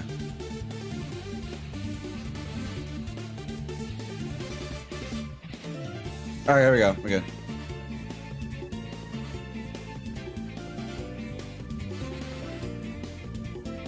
Oh, actually, I'm actually very curious to this video. It's video game related, guys. The bizarre decision that ruined Marvel vs. Capcom. I already know I think I know the answer. It's a limited video, but I think I already know the answer, guys. They try to combine the new Marvel vs. Capcom like Marvel characters to the MCU, and that was a big mistake. But at the time, they were trying to promote the MCU movies and all that, so that was like a big mistake, in my personal opinion. But it's not a direct sequel though, so technically they could still release Marvel vs. Capcom 4 if they want to. All right, let's play the video. Sprawling cast of characters and mountains of cash. The history of Marvel vs. Capcom has dizzying heights and an ultimate landing place that's so depressing, it might as well be a Shakespearean tragedy. If I know Shakespeare, I thought I was about to kill everybody up in this bitch. Which begs the question, how does all of this success result in a fighting game franchise that currently has almost no footprint in the fighting game ecosystem? Yeah, it sucks. While Marvel and Capcom both have lengthy histories in the gaming space, their joint ventures first started with the cult hit 1993 arcade game simply titled The Punisher. The game might not have set the world on fire, but it was a solid That was a beat 'em start. up It was and a was start. viewed by both companies as a successful collaboration upon its release. This cleared the path for what some still consider a high watermark in the annals of fighting games, X-Men: Children of the Atom. Originally produced in an effort for X-Men the Animated Series synergy, the game features fairly smooth gameplay, iconic characters, and a combo system that can be performed in midair, something that would become a staple of the franchise going forward. Capcom would expand out of the X-Men business by producing Marvel superheroes. Based off the Infinity Gauntlet storyline, the game saw all your favorite Marvel characters, including Spider-Man, Captain America, and Wolverine, going toe-to-toe with Thanos for the fate of the universe.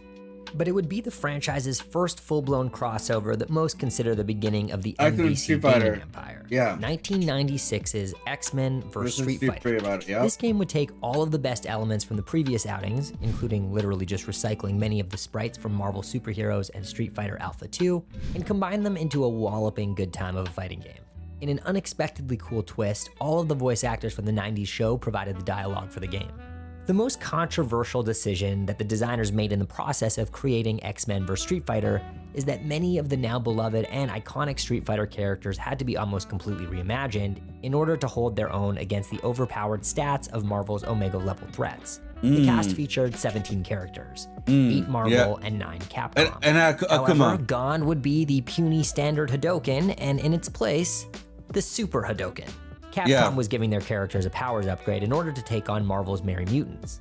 A side effect of this upgrade was that multiple characters were accidentally given infinite combos, which caused Capcom to have to reissue the game multiple times to avoid this outcome. Different versions. But don't worry. No, and I believe, no, I didn't open it. You want me to open it? I'll open it. My GGB? I didn't open it. I'll open it right now. Forgot about it. I'm not lying. There we go. Let me open it. I got this right here. I haven't opened it. Let's see what it is. Forgot about it. I can't open it, guys. My hand, I can't get a grip with my hand. Okay, here we go. All right, here we go. I'm not gonna look. Not gonna look. Not gonna look. What is it? What is it, guys? What is it? I got the pink one. Fuck! I got spicy. Damn it, I wanted the businessman. It's so fuzzy though. Oh wow, it's actually pretty good quality. Holy shit. It's not bad quality. Oh wow, look, it's not even that bad of quality. Look at this. Wow. Look at this. Not bad quality. Wow. He is adorable. Como se mira?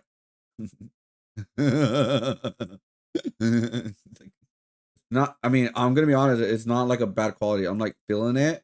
It's fuzzy, but like the chain doesn't feel like it's like super bad or anything like that. You could do both ways. You want to do it with a key, or you want to like just like get the hook and all that. I mean, they give you both options. Holy shit. Instead of one option, they give you 2 options. Yeah, everyone wants to, yeah, obviously it's a secret. Bro, I kind of want to buy another one. Yo, does anybody have like $7? Because I could do $7 right now. So say I could get another one. Wait, are you still doing it? Hold up.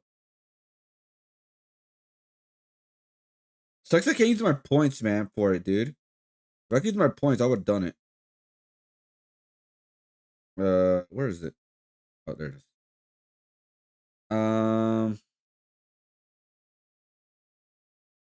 Let's see, menu. Oh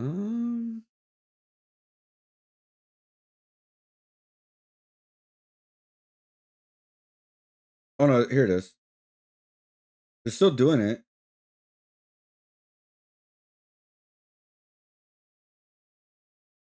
Oh, you're exercising again? Oh, okay. Yeah. I mean, today I ate. I'm actually eating a lot less right now. I just ate my bar. I ate like kind of like a pepper with cheese kind of meal. No meat, nothing like that. It's like a Mexican cheese too. And then one little bag of just take the egg off. One little bag of the baked chips, like a little bag. It's nothing too crazy. And then the rest I just drink like the no sugar thing, and sparkling water. So that's all I ate today. Nothing too crazy.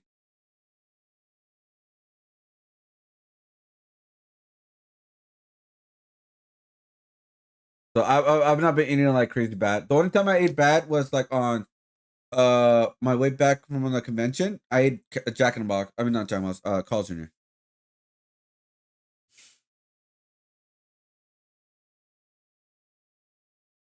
I don't want that much food. I mean just do this. Take out the cheese and take out one of the chicken patties and then save the chicken patty for another time. Like you said.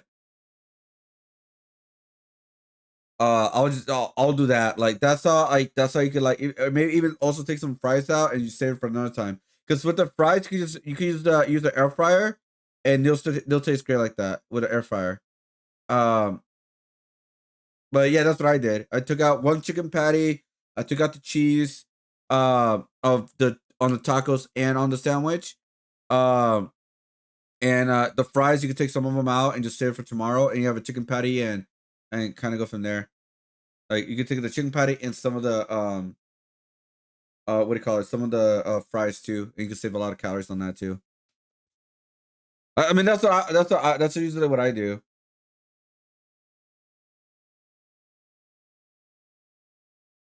I usually just eat tacos or the sandwich. Yeah, but yeah. See, like those like you gotta make like certain sacrifices. It'll be fine, kind of thing, you know.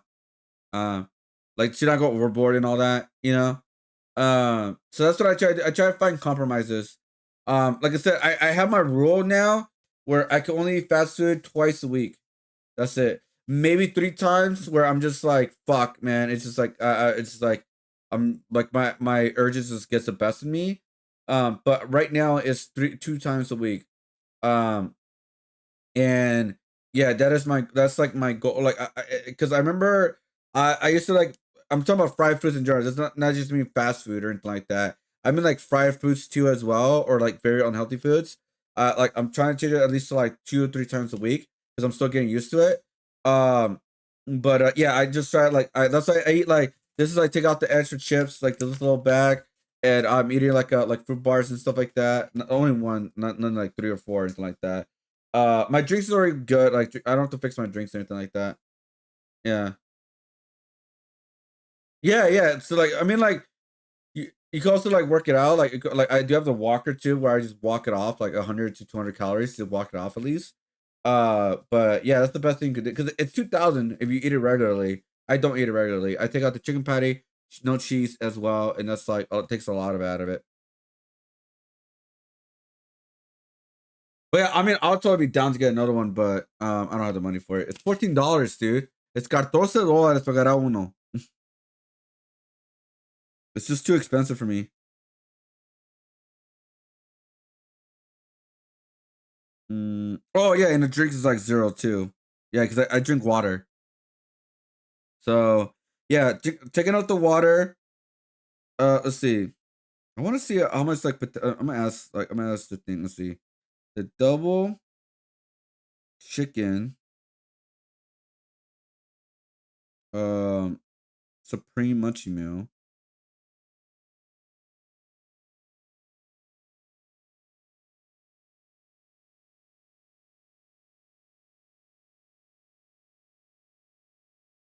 All right, let's see.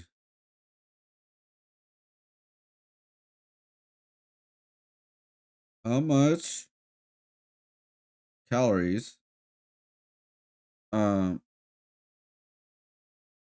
if I take off the cheese and one chicken patty and no drink?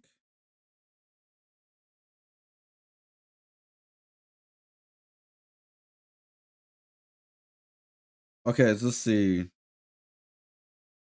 Modified to one chicken patty, no cheese. That is about 450 calories. So a standard chicken, a crispy chicken patty is about 200 to 250 calories. So removing the Swiss cheese and the chicken patty saves you about roughly about 300 to 400 calories, dude. No drinks plus saves another 200 calories too as well. So an estimate calories, bro, just by doing what I do, it goes back to 990 calories to 1,190 calories. Just if I do that, pretty much. So you, like I said, if you do it the way I do it, the last time I got it, you save a lot of calories. A lot. I mean, I don't recommend eating every day or like every week or something like that. But I'm just saying, like, if you do it that way, then yeah, I would like, yeah, you could save so many calories just by doing that way. And then you can save extra if you save on like fries or something too. Yeah, instead of 2,000, you can lower it to 1,000, half of the calorie intake, half.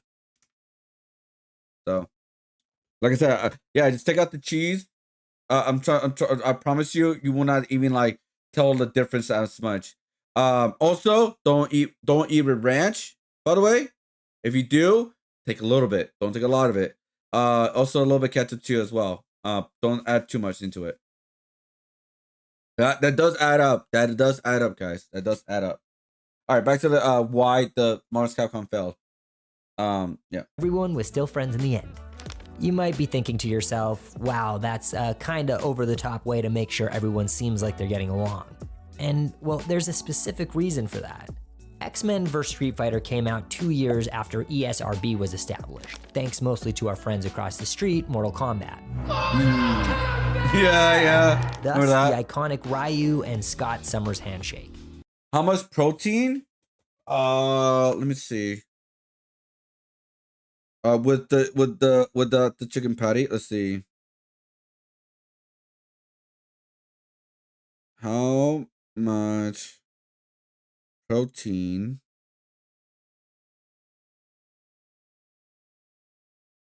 chicken patty from Jack in the Box?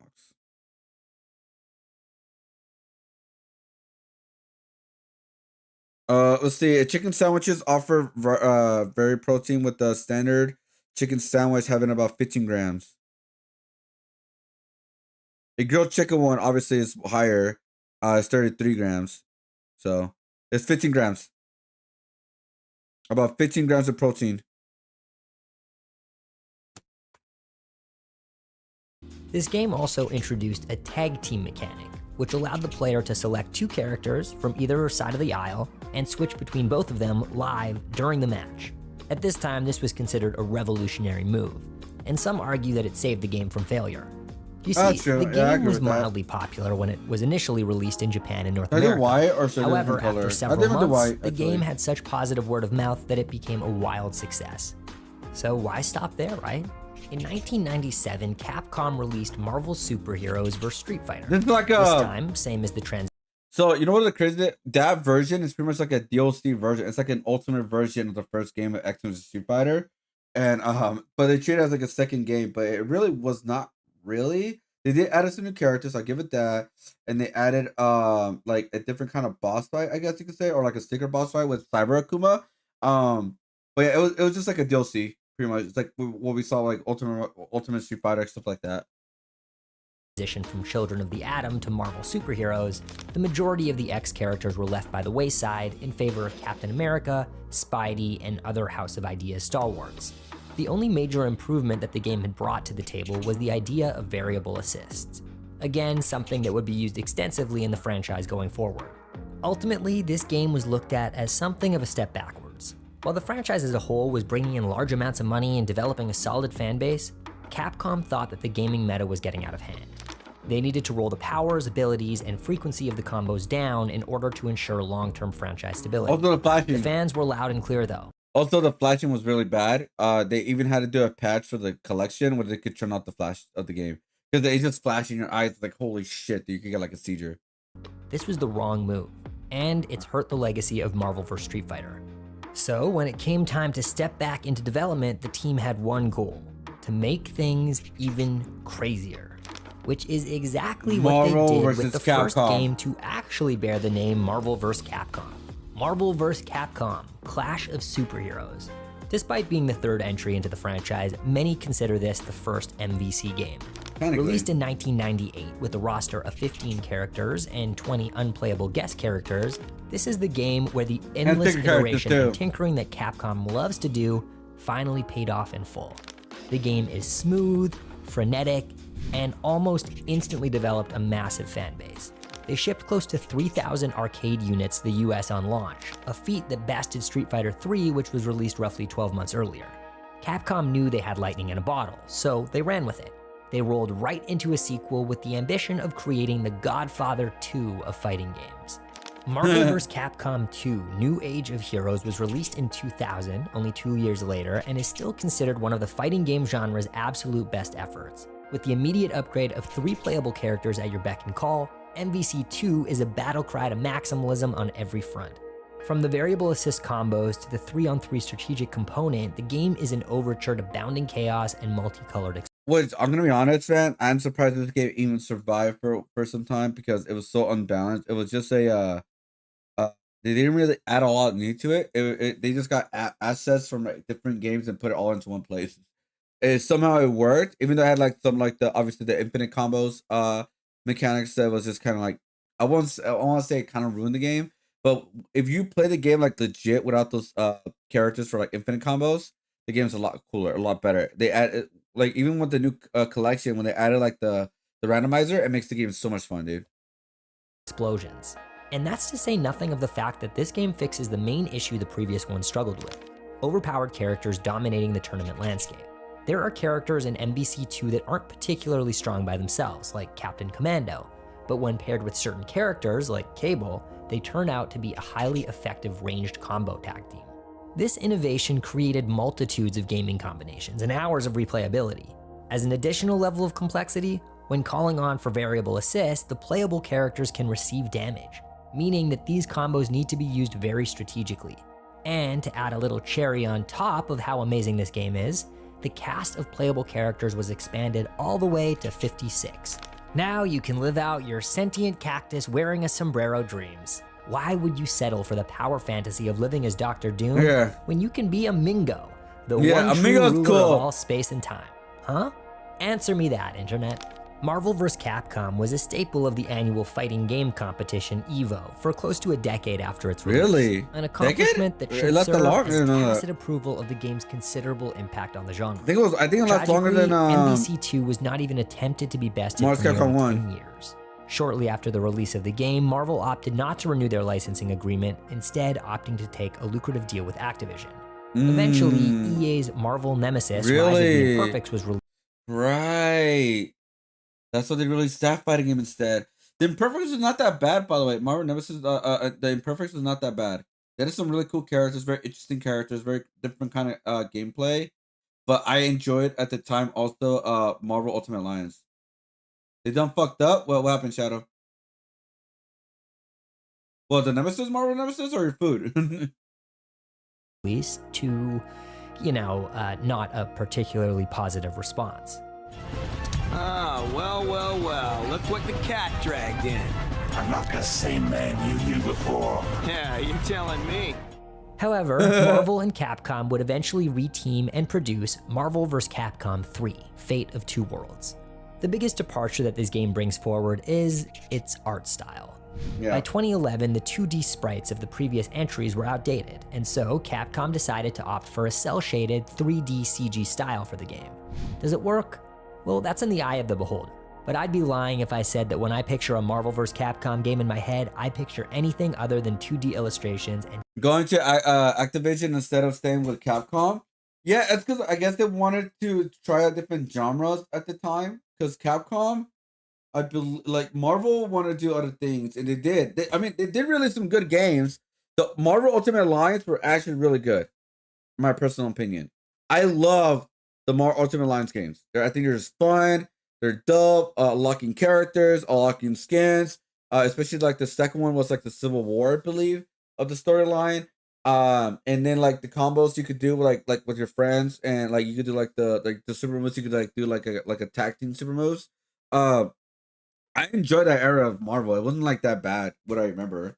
Because Capcom right there, I believe Street Fighter 4 was on the horizon too as well. Let's see. Well, when was Street Fighter released compared to Marvel's Capcom 3? Let's see. Marvel versus Capcom 3 was released in 2011. Oh, that's Ultimate. No, the first one, the first version. Release. Yeah, it's 2011. Yeah, it came out 2011, and then Street Fighter 4 came out in SS4 release date. Came out 2010, so it's 3 years after. So yeah, Capcom was doing their own thing. They were doing Street Fighter 4, so it wasn't like the worst thing in the world, especially with Capcom, because they released Street Fighter 4, even though it doesn't look as good. It's still revolutionizing like fighting games for the new era at around that time. So they were like with like Mortal Kombat 9 too as well. So it wasn't like the worst thing. Cap screaming. The game attempts to bring what made the previous entries in the franchise great into the modern gaming landscape. There are some interesting ideas put forward in terms of fighting combos like snapbacks, hyper combos, and crossover combinations, but there's something that just feels like a step back for MVC3. It featured a roster of 36 characters and a design scheme that mostly seemed to work for longtime fans. Maximize gameplay depth while minimizing complexity. Well, yeah, it was the game combo received style. Positive reviews and sold roughly 3 million copies prior to release. But here's where Capcom does their Capcom thing. Yeah. They released a new version of the game, a couple months Ultimate later. Marvel vs. Capcom 3 in November 2011, with 12 new characters. Is it fun to see Hawkeye, Ghost Rider, and Nova show up in a Marvel vs. Capcom game? Yes. But at what cost? You're gonna release the same game just 7 months after release? Everybody was It's left a bad pissed, taste dude. in players' mouths. Everybody was pissed. But thanks again to Evo, the game's legacy has been refurbished. After being a staple of the tournament for years, it's looked at fondly by the fighting game community. Too bad the same can't be said for the next entry into the franchise. Oh God. Marvel vs. Capcom Infinite. So do you take like regular I remember batteries? the trailer for that, dude. Holy shit. Released in September of 2017, 6 years after its predecessor, due to Disney pulling the license back in-house and then subsequently shutting down Disney Interactive, Infinite is a letdown on just about every level. A clunky story, limited cast of characters, and weird gameplay decisions top the list of grievances. But then, of course, That's where I disagree. The gameplay was actually one of the best type of gameplay in all Marvel's Capcom. That's one part I would disagree with him, because it actually was. The team mechanics, the air when you're like up in the air, kind of doing those combos. Some characters didn't look the worst, but it was missing the X-Men characters. I'm telling you. The biggest part that was wrong with this game, like the biggest thing, was the roster, the story sucked ass, and also the graphics. Those are 3 things out of 4 that was bad. And the 4th one is gameplay. The gameplay was not even that bad, by the way, compared to other characters, like the other game. It wasn't like the worst thing in the world. It was actually like pretty good. And also the online play was actually good too, at the time. And yeah, like I said, yeah, the biggest problem, it had no X-Men characters. The art style sucked ass, and the story mode sucked ass too. There are some characters still look good because they're creatures for the most part, like Venom, Ultron, Sigma, Mega Man look alright. What I remember, Zero look alright too as well. Nova look alright.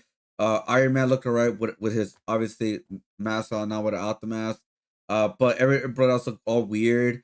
And then yeah, the missing roster characters that people were extremely excited about. Not having any X-Men characters was a very bad decision, and that's Marvel's fault. Because at the time, Marvel did not own X-Men, Fox did. Or yeah, Fox owned X-Men, so they didn't want to do anything with X-Men at all, or even also Fantastic Four, because also Fox owned that too as well. So because they're dumbasses, they're like, oh, let's just do but they do own X-Men, by the way, to other aspects of it. Fox owned like the movie rights of X-Men, of what I remember, and TV rights. They didn't own the gaming rights.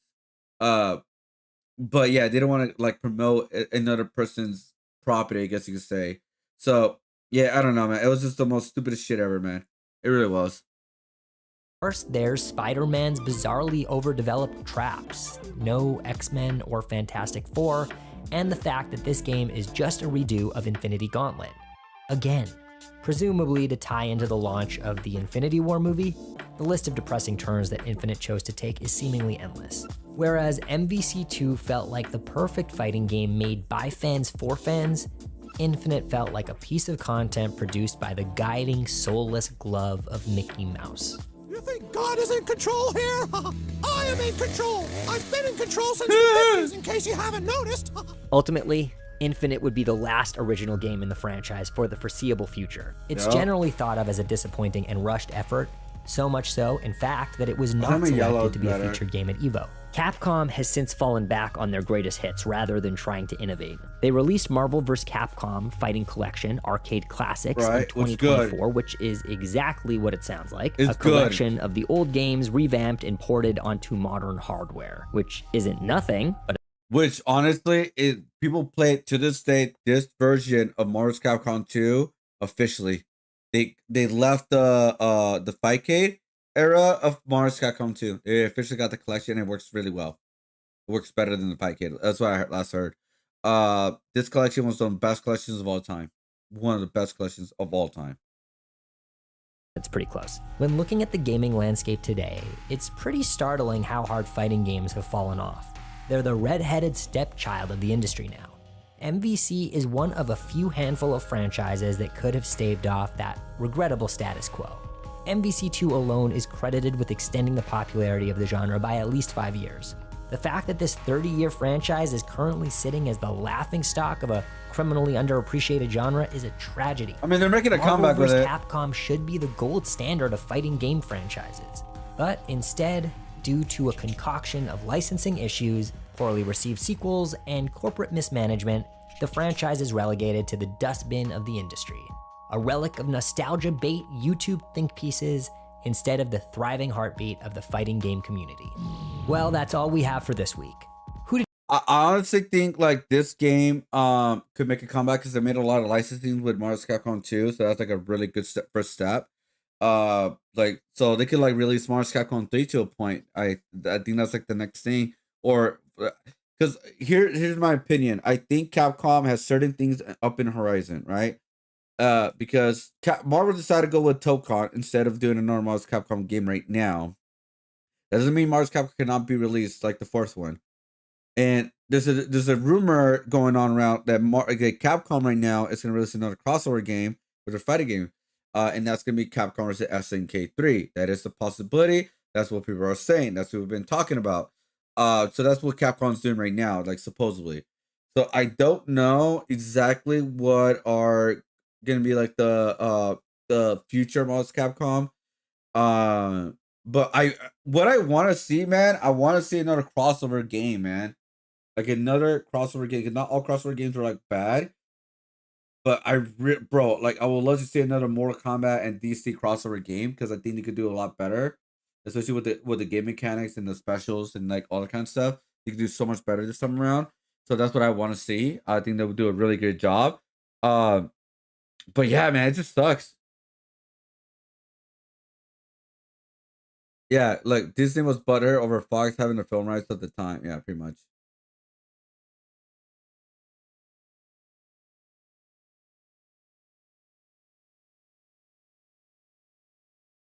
Oh, right. I forgot about that. Yeah, he tried to replace the mutant with the humans. Yeah. Everybody hated the humans too, by the way. It was a really bad show. It had a great premise, but it was a really bad show.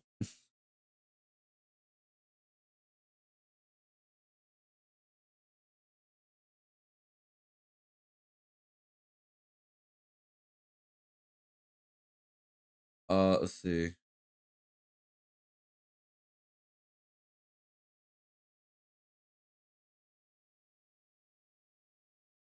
Oh yeah, there's another vending machine drama.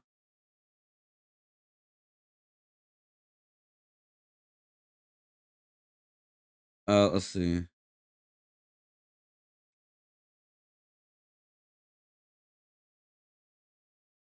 Let's see. Yeah, guys, Pokemon drama is still happening, guys. It's still happening to this day, dude. I imagine a lot of you are tired of hearing me whine about insomnia in the intro of some of my videos recently, lamenting my lack of sleep. Well, that's too bad, Buster. And dag nabbit, I haven't slept again, in case you couldn't quite tell. And you know what? I don't feel like turning that light on over there, so you're getting the scary campfire lighting right now that makes me look like a character out of Fear and Hunger. So deal with it. I feel like SpongeBob when he got the goddamn suds. I'm tired, but I can't sleep. Been tossing and turning, laying around, not able to catch any Z's. So I decided to go to the old tried and true method of getting a wonderful lullaby together to help me fall asleep peacefully, making fun of Pokemon scalpers. Get away from me! Hey, yo, you Get away from me! Stay behind me! Get away from me, dude! Hey, you're putting your hands Don't on call me. the cops! You're You're putting behind your hands on me for You're- assault. No, You're assaulting somebody right now. Away from You're me. assaulting me. If you see a Pokemon card vending machine, just know you entered a PvP zone. They're like the most hostile places on Earth. Anytime there's a Pokemon card vending machine with multiple people around it, you know shit's about to pop off. Now, it usually doesn't result in like a full-blown fight with haymakers being thrown or anything. Typically what you get is what you saw right there, where it's a lot of like boxing out, like he's about to try and get a rebound. Fucking idiots, man. While desperately trying to swipe for more Pokemon card product from the machine, as someone's trying to get around him to take control of the device themselves. It's a lot of bumping and grinding, but make no mistake, this is only elevating in frequency and aggression, and I imagine it won't be long now before we see our first fatality at a Pokemon card vending machine as people fight over these products so they can scalp them online for a $2 profit. I mean, they gone down in profit, by the way. Get away from me! Bro, it is insane. Like, well, I'm gonna be honest, a lot of these Pokemon stuff has gone downhill, by the way. Because I mean, don't get me wrong, they're still worth some money. But right now what people are doing is going to One Piece. Yep, because of goddamn Logan Paul. Fucking asshole. But yeah, they're all going to One Piece now, dude. So Pokemon is having a little break though. Just a little break right now. I just realized you're supposed to be a line right here for like the 3DS. Oh god damn it. It's fine. It's fine. Yo, you're over here assaulting me, bro. Now it's starting to get a little scrappy. The guy in the glasses got a little feisty there. He like went over top of him, and I thought he was gonna give him a fucking titty twister right there, just start tweaking on his nipples the way he like wrapped around him like a fucking jetpack. But this guy's defense is good. He definitely knows some BJJ or something right now. He's doing a great job trying to getting out of the full mount, and he is still maintaining control of the Pokemon card vending machine. Get away from me! You're Get away assaulting from me. me! You're putting your hands on me. Look, get away from me! Brother.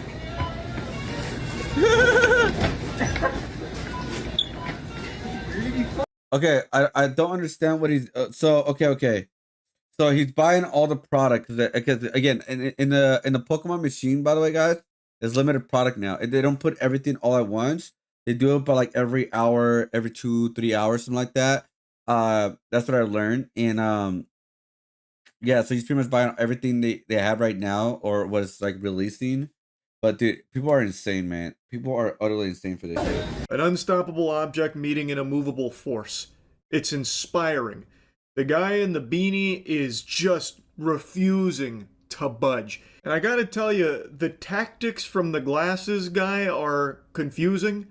This technique is clearly not working. He's going for like a, I don't know, like chest bump him out of the vicinity type deal. But the other guy's just, you know, getting him with some shoves. He's hitting him almost like with the E-Honda moves from Street Fighter at times here. Yet this guy does not give up. He still keeps trying to, like, swoop in there. Now, Pokemon card vending machines have a glitch in them right now that a lot of scalpers are exploiting for their own financial gain. Where I didn't know that. Pokemon card vending machines have a limit where a customer can't just buy out the whole machine and leave everyone with their fucking dick in their hand. Right. But these fucking worms, these degenerate dweeb dork losers, have found a way around those limits by doing, like, basically a frame-perfect speedrun trick. As I understand it, if they swipe their card while in between screens on the Pokemon card vending machine, they can still add product to their cart even though they're past their purchase limit, even if it says sold out. So that's how a lot of them are glitching the machine. The guy in the yellow beanie here, I don't think is actually trying to glitch it. At least it doesn't seem like it to me, compared to the other videos of people that are blatantly glitching it and proudly talking about how they're glitching it. I don't think he was one of those people. But I think the guy who's desperately trying to get in there probably was. I think he was probably going to do that, and he was upset that he wasn't there first, so that way he could take all the inventory. That's my hunch, at least. You're bleeding. Oh, you already got stuff, bruh. Let people go. I'm in line. You already got stuff. You better get away from me. Wow. You already got stuff, bruh. It's crazy. Now, of course, it is entirely possible he is attempting to glitch the machine, and that's the reason why this guy is so desperately trying to get in there, because he knows once he, goes fucking turbo mode here with the glitch activated, then he won't be able to get any product for himself. That's also equally possible, but I'm going to show you some footage of someone who did glitch the machine, and it just looks different than how he's doing it. But before that, I want to show you someone trying to glitch the machine the old-fashioned way, the way our forefathers used to scalp Pokemon products and ruin this hobby for children. Get out from behind there now. Okay, I'll get out. No, now. Okay. He's got the spirit, but he doesn't have the brain. Did you say he was stuck? Just rob him outside. How about that, right? Just beat the hell out of him and rob him, like in the video game. Power for it. The body is willing, but the mind lacks the neurons to pull off the glitch. So he said, to hell with it. I'm going to do it my way. So he crawls behind the machine to unplug it, I think in an effort to reset his limits, but then he got stuck. So one of the employees is over there just trying to bargain with him to get the fuck out from behind the machine, but he is firmly lodged in there. I wish I could find a longer video of this, because I have no doubt he probably got filmed by a couple of people, because he is now like a turtle on its shell. Like, he can't get out from the machine. He is now just fucking stuck there.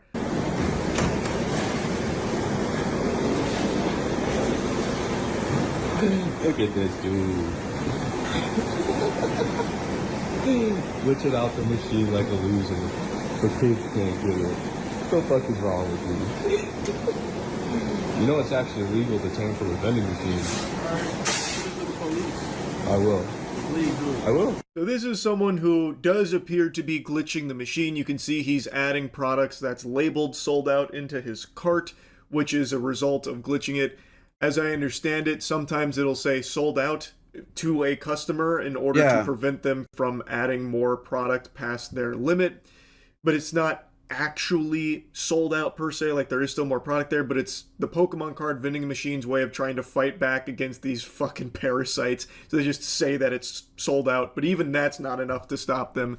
So this guy is apparently glitching it out, and this guy is now just insulting him to his face, and he mentions that tampering with vending machines is illegal, that it's a crime.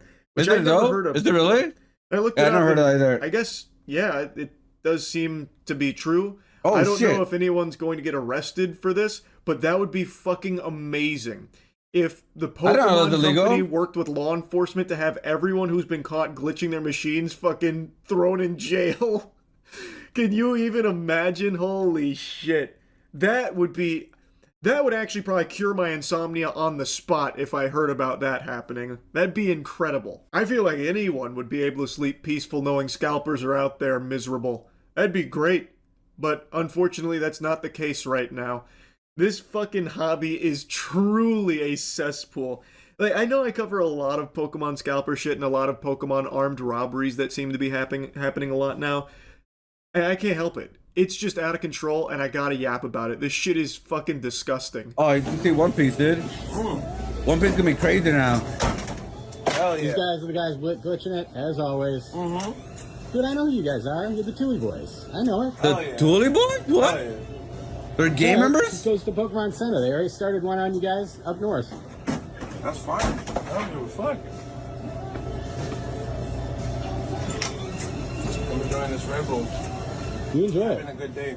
Oh, the way he's nursing that Red Bull there, just sipping it like he's at his first fucking college frat party with a PBR in his hands and unable to figure out how to socialize. So all he does is try and like put his hand in his pocket and drink from the fucking can. Just to try and make it seem like he's not bothered by this, even though he clearly is. So a big thing that's been happening is people glitching the machines, and when people glitch them, they immediately get filmed and shamed, it seems. Even among scalpers, that's apparently a big no-no. So now, all of these losers that are glitching the machines are being filmed by, in a lot of cases, other scalpers who are pointing and laughing at them. So now there's, in the world of Pokemon scalpers, there is people even scalpers look down on. And it's these Pokemon card vending machine glitchers. It's pandemonium out there. Oh my god, there are dude. so many videos of people just going up and insulting individuals or even groups sometimes that are glitching these vending machines. It's a ton. Yeah, but, it is. I don't think I need to show you all of them here. They're popping up every single day, and multiple times a day. So anyway, I just wanted to make fun of some Pokemon scalpers again. That's really about it. So yeah. Fuck, can you guys believe that this is an actual job, by the way? It's an actual effing job, dude. It's a job. People do this for a living. Like, they go to grocery stores, they go to all these stores that have Pokemon centers, they wait there for hours. Even, like, the people that told me, like, because I do delivery stuff, like, sometimes at the stores, they're like, oh, yeah, they wait outside, and they come back, like, they're, like, coming back for, like, some new stuff, but they don't. And then they just wait, and keep coming back every 2 or 3 hours. I don't know how they do it, but they do it. But now with the glitch, I guess everybody's just doing the glitch now.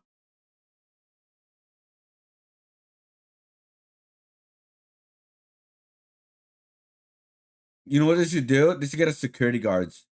Security guards to protect the vending machines. Like, oh, you got your one product? All right, you gotta leave. You gotta leave now. You have to leave now.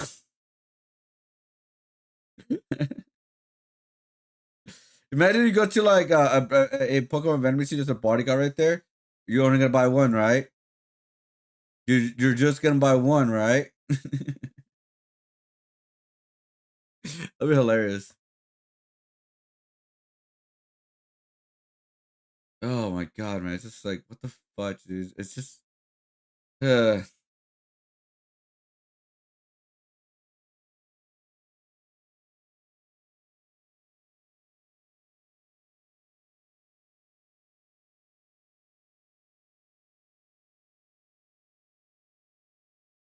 see.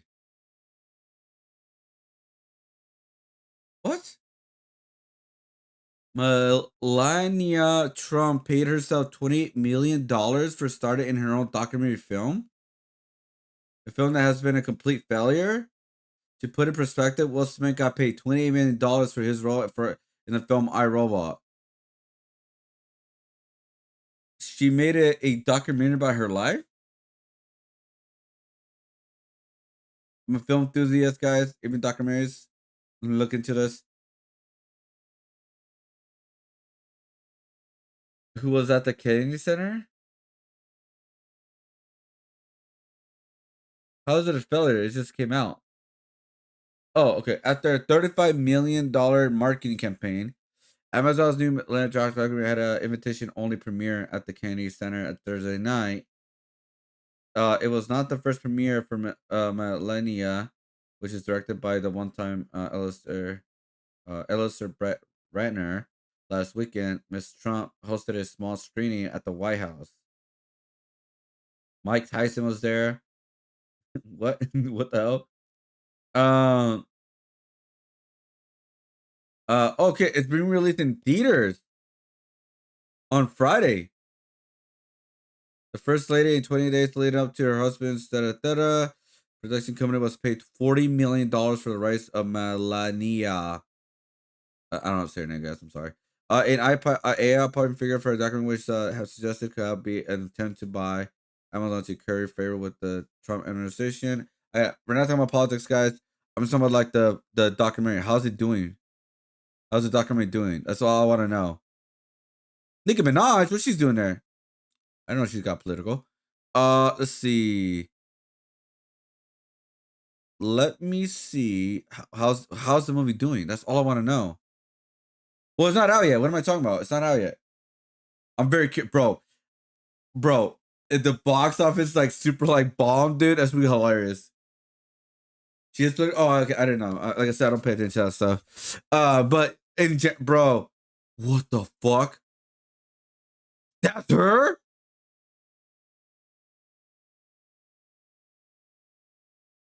That is her old face. What the fuck happened?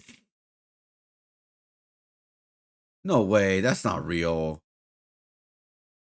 I mean, I know she got surgery done, and then I look at it, but holy fuck. She looks horrendous. All that bot surgery, bro. What the fuck? Oh, do they? I'm not paying the politics at all, dude. um, damn. Shit, she looks horrible now. Like seeing like how she looks to look like. Holy shit. But yeah, I'm very curious as a film buff. I call myself a film buff just under tech. Wait, let's see. Can I call myself a film buff? Let me check. Okay. Let's see. What is a film buff? It's enthusiastic, knowledgeable, devoted of cinema who watches, studies, and appreciates films on a deeper level than a casual viewer. I think a little bit there, right? Because I watch a lot of things, guys. I watch like every single kind of genres. I have a lot of knowledge of this stupid shit. So I'm like a little bit of a film buff, I guess you could say, right? Because I know I have some knowledge of film history, directors, and artistic, and all that kind of stuff, culture significance, a lot of things. But I can't call myself a film buff compared to other people. I'm pretty sure they put like their whole life is about like that, and they have movie collections like crazy. But yeah, I'm in general, guys. I don't give a shit about politics, but in general, I'm very curious about the box office of her documentary. And they put $30 million in marketing, dude. I mean, I'm not expecting uh, like 300 million, something like that. But in order for them to break even, what it sounds like, I think they need, so it's 20 million, so it's 50 million. So they need at least 60 to 70 million just to break even. I think around there. So I'm very curious. It'd be funny as hell, though. Funny as hell. Hey, no! Shit.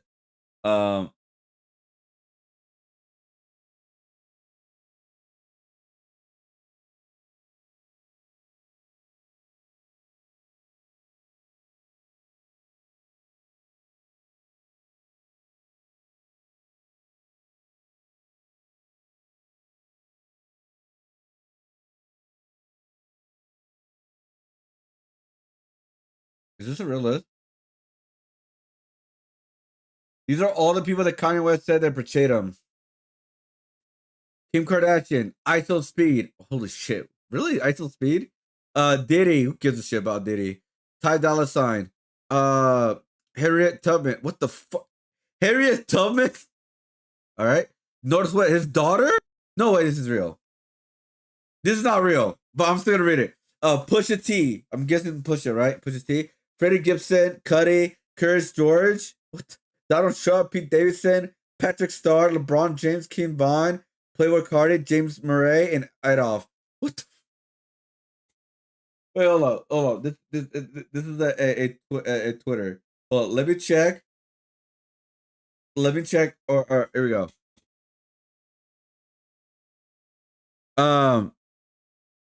Yee.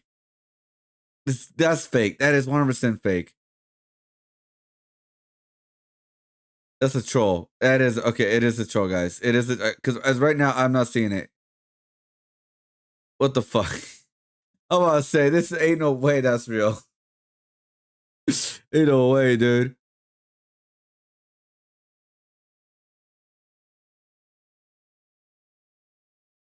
Oh my god, dude. Is this it's website still up, by the way?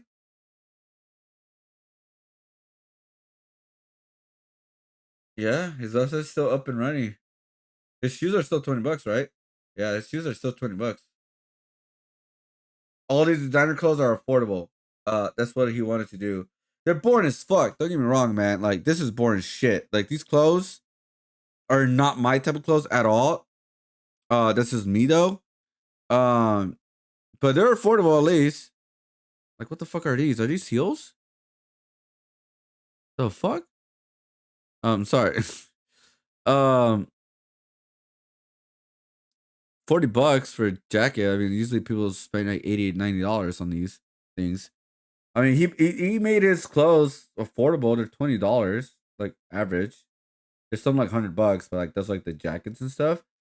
But yeah, I mean, for me, this is not like, this is boring as hell. You know what I mean?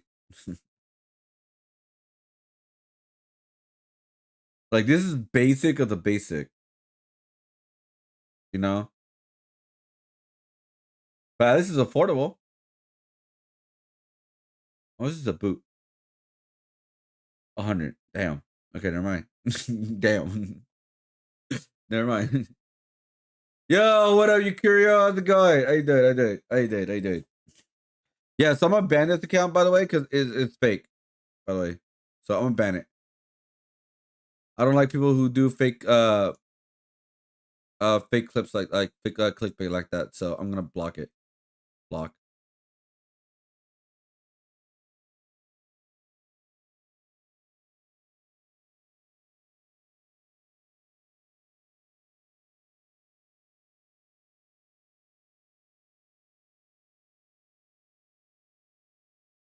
How you doing?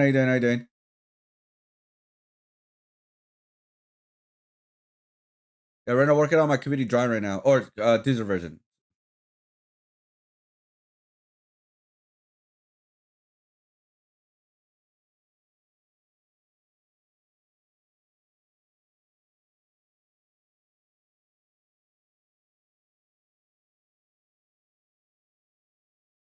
Huh? What is going on with this? Photographers are calling Nikki out? Why? Hey, how you been, Yoko? Oh, right. 'Cause you said that she went to that. Okay, we're not gonna talk about that. I forgot. Sorry. I forgot, guys. Sorry. Let's see. Yeah, I forgot about that. My bad, guys. My bad. I forgot. Would you guys use a product like this, by the way? I'm done. I'm doing fine. It's still 5 a.m. Rolling in my bed. How about you? I'm about to finish this piece tonight. I'm working on the community drawing right now. We're getting like somewhat close. I mean, I'm not 100% like I think I have a. I'm figuring it out right now. It's not where exactly where I want it to be right now. But we have an idea. You know, right now. But yeah, that's what we're working on right now. We're gonna make the yellow like more bright in this one, by the way. But it's all this community drawing like based on like my community, pretty much. We actually did a drawing not too long ago, right here, which is sorry, which is like my Valentine's one. Pretty much like this is the character right here. It's kind of like the traditional graffiti new art style that I've been noticing lately. I just want to give it a try in my own way. And yeah, it's like a flower character, and then all the little flowers, guys, it's gonna be you guys, people that want to be a part of it and stuff like that. And the way you can be a part of it is use your points on Kick, Twitch, and Discord. YouTube is still in the works right now. I thought it worked, but that was my bad, guys. That was my bad. I'll fix it. Or if people want to get like join faster, you could just subscribe to the channel. But just every 5 minutes you get 100 points, and once you reach 1,000 points, which is 50 minutes in total, and it goes all the way to like next month. So that's what we've been working on right here too. So we finally have the sketch for this month / February community drawing. We're officially done with started on it now. So I'm super excited to finally promote it fully. And yeah, that's what we've been working on today. Bump. Thank you, appreciate it. But yeah, anyways, would you guys use a product like this or no? Like legit, guys, let me know. I'm not a big sneakerhead. I wouldn't personally, so I don't care if my shoes get dirty. That's just me though. But would you guys use it? Like again, it's nothing bad, but like using it. I'm just like genuinely curious. Like, this is a product that people actually want to use.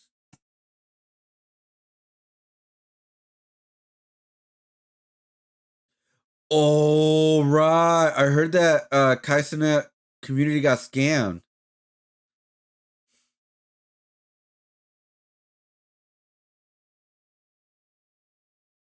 Hold up. Did they get scammed or no?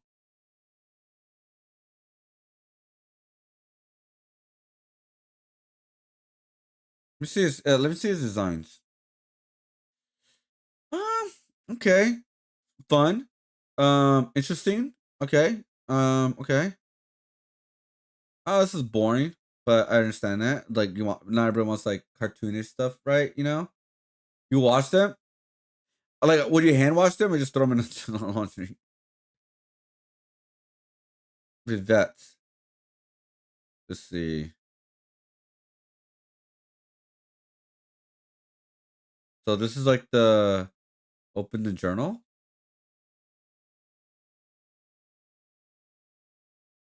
Join the wait list. Wait, it's not real? Cool, cool website though. Like, cool website with the book and everything. That's very cool marketing with little characters and stuff. Right? What do you guys think of the marketing for this clothing line? I think that's cool. Sketches, you know, looks like he wants to like little skateboard stuff like that. Throw in the washing machine. Right? So was it real or not? I heard that people got scammed.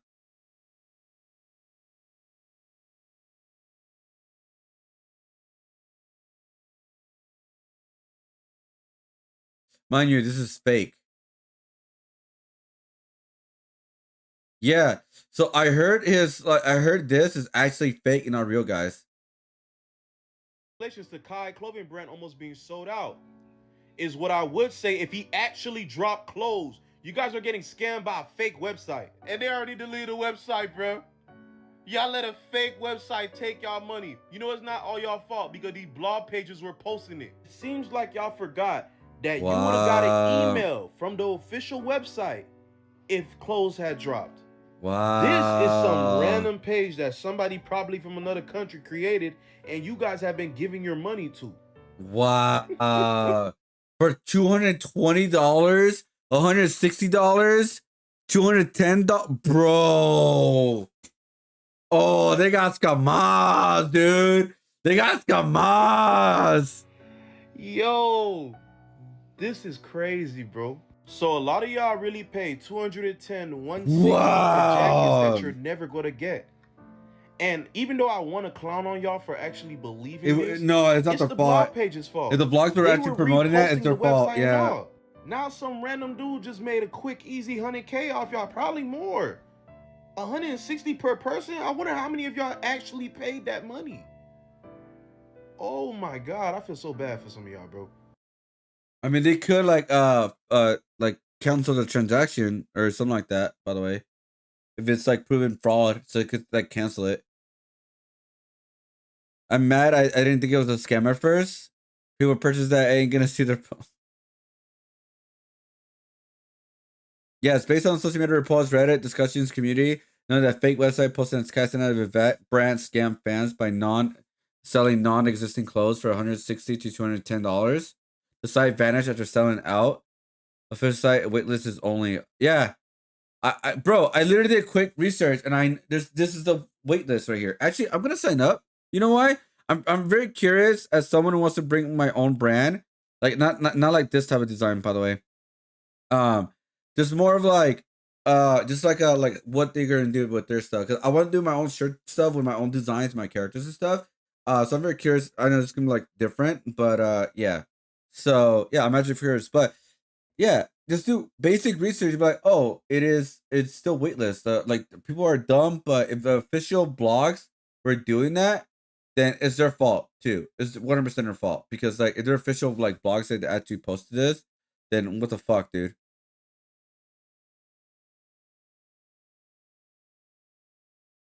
Oh my god, that's funny. Funny and messed up too. Right? Like that's funny and messed up at the same time, you know?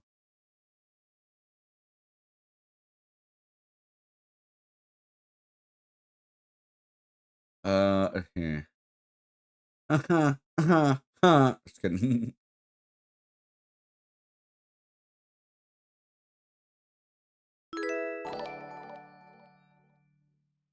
Wait, did we saw a name like that before? Thank you for the follow. I sort of saw a name like that before.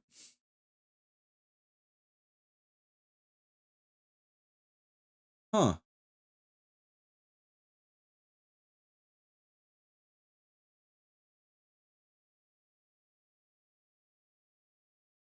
Huh.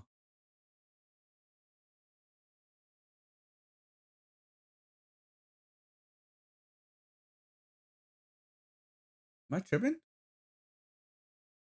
I swear I've seen like a name like that before. But thank you for the follow. Appreciate it. Let's see.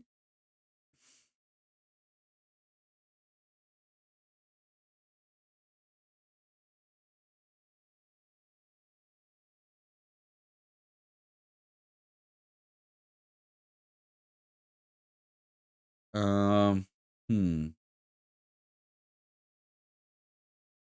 All right, I think we're good.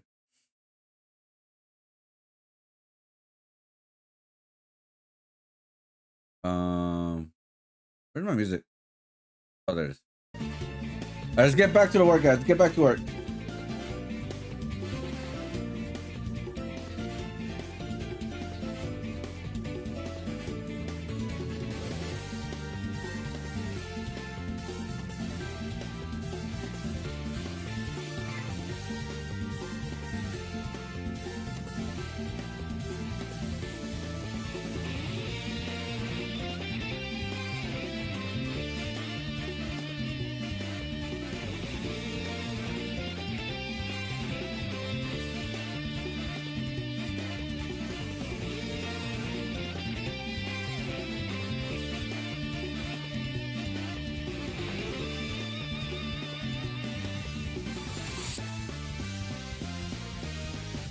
Okay.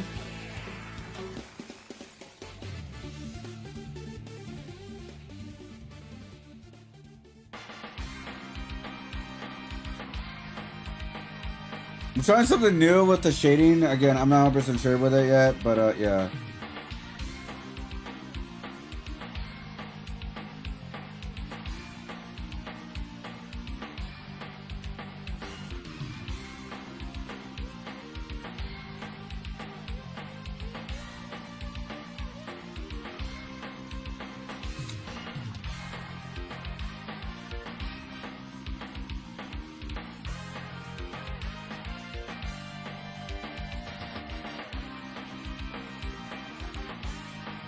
Yeah, do you.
I'll take you for a ride.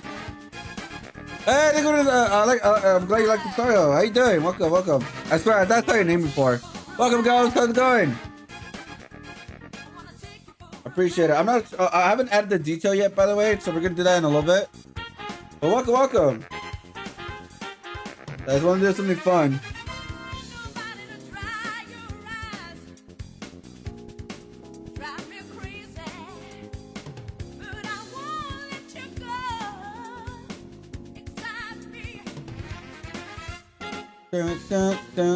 Okay, I'm not really happy with the art, with the color style right now, guys. But we're adding the shading just to like get used to it right now. I'm thinking of adding white on some of the shading, guys, because I've been wanting to try that for some time now. Like, here's what I mean by this. Hold up, let's see. We can do some of it.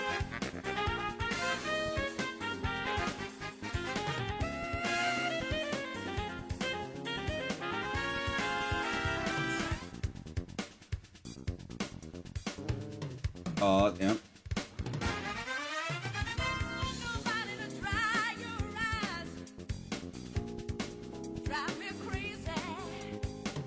Like that, and then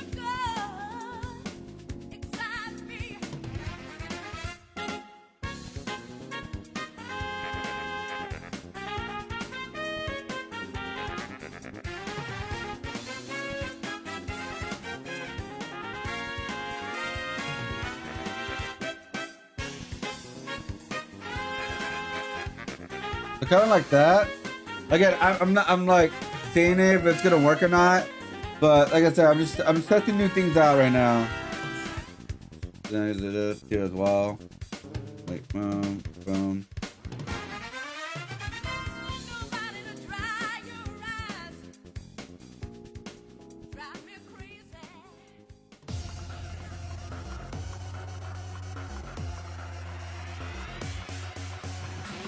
Da na na na na na.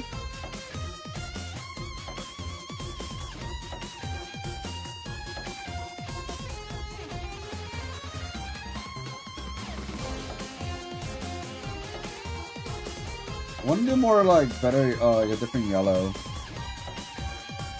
Let's see.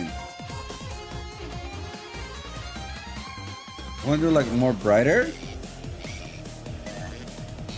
Like that. This is my style, you know? And then do like a, let's see. Like you kind of like go with the rest. Go with like a little bit of red, I think. Or...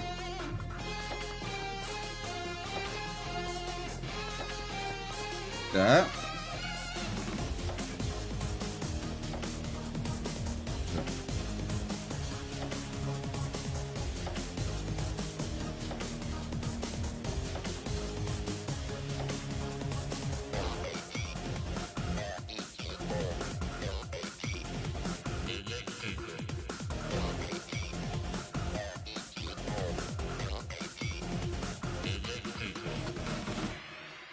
Down.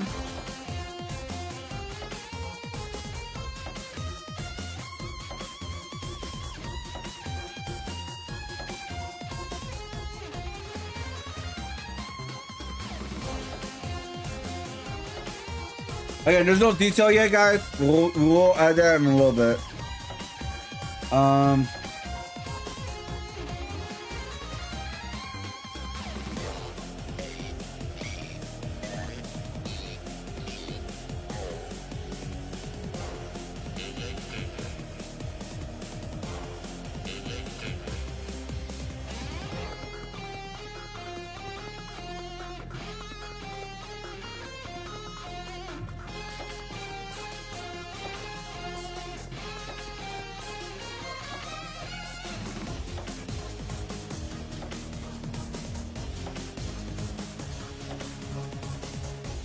There you go.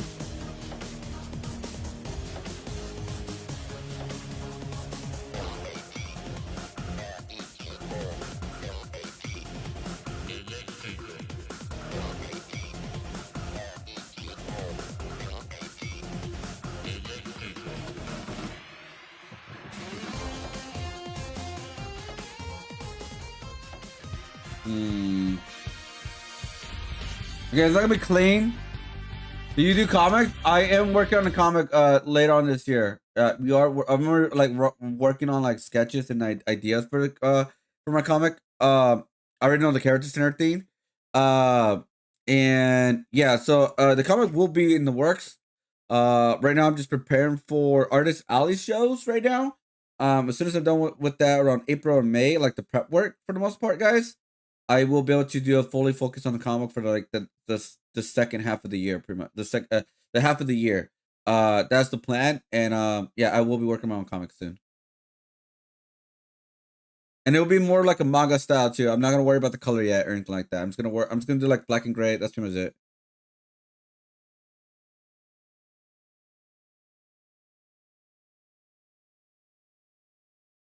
So yeah.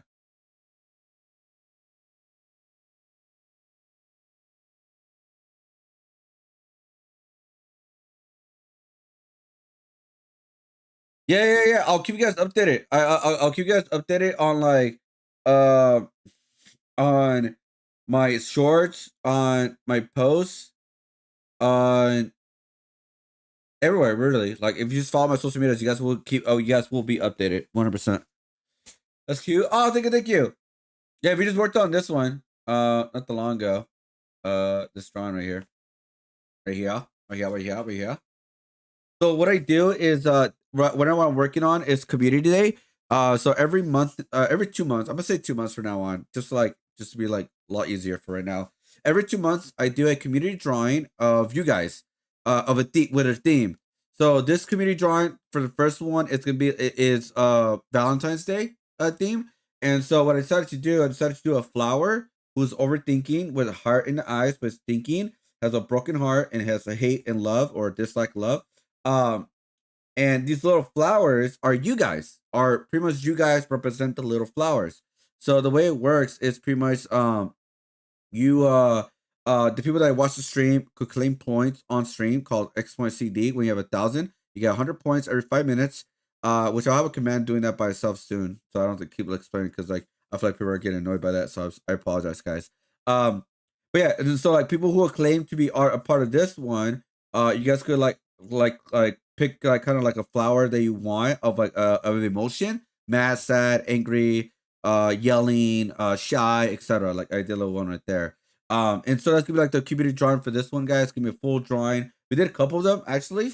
We've been doing this for since 2025, like something new on my stream.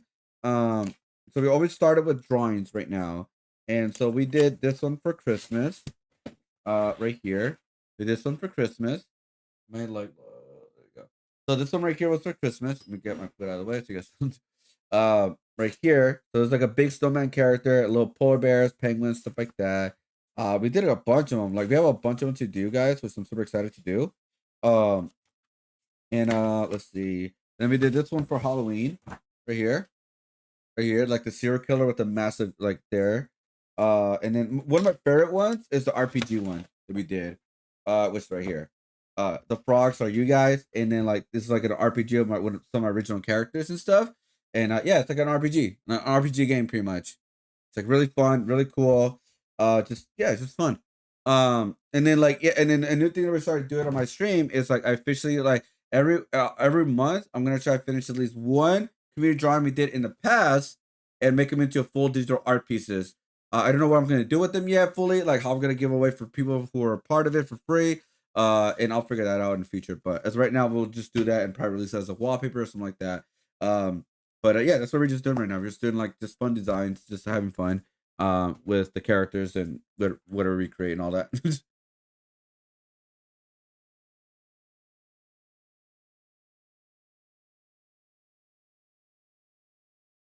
uh uh uh uh uh uh.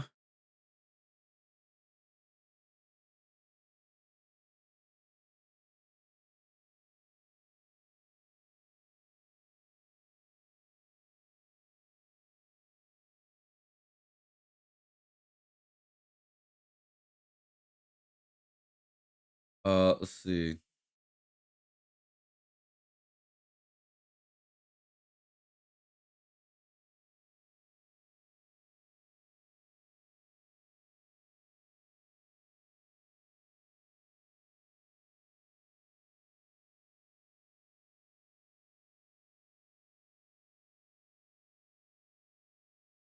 Let's see. Okay. Where? There it is. There you go. All right. Like I said, this, I still gotta figure this out. Okay. I'm thinking like adding like maybe the yellow be darker, like the shading part a lot darker. I think would be fit better.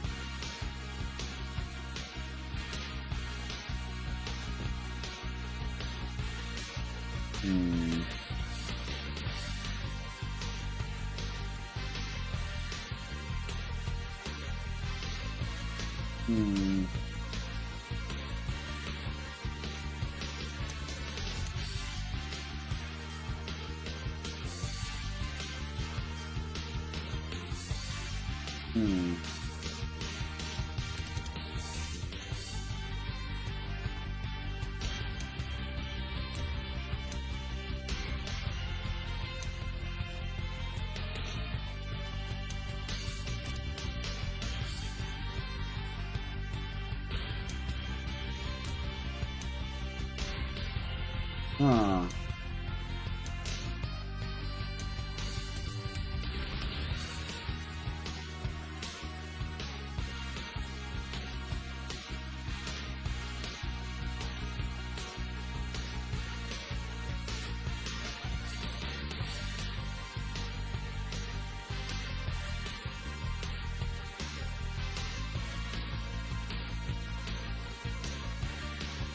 I can tell that you study or close to observe Japanese letters. I'm a Japanese, and I can see you trying well. Well, I do try. One of my favorite places. I went to Japan. Like I think it was 2 years ago now. And I've always been a fan of Japan like structure and lettering and like this aesthetics.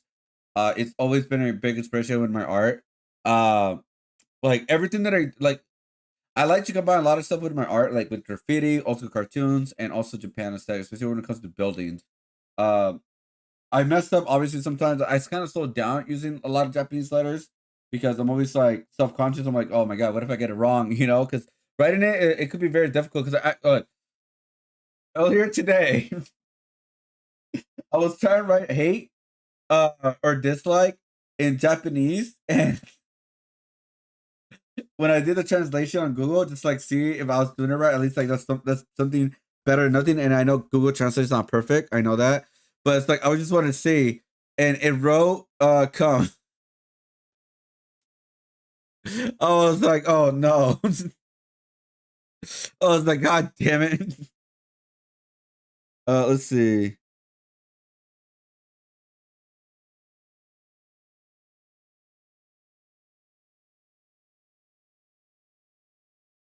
Let me see. So I have to like there we go. Like, yeah, I was like, oh my god, you dumbass. Like, um, but yeah, like, I was like, no.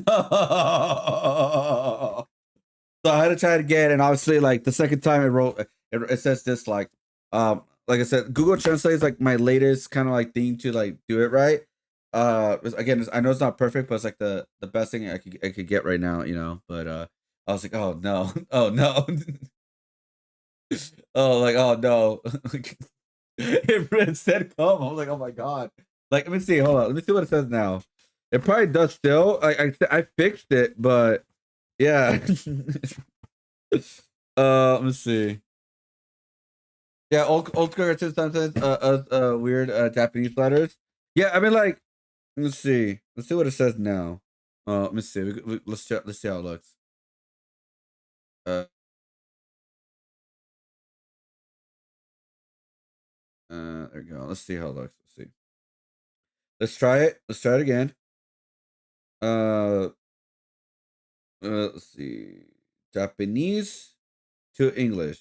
Camera, right? Let's see what it says. See, it says dislike now. I'll do a screenshot. Oh shit, sorry. Which I believe it also says hate, but it's like dislike's the main thing.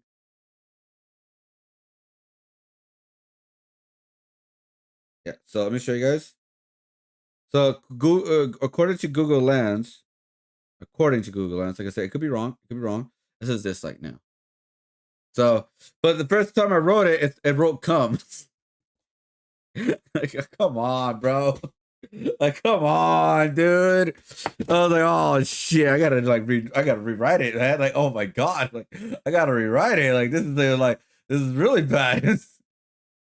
Imagine I made it to print and everything, and it says come. I'm like, whoa.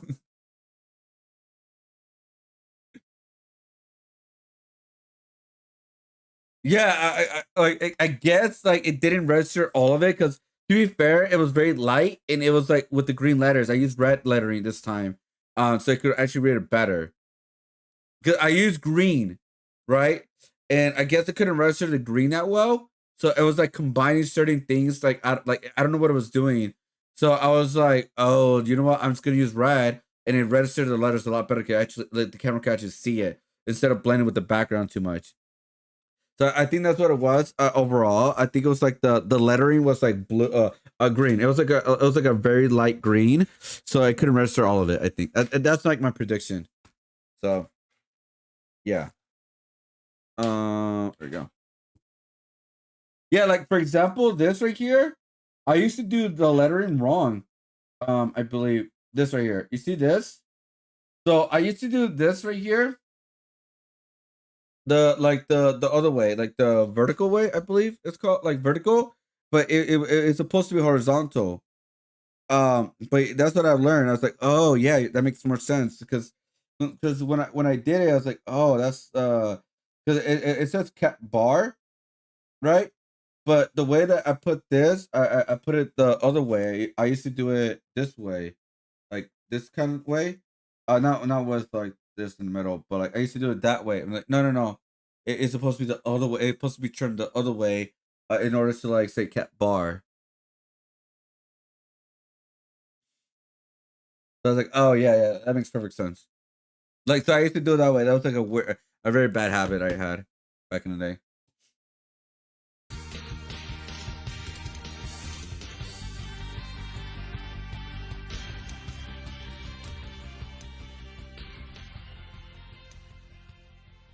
There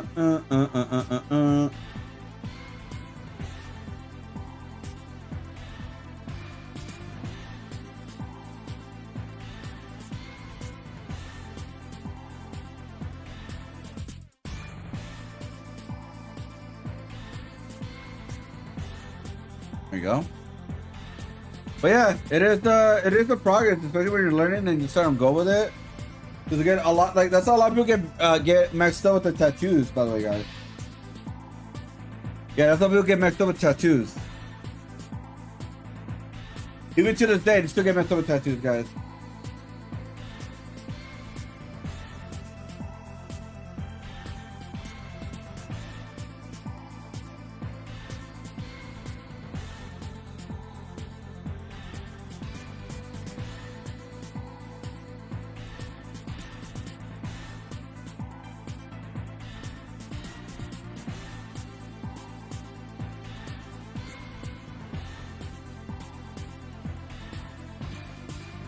There we go. I'm gonna change this to a blue because I feel like it will fit better. Oh,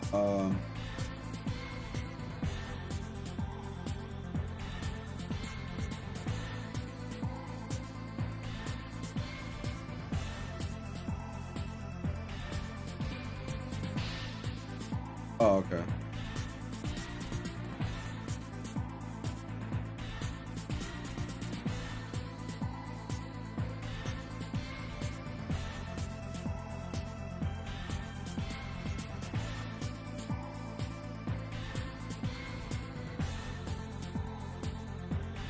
There you go. Whew, okay. Well, the outline will be the outline color will be different. Let's try to finish this within an hour, guys. All right, let's try to finish this within an hour.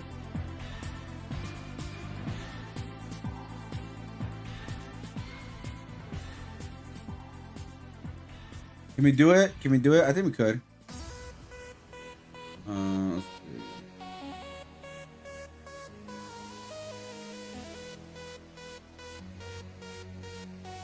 Maybe this color would be good.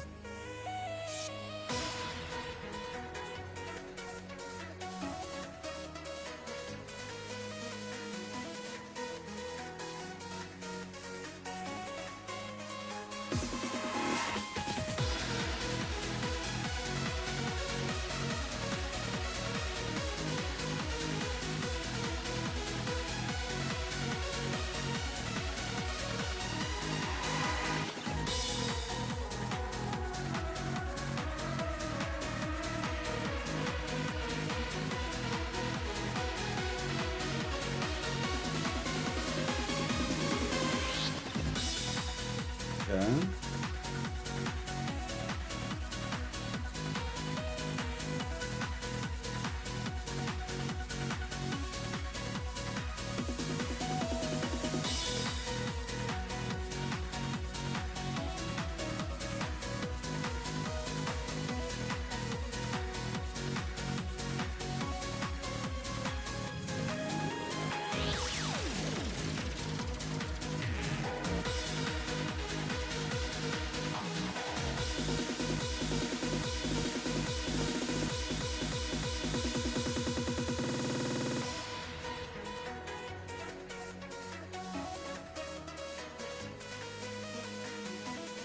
Okay. I thought you can finish it. I think you can finish out your far into the progress. Yeah, that's what I'm saying. I don't want to end the stream until I finish this. I'm like already there. Like I'm not gonna like get everything perfect, like color or the shading perfect, but I just want to finish like at least the main idea. You know what I mean?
Okay. All right.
Okay.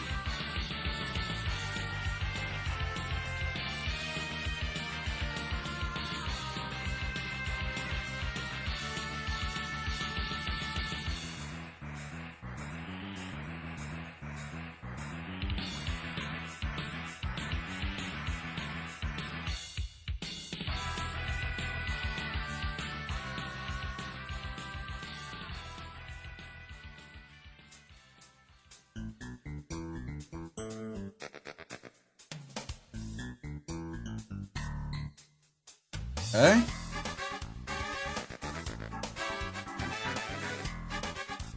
Hmm.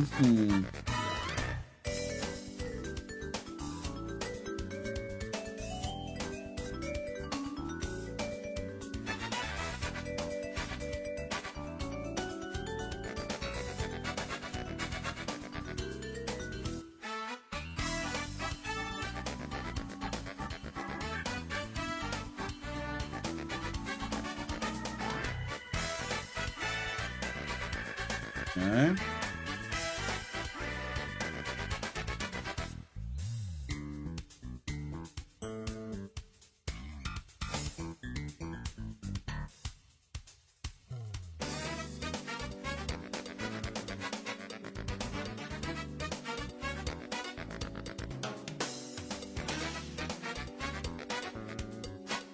Hmm. Hmm.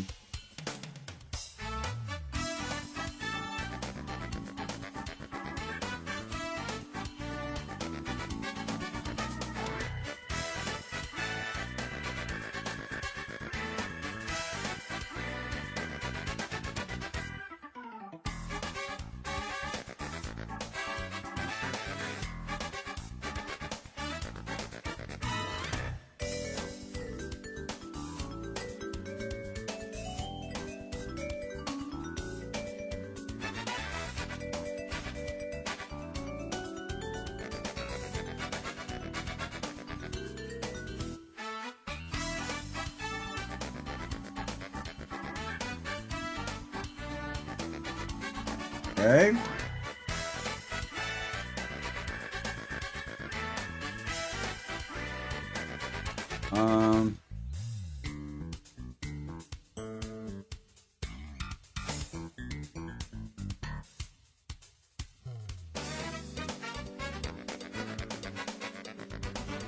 Did I mess up? Oh, I did.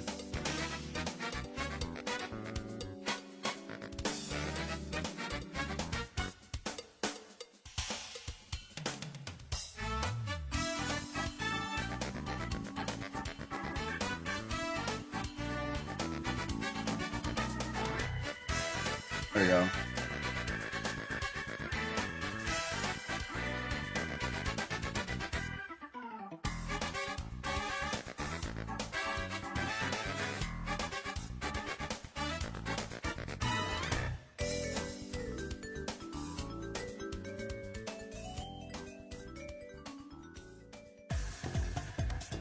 Right. Alright guys, focus mode right now, guys. Focus mode.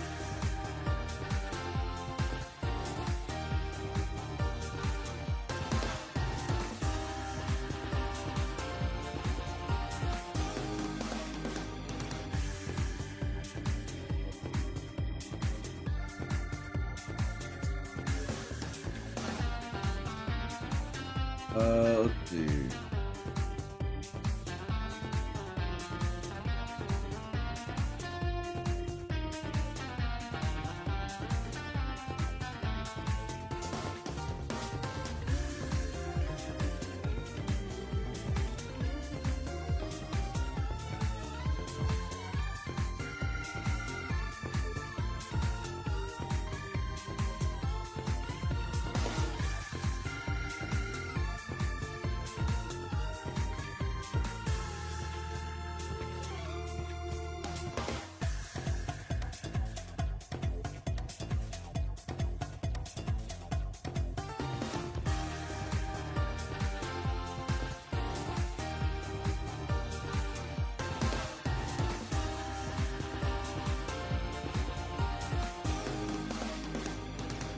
Okay.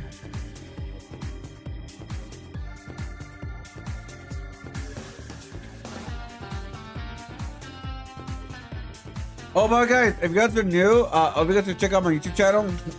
I upload new videos every other day, and also weekend videos. You upload different kind of videos away from our topics. So if you guys want to check those videos out, I'm always active on YouTube.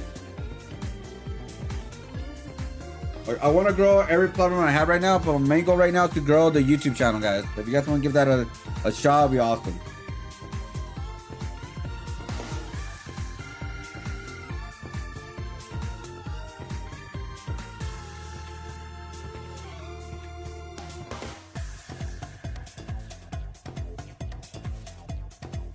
Na, na, na, na, na, na, na, na, na, na.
What color have I not used a lot? I think we'll go with yellow.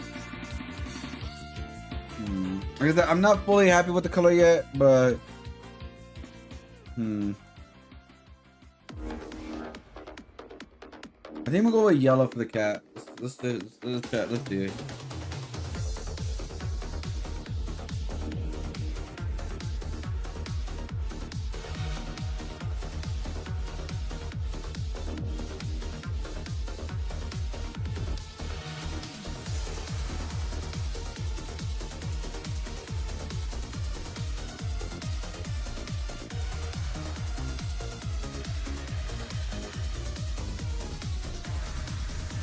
Well, how am I gonna do the shading for this? Like this.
Okay.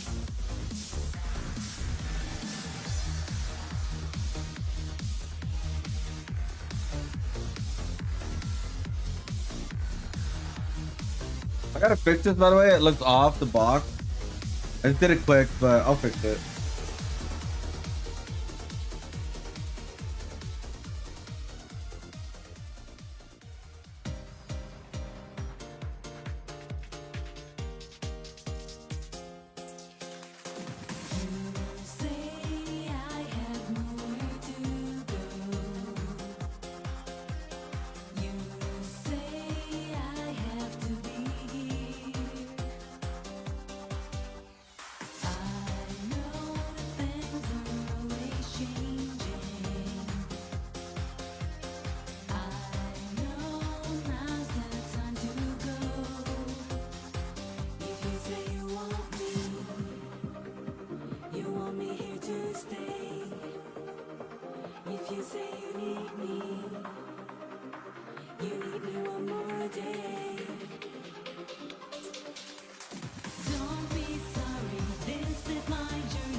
Okay. Alright, we do need to add details, by the way, still. Alright.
Okay.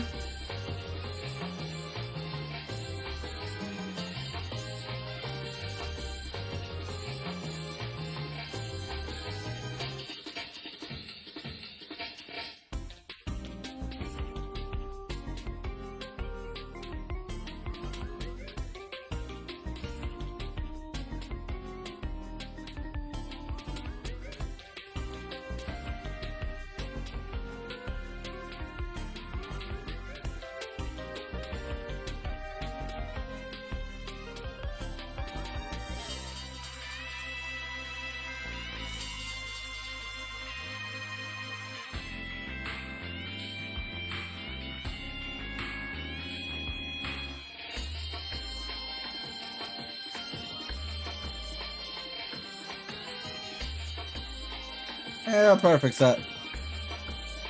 Let's see. Oh, sorry. Let's see.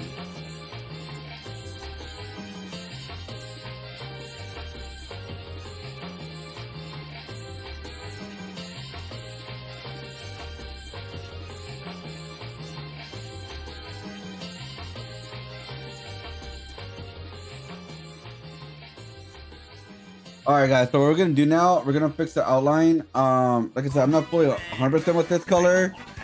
But just to like get things continue moving, I'm gonna work on the detail and change that color outline. That's what I'm gonna do right now. I'm gonna change the color outline and I'm gonna change like I'm gonna add some detail to it and kind of go from there. Just to like get more progress with it. Yeah. Bump, bump, bump, bump, bump, bump, bump. Let's see. What time is it? 2:30? Fuck. Trying to work fast as possible, guys.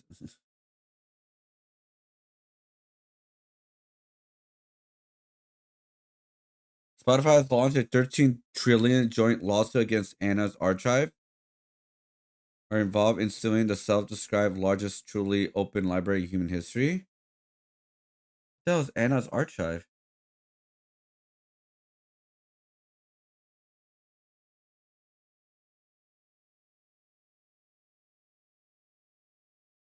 It's an open source search engine for shadow libraries that was launched and shortly after law enforcement forces shut down C Library in 2022. Huh. Oh, it's a pirate website. $13 trillion? Holy shit, that's crazy.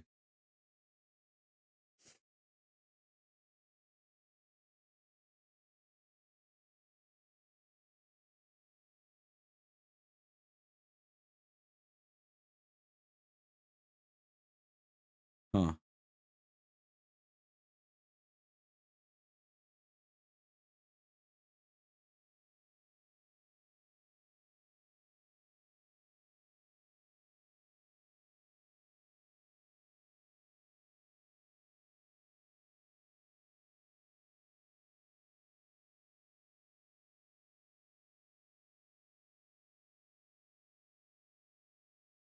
Okay. Let's see.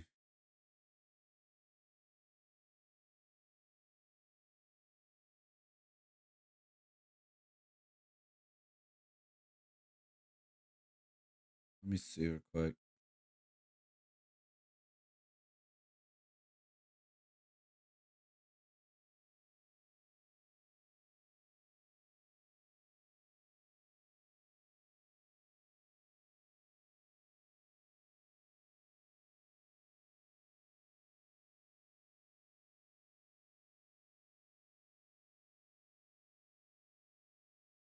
Okay. Anyways, let's see. Let's watch this quick video real quick. These kick streamers finally got taken into custody. Months ago, I made a video covering the tragic story of a streamer named Raphael Gravin, known online as Jean Parmenov. He was a streamer who was, for a long period of time, physically and verbally abused by people he considered to be his closest friends for their kick content. And they were in the middle of a kick marathon where Jean was once again the punching bag and the spittoon for them to basically torture throughout the entire thing.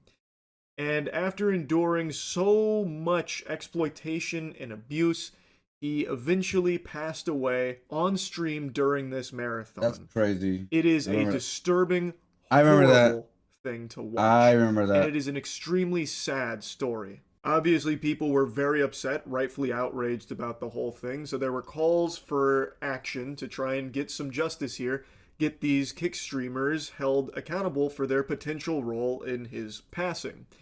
And I wanted to give you a little update because it's been a while. This had been a lengthy investigation that is still ongoing, but 2 streamers here involved in this have been taken into custody.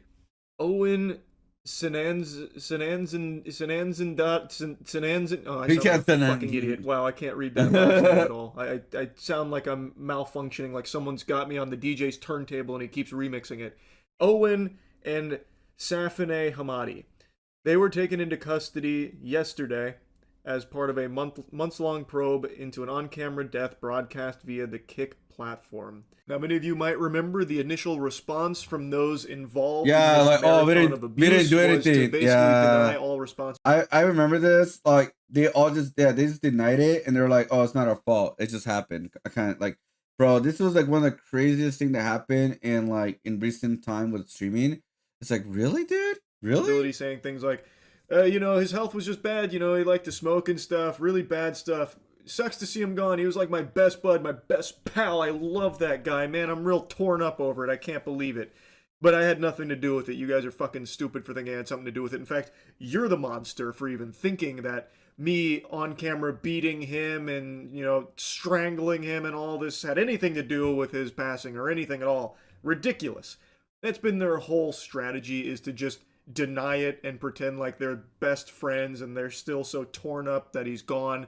Can't believe that this happened. It boiled down to them just playing a sad song on the world's smallest violin about how everyone's being so mean to them without stopping to consider their feelings about their friend dying during the stream of them abusing him for many days. And then, at one point, if I remember correctly, they even threatened legal action for people saying some defamatory things or whatever. It was a fucking mess. It was embarrassing and cruel. Did they get permanent on Kick? Like French authorities are not buying the crocodile tears here from those Kick streamers. They're being held on charges including assault, incitement to hatred, abuse of a vulnerable person, and recording and broadcasting violent images, according to the chief prosecutor. Now, you'll also notice in the paragraph above that an autopsy revealed that the death was not caused by intervention by a third party. This means that Raphael Gravin did not pass away due to physical trauma or any injuries that he suffered. So they may be let go. It was due to other medical conditions. So you'll notice that they're not pursuing charges of homicide. They're not trying to get these big slam dunk charges of these streamers killed this man on stream. Instead, they're going for what is clearly evident in all of the footage of their streams together. Physical abuse, assault, stuff like that. which I think is pretty obvious. You can watch them do that. That is the bulk of their content. They were abusing this man. I'm They here doing were legit content, doing the exploiting bullshit content. this man. And they were recording all of it for their content, and they were making money off it. It was their careers built off the back of their abuse of this man. It is fucking sickening stuff. So even though he may not have passed away as a result of all of the abuse he suffered from them, it certainly didn't help his underlying medical conditions in any way, shape, or form. We also have that text message that Raphael Gravin sent to his mother, talking about like how awful it is, the abuse that he suffered, that kind of thing. So they certainly weren't exactly angels here, and they didn't do anything to help him in any way. Even if they weren't directly responsible for his death, I definitely think it didn't help things at the very least. And these charges, I think, are probably pretty strong. I would imagine they stick because you can watch all of them yourself.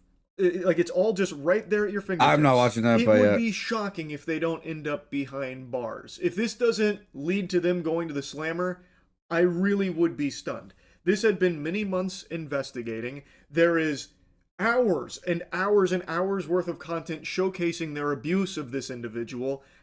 I feel like it's an extremely strong case, but we'll see how it all shakes out. If you remember, they were actually taken in by authorities a while back, but they were released. Like, yeah. This I do think is different, especially after months of investigating. So I'm pretty confident that there will be at least some level of justice here for everything they did. What that looks like with time in jail, I don't know. I guess we'll see, but this should be a very severe punishment. What they did to that guy is beyond fucked up, and his passing is extremely sad. So yeah, I just wanted to kind of give you an update here to the story, and really, that's about it. So yeah. Damn, dude. That's crazy, dude. Hopefully he gets justice. When That's two crazy. rappers collide, the stakes I might end up like this if I don't watch this stream. Wait, what? Wait, what? Wait, whoa, whoa, whoa, whoa, whoa, whoa, whoa, whoa, what are you trying to say? No, just kidding. Yeah, man, that was crazy, dude. That was crazy that that happened on stream too, of all places. It's like, it sucks that that kind of content gets a lot of attention. Sadly, like the drama s of attention, the the physical stuff. Like it's bad, man. It really is. And you know what sucks too? Like, even if you don't do all that, you do legit content. Like, let's say you do legit content, right? You still might not be able to do it. You know why? Because of botting. And that is not a platform, one single platform like a problem. It's all platform problem. All of it. Even if I try to do everything legit, even if I try to do up to code, even if I try to like, what do you call it? Not like try like give false advertisement, all that kind of stuff. I could still never make it as a streamer because I don't bot. And you know what's crazy? I recently checked this streamer called Stam Frank. She was streaming not too long ago, or she was streaming like earlier today or yesterday. And she had 1,000 views with barely any viewers talking. Like, I feel like even my timeline of viewership, or like chatting, had more people than her, and she had 1,000 views supposedly. Like, I get it, majority of people are lurkers, but not that much, dude. Not like, maybe you have like 10%, there's 100 people talking, dude. Like, what the fuck? And it's like, that's like the whole thing, you know?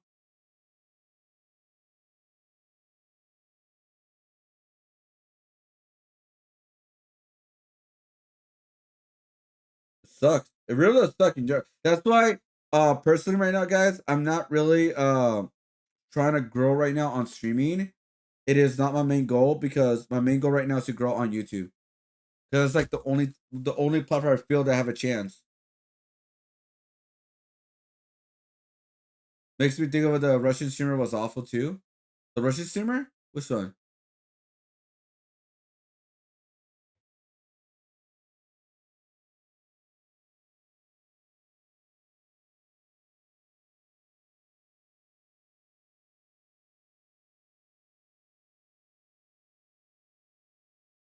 But yeah, man, it just sucks. It just like that's why like streaming right now. It's like the only way you could grow is like by other platforms right now, not by yeah.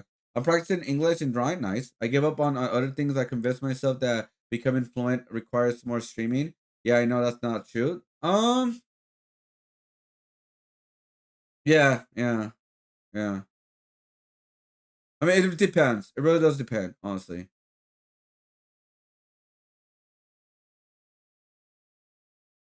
It really does depend. Um, because yeah, I mean, it depends on like how you want to learn like the new language and stuff like that. I mean, there's always progress with that. Video, like, there's even games to learn new language at a certain point. But yeah, but in drawing, you should just practice. Yeah, drawing is just practice for the most part. In the end, she passed away because someone paid him to. Oh right, yeah, I know that story. I know that story. I know exactly what you're talking about. Yeah, that's a tragic story.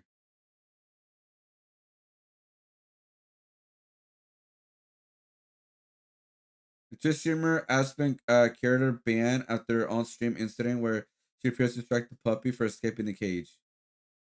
Wow.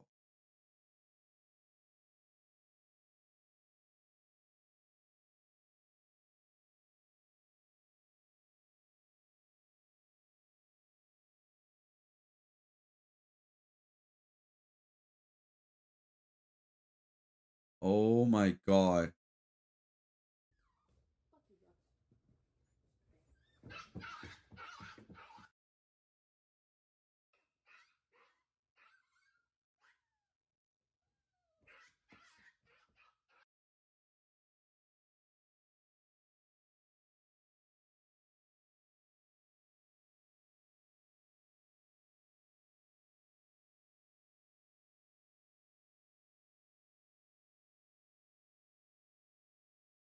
What the fuck? Oh hell no, dude. Oh fuck no, dude. Oh, she's permaban. She's blacklisted. She's nah, dude. Oh hell! Look the way she grabs the dog too. I'm not gonna play it. I always said like you don't grab like dog like that, dude. You don't grab like dog like that, dude. I couldn't play the audio because I don't get like obviously I don't want to get banned. What the fuck? What the fuck was that, dude? She's oh yeah, she's it's a perma right there. Twitch streamer Aspen Care denies hitting her puppy, considers moving to kick or retail until her Twitch ban expires on March 15. Are you kidding me? Is you beat? Is you beat up? He can't speak. Say I over exaggerate shit. Are you kidding me? Oh, if you guys watched the clip, if you guys heard the clip a little bit, oh, you guys would not be saying that. Look, he does not want to be picked up right now. Say it. Who though? Cause that mean I got a month to be on my YouTube. Yeah, so since I'm not gonna be live on Twitch, I'm gonna be live on YouTube. Or I could switch to Kick. The Kick, I be seeing why everybody be on Kick, cause Kick give you a partner, bro. It's like these people that's gonna call you, and they gonna be like, yeah, you switch over to Kick, da da da da da da da. Go to you. Oh no, dude, don't come and kick either, man. Don't be anywhere platforming. This person like literally caught like was on camera abusing the dog, dude.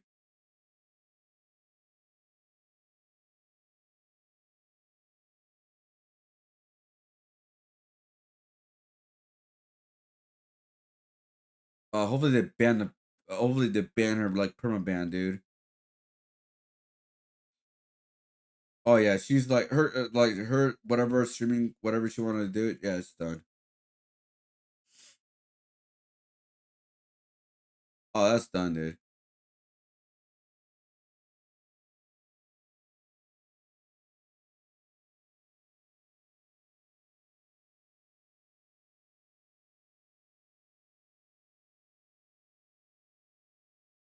That was weird, bro. What the fuck? See, those people should not be famous at all or get clout or anything like that, dude. right? Like, goddamn, don't even come to kick either, man. What the hell?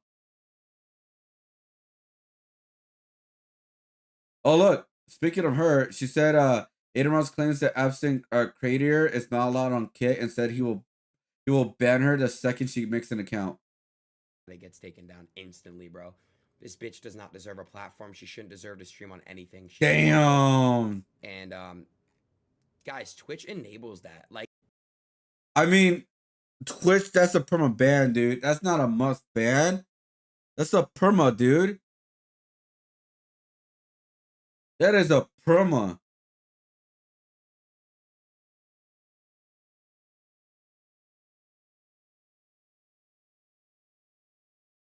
Like the fuck? Well, good on Aiden Ross for banning him, so that's good.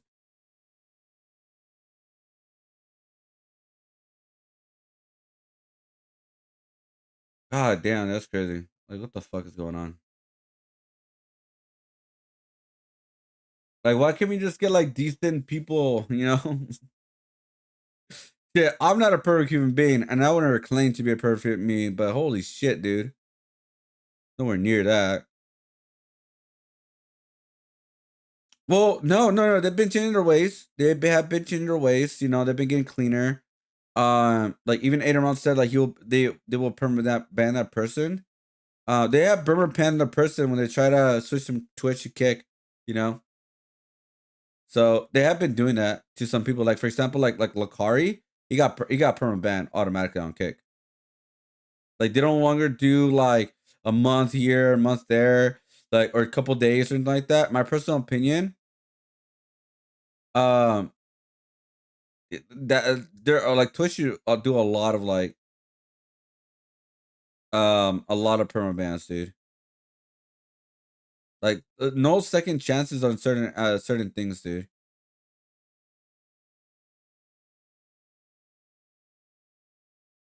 You know?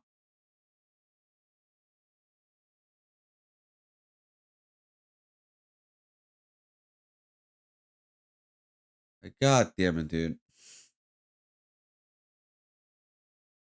Anyways. Yeah, I mean like things have been cleaned up though. Things have been cleaned up. Oh yeah, what time is SmackDown tonight? Oh my god, I forgot guys. SmackDown is early today. Oh shit, I just realized that. WWE SmackDown time on Netflix because Netflix is early, but you can watch it early like on Netflix. I mean like it's gonna be like regular 5 p.m. on for like regular TV show, but like yeah, what time is it? Let's see. Uh Netflix. Um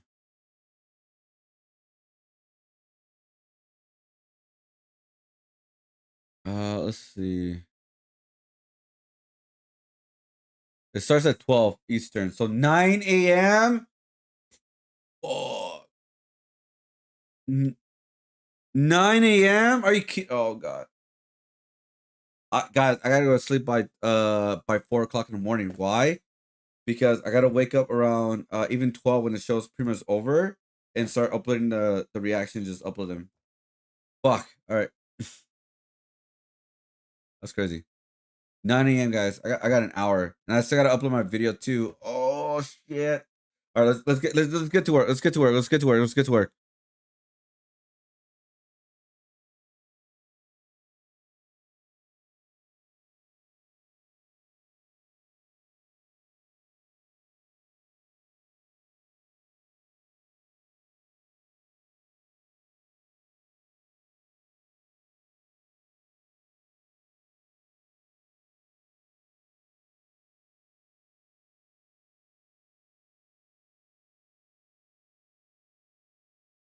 Alright, hold up.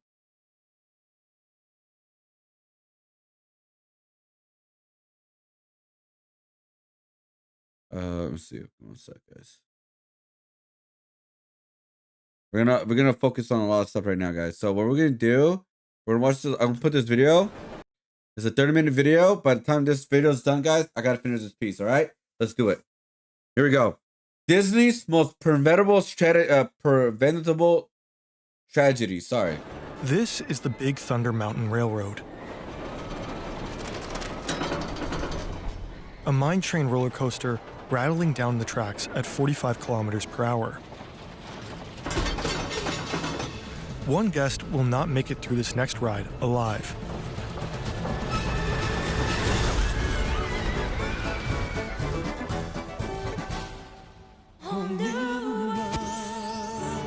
Disneyland calls itself the happiest place on Earth. This kingdom of fantasy and imagination is the happiest place on Earth. It sucks ass, man. Life-size movie characters, blissful kids, and carefree parents.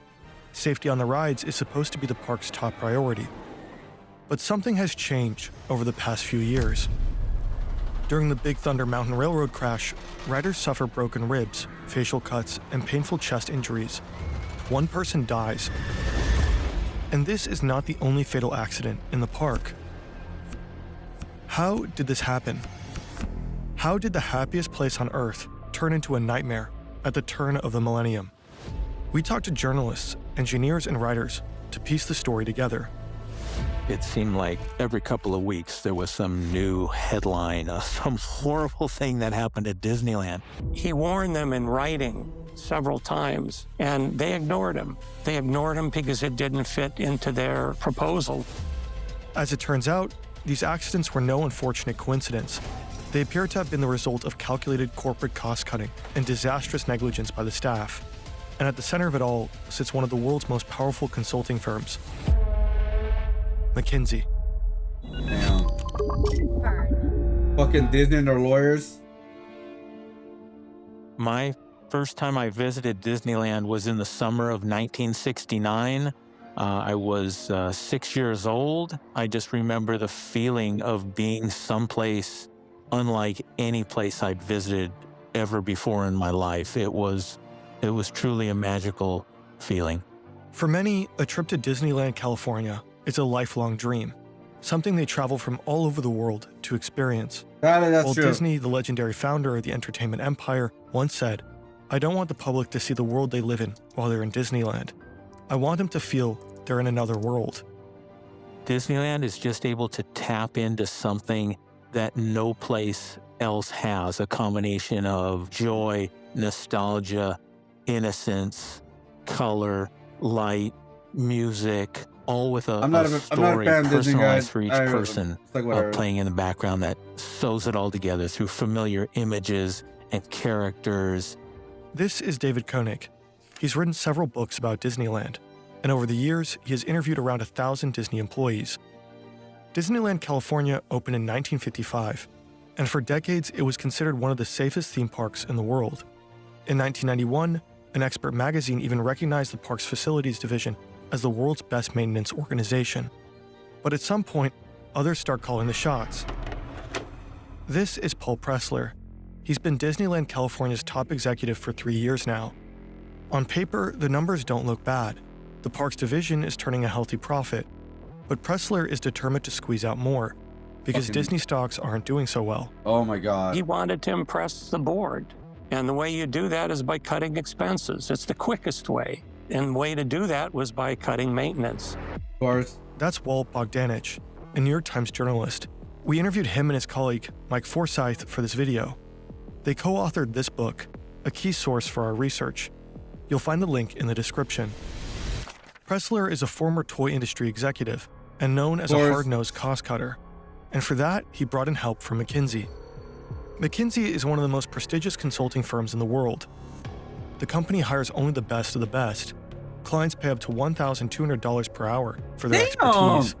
Now, a few of those consultants have drawn up a plan to make Disneyland even more profitable. And today, they're pitching their ideas to Pressler. They spent over a year studying every facet of Disneyland, looking for ways to cut costs. Initially, McKinsey and Company came in and targeted the maintenance division that was known as one of the most respected facilities divisions of any company anywhere. That makes zero sense, dude. And yet, the consultants aim to slash the division's budget by 25%. That makes zero mainly by sense. cutting staff. I took the wrong career. Through that, they borrowed a concept from the Yeah. aviation industry. They get called paid a lot, dude. reliability Lawyers centered get paid a maintenance, lot or of money, RCM. dude. The A lot of idea is that money. maintenance decisions should not be based on the intuition of experienced employees, but on the analysis of repair histories and breakdown rates. According to McKinsey, the resulting increase in efficiency would allow the park to let go or transfer about half of its maintenance staff. Stupid, And that would save Disney stupid. up to $16.9 million per year. Pressler goes on to put many of those recommendations into practice.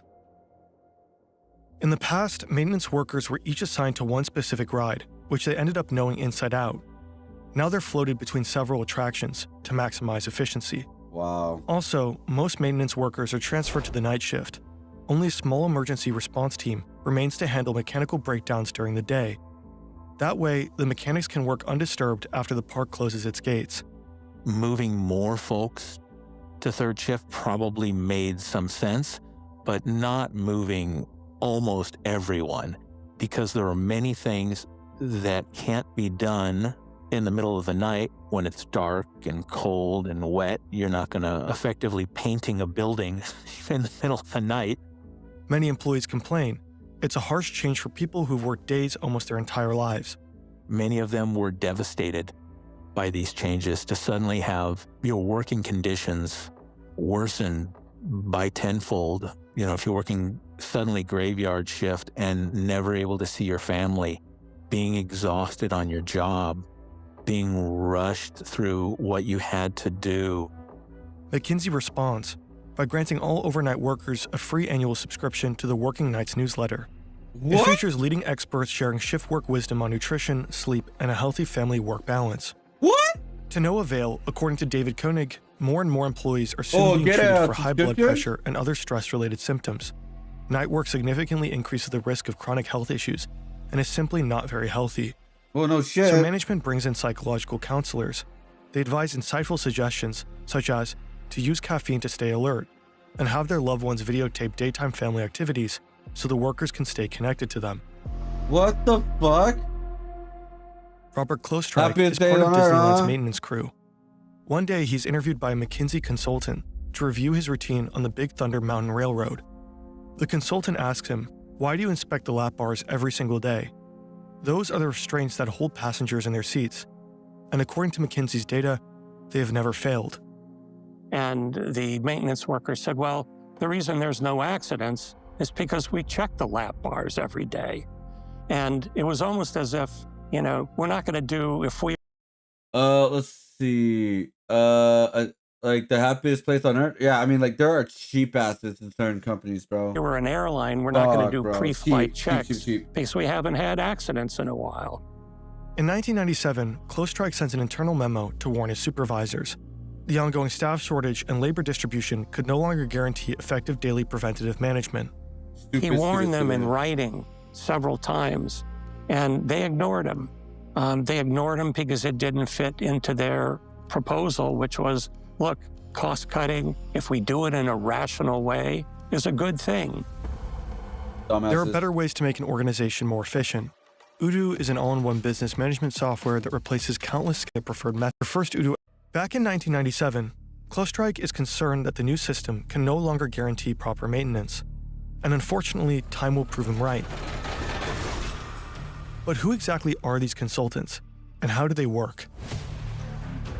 Fire all of them. Like, I'm pretty sure they were. I would have fired them, like, get the fuck out of here. This is Eric Edstrom. He holds an MBA and a master's degree in environmental science from Oxford. Edstrom has served as a soldier in Afghanistan. He returned disillusioned and is now determined to make a difference. He wants to help fight climate change. McKinsey promises him exactly that. Dream with me for a second. What if we could be the largest private sector catalyst for decarbonization in the world? To change the world, make the world just a little bit better place. To bring a new future to life. Doing something that's meaningful to our clients and ultimately the societies they act on, and being an enabler for that kind of change. That is change that matters. In 2018, after working for another consulting group, Edstrom joins McKinsey. He's full of energy and optimism. If there's one thing McKinsey does very, very well, it's recruit the best and brightest. From elite universities in Europe and the United States and in Asia as well. They appeal to young people, really bright people, you know, with a very attractive package that you'll be able to learn about business in the world, and you might also make a positive difference in the world. It's not money. McKinsey is one of the most coveted employers on the planet. Each year, nearly 1 million people apply for just a few thousand spots. Really? Only about 1% make it in. The firm claims to serve 90 of the top 100 corporations worldwide.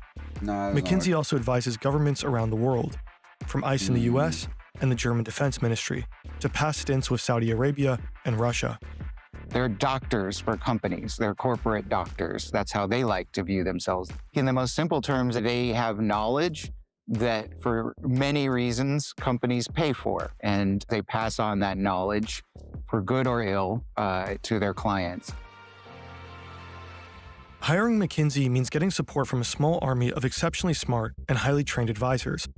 These consultants help managers with some of their most challenging tasks, acquire other companies, drive innovation, or cut costs. Or at least they try to help. One of the problems is that when you hire McKinsey, you're hiring young people who don't have experience. You're hiring people who don't know your industry. It should be a hire in the first place who cuts safety. It was the guy who was running the Disneyland, like the Disneyland department. He should be fired 100%. Like because again, when you cut costs, especially safety costs, oh no, that's like the worst thing you could cut off, bro. Like, let's cut off maintenance. One of the most important jobs in a goddamn for an amusement park. Oh, you do not want to cut maintenance, dude. And you're paying them a lot of money because supposedly they have this genius. Because they're McKinsey, they know what to do, but often they don't know what to do. And frankly, they're just doing what management tells them to do because management doesn't want to take responsibility for layoffs or for cost cutting. So it's easier to say, hey, well, McKinsey told us to do it. Disneyland chairman Paul Pressler and McKinsey go on to form a highly profitable alliance. The consultants deliver good numbers, which appear to legitimize the layoffs and budget cuts. Meanwhile, Pressler continues to climb the ranks inside Disney. The effects of the rigid cost-cutting slowly start to show throughout the park. Paint is peeling here and there, rides break down more often, and when the lights on Main Street go dark, no one replaces the bulbs anymore. Most of that preventive maintenance was gone, and it was just sort of emergency, last-minute, slapdash, get this thing working in the middle of the night maintenance. Things were breaking down constantly. The late 90s, you would walk through Disneyland, and it would be a third of the attractions could be closed. Unfortunately, there were consequences for these many decisions of moving to people in charge who didn't necessarily have a familiarity with how to operate the attractions. Wow. Christmas Eve, 1998. Luann Dawson is 33 and works as a software engineer at Microsoft. He and his wife and son are standing in line for a ride called Rivers of America. The Columbia, an old-fashioned riverboat, is approaching the dock. According to David Koenig, management significantly reduced the number of crew members to the bare minimum of 3. Today, one of them is running late. 3? Another colleague agrees to fill in at the last minute. She's standing at the dock, holding a nylon rope and ready to dock the ship. Disneyland's safety protocol says she should wait until the Columbia has fully stopped and reversed. But she's new to this section of the park. 2 months ago, she completed a 10-day crash course covering 7 different attractions. She has never docked the Columbia before and has not been trained to operate the ride. Yes, I am, Graphic. The 4-kilogram iron cleat on the ship's hull is loose. The wood around it is rotten. She throws the rope. Too early. The ship is still moving. And the cleat is torn from the ship. Holy shit. It shoots back towards the dock and hits the employee's foot and ankle. Oh my god. Then it ricochets upwards, crushing Luann Dawson's skull and striking his wife across the face. Wow. Holy shit. The dock is almost immediately cleaned by Disneyland personnel. According to Koenig, they also brief witnesses on what to say to the police. But officers don't arrive for 5 hours. Of course. Apparently, they only heard about the accident from the paramedics. 48 hours later, Luann Dawson is declared brain dead at the hospital and taken off his respirator. Wow. An investigation by the competent authority blames the accident on inadequate staff training. Several employees will later remember having noticed the loose cleat and the rotting wood around it. Wow. But it was obviously never repaired.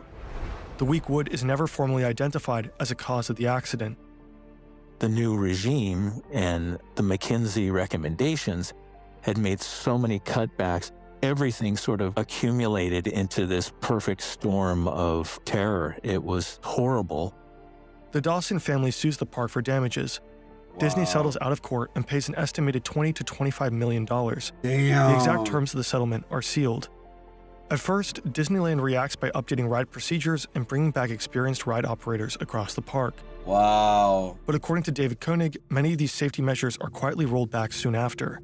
Some new procedures were instituted immediately as far as extra precautions in how to operate the ship. But unfortunately, many of the most important reasons that allowed this accident to happen related to the cutbacks, those were allowed to continue. It was forgotten because it was believed that McKinsey was doing the right thing and Disney was doing the right thing by listening to them. Wow. And accidents do happen. I mean, that is... I mean, if you think about it, heartless guys, that one accident cost them $20 to $25 million, right? But remember, the yearly savings is about $69 million a year. They could save money. Oh, we still save more money? Okay, whatever. I'm just saying, those heartless bastards, dude. A fact. There's no way that a company can avoid all problems. What they really tried to do, at least try to interpret their actions from the outside, appeared to be doing was to protect their own bad decisions and cutbacks as to sort of cover their backsides. 2 months after the Columbia tragedy, maintenance worker Robert Klostreich resends his warning. This time he submits it directly to one of the park's senior managers. He writes, "I'm concerned that the attractions are deteriorating even more." Shortly after, Klostreich is fired. Disney claims he was let go because he refused to work night shifts. Klostreich himself believes he was dismissed for blowing the whistle. The cost-cutting doesn't seem to slow down Paul Pressler's own ascent. By the time of the Columbia accident, he had just been promoted to president of the entire Disney theme park division. But this is only the beginning. Wow. In 2000, a 4-year-old boy named Brandon Zucker falls out of a spinning car on the Roger Rabbit cartoon spin. He's trapped under the following car and stuck there for 10 minutes before first responders can get him out. Wow. Brandon suffers severe brain damage and can never walk or talk again. Wow. He dies at just 13 years old. Wow. There's no evidence that ties the accident directly to the cost-cutting measures, but an official investigation once again cites grave mistakes committed by the staff. Oh my God. Brandon Zucker should never have been seated closest to the cutout entryway of the car. Also, ride operators probably failed to properly lower his lap bar. It stands to reason that better training might have prevented the tragedy from happening. To my knowledge, the experts from McKinsey & Company that were brought in, none of them had any theme park experience. They were all folks who were trained in doing business better in general. In a sense, that's what Disney really wanted. Their company had been run by theme park experts since its founding 40 years before. McKinsey is hired to solve problems and make companies better. But better in what way? Better for whom? McKinsey has made a lot of money working for the tobacco industry. It has advised authoritarian governments, and has helped the ICE department in the US, quote-unquote, optimize its detention and deportation processes. Wow. But perhaps the most haunting example is this one. Since the mid-90s, US pharmaceutical company Purdue has been selling a drug called Oxycontin. The company said it had a low risk of addiction, but that claim turned out to be false. Bullshit. As of 2004, McKinsey was deeply involved in helping Purdue turbocharge sales of the highly addictive opioid. One strategy involved identifying which doctors were most likely to generate the biggest increases in Oxycontin prescriptions if actively targeted by Purdue's sales force. Wow. We know all this because McKinsey admitted to it in court. Wow. McKinsey also helped Purdue avoid problems with the U.S. Food and Drug Administration. The FDA also happened to be one of McKinsey's clients. You know, not only was Fuck McKinsey working with the regulator and then the industries, but also sometimes it was the same consultants doing that work. The same consultants would be advising the Food and Drug Administration in the United States, and they would also be on a project with an opioid maker. Since 1999, more than 850,000 people in the U.S. have died. Fuck McKinsey, you pieces of shit. What the fuck? Oh my god. I was gonna say, why do they exist? I know. I mean, we already know. It's because they save money. You know. That's what. That's a lot of companies' MO. It's like, hey, if I could save money, fuck it, let's do it. You know. Fucking sad, dude. There's the point where accidents are actually negligence. These situations are prime. Wait, 100%. That guy has to so much spare for himself. Oh, 100%, dude. Died from opioid-related overdoses. Purdue isn't the only culprit, but the company played a major role in fueling America's opioid crisis. Eventually, thousands of opioid lawsuits were filed against Purdue Pharma and its owners, the Sackler family. They agreed to a $7.4 billion settlement after previously paying $5.5 billion in fines. Damn. The company is now bankrupt. McKinsey spent years shaping Purdue's strategy. Walt Bogdanich says they've always used the same exact excuse to dodge any sort of responsibility. They can always say, and have said, that we just gave advice, we didn't give orders. They can always slip out of responsibility by saying that, well, we recommended it, but we didn't carry out the orders. And that worked for a long time until the opioid crisis. We were able to look at thousands and thousands of documents about that case, and it really did present a picture of these McKinsey consultants that were working extremely close with the management. They were part of the team, and the result was that they did have to pay a price. In 2024, McKinsey paid over $600 million to settle investigations into its role in the opioid crisis. Damn. The firm has since apologized for its involvement. The statement can still be found on its official website. It reads, "This terrible public health crisis and our past work for opioid manufacturers will always be a source of profound regret for our firm." The statement also emphasizes that the company introduced comprehensive compliance reforms. And yet, McKinsey even advised Purdue Pharma on how to counter emotional messages from families who lost members to opioid overdoses. The firm also admitted to this in court. We don't know if McKinsey offered a similar service to Disney after. Well,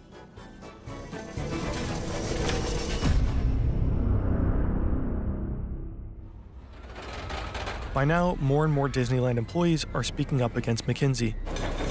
Wow. But hey, doesn't every business try to optimize? Like, here's the thing, man. It still boggles my mind. There's people out there who are called Disney adults, who are wasting so much money on going to Disneyland when they don't even have the money to go to Disneyland. You know what the craziest thing too as well? It's like, bro, you could barely go to any rides, and how many times you have to go to the same rides to still have fun? I don't understand it. I don't get it. The food is a ripoff. Everything is expensive. And the rides are the rides. They're not going to change. They change, like, what, every couple of years or some shit like that? So it's like, what the fuck do you keep going to Disneyland for, dude? Like, what the fuck? I haven't gone to Disneyland since I was a kid. I was thinking about going to Universal because they're having a One Piece night, but that's about it. But that's way later. I don't think I'm going to go. But I'm just saying, like, man, like, what the fuck are people going every freaking week and shit? Like, what the fuck? And what's the big deal with making the park more efficient?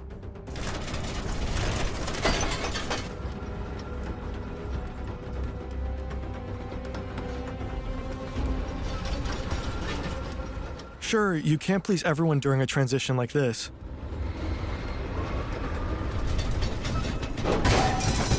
A wheel? McKinsey only ever gives advice. The final shots are always called by the park's management. A wheel? Are you kidding me?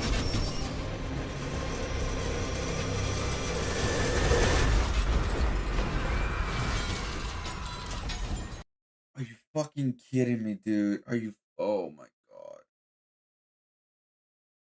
I'm surprised Disney did not shut down. Overconsumption is usually the definition of Disney adult, pretty much.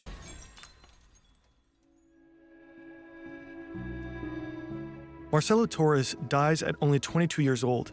Wow. His best friend was seated next to him and survives, severely injured. 9 other passengers are hurt in the accident. That morning, staff at Big Thunder Mountain Railroad had noticed a strange noise coming from the train, but they didn't know how to respond and ended up hesitating too long. Wow. Torres's family sues Disney and investigators step in. Wow. They conclude the accident was the result of poor maintenance and insufficient staff training. Wow. But the family's lawyer goes further. This was not just one mechanic making a mistake. This was really systemic to how they were running the park. It sucks that a lot of these people, like the people that died on Disneyland, like it was so preventable, all because those fuckers want to save fucking money, dude. They didn't do nothing because it's not because like when you're working for a company like this, you get fired for saying something. They're not gonna do it. They're not gonna do something anyways.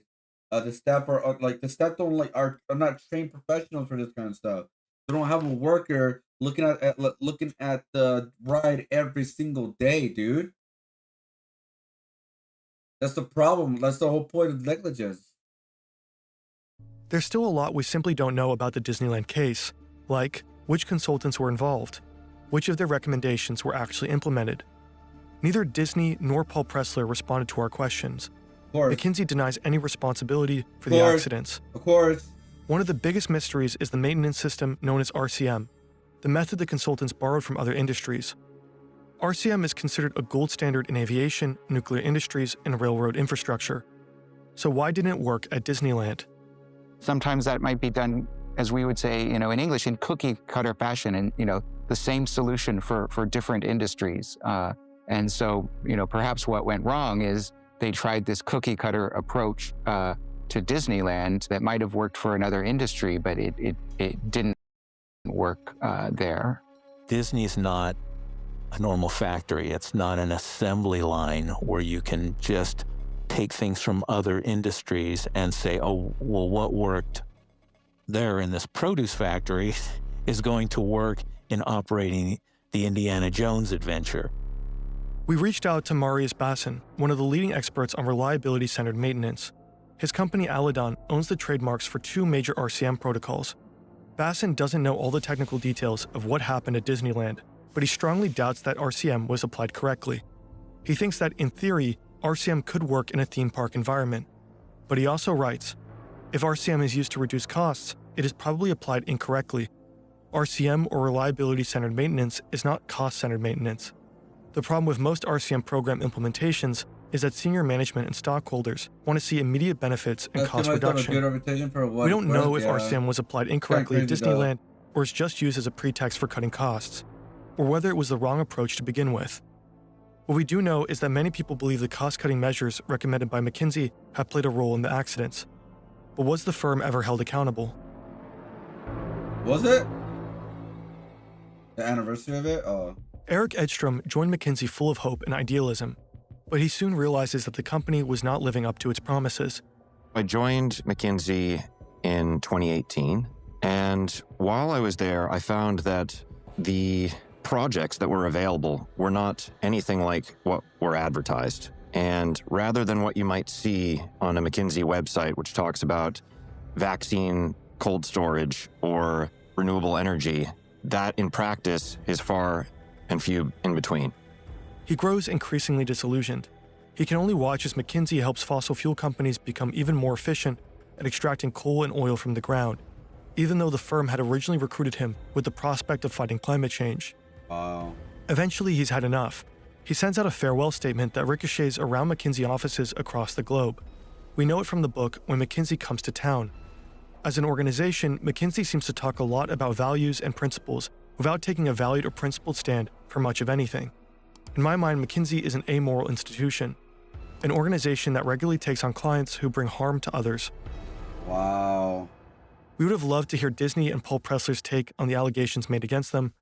Unfortunately, neither responded. We also sent a laundry list of questions to McKinsey. For example, we were curious about what the consultants themselves thought about their work at Disneyland. But instead of giving concrete answers, McKinsey pointed us to a general statement of theirs from 2022. There it says that the book by Walt Bogdanich and Mike Forsyth fundamentally misrepresents the firm and its work. The statement also claims that McKinsey's clients contributed to 80% of global CO2 reductions in recent years. We can't independently verify that number, nor whether McKinsey's work for those clients has anything to do with climate mitigation. The allegation that McKinsey's work has directly contributed to mass layoffs is rejected as a stereotype about consultants. The statement says that McKinsey is typically hired to help clients grow their business and expand their workforce. The company has supposedly learned from its mistakes and invested around $1 billion in a new risk management and compliance system. The firm claims it now has the industry's most rigorous client selection policy. The statement further denies any form of responsibility for the incidents at Disneyland. What? So we decided to follow up again, asking what McKinsey had to say about the many reports suggesting the firm's recommendations did play a role. A spokesman replied, "We aren't commenting on whether or not we served a particular client, but rather we reject the author's attempt to connect our work to events and issues that we simply had nothing to do with." The firm was never sued over its connection to Disneyland tragedies. Paul Pressler left Disney in 2002 and became CEO of the Gap clothing chain.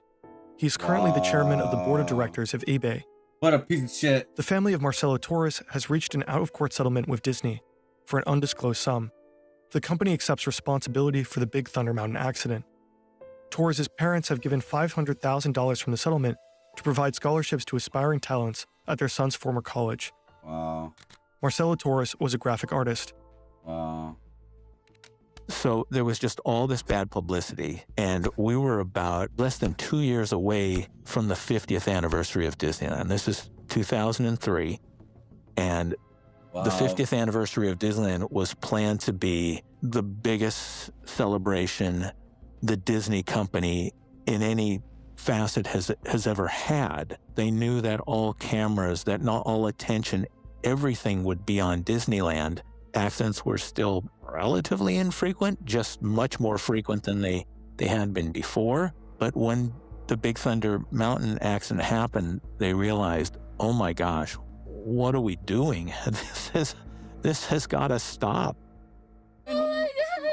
Chloe, we're going to Disneyland! Oh my God, baby.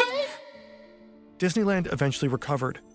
Yeah, Since they did. 2003, Yeah, they did. no visitors have died due to poor maintenance or errors committed by the staff. Oh my God. Apparently, with McKinsey and Pressler gone, a shift in mentality followed.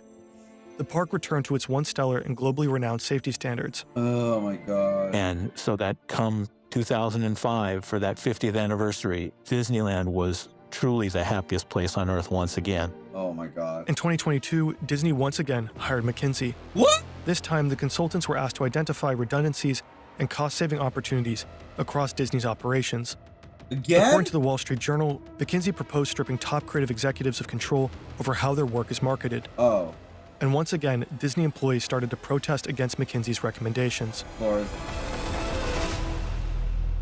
Bro, my personal opinion, I think the CEOs get paid way too much money, by the way, and I hope what I want is them to pass a law like in Japan, where like if there's a way to save people's jobs by the CEOs taking a big cut of their money, they should totally do that. But I mean, because Japan has like some of the like craziest laws. Don't get me wrong, they probably take it too far. Because if you believe it or not, in Japan is very hard to get fired. By the way, the way they do it, they just kind of like phase you out in some ways. But I remember like the CEO of Nintendo at one point, I think it was Nintendo, he took a pay cut to save his employees. You know how many people are willing to do that? Not many. Let's see. Nintendo took a pay cut to stay like, yeah.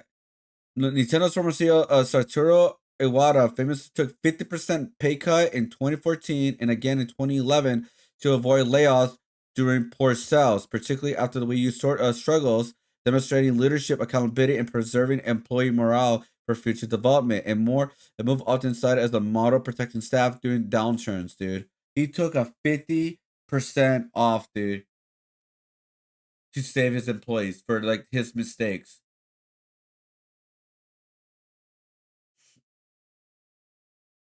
Like, he is like a person that people want to work for. Like, bro, I was like, yo, I want to work for this guy. I want to like help him out, like to make this company better, kind of thing, you know? Like, he was a legend, dude. He was a gamer first, you know, like, you know, business second, like he said, as first. And yeah, because the Wii U did not do that well. It was just like a little upgrade from the Wii, and yeah, it didn't do that well. So like, and he just took accountability about it, dude.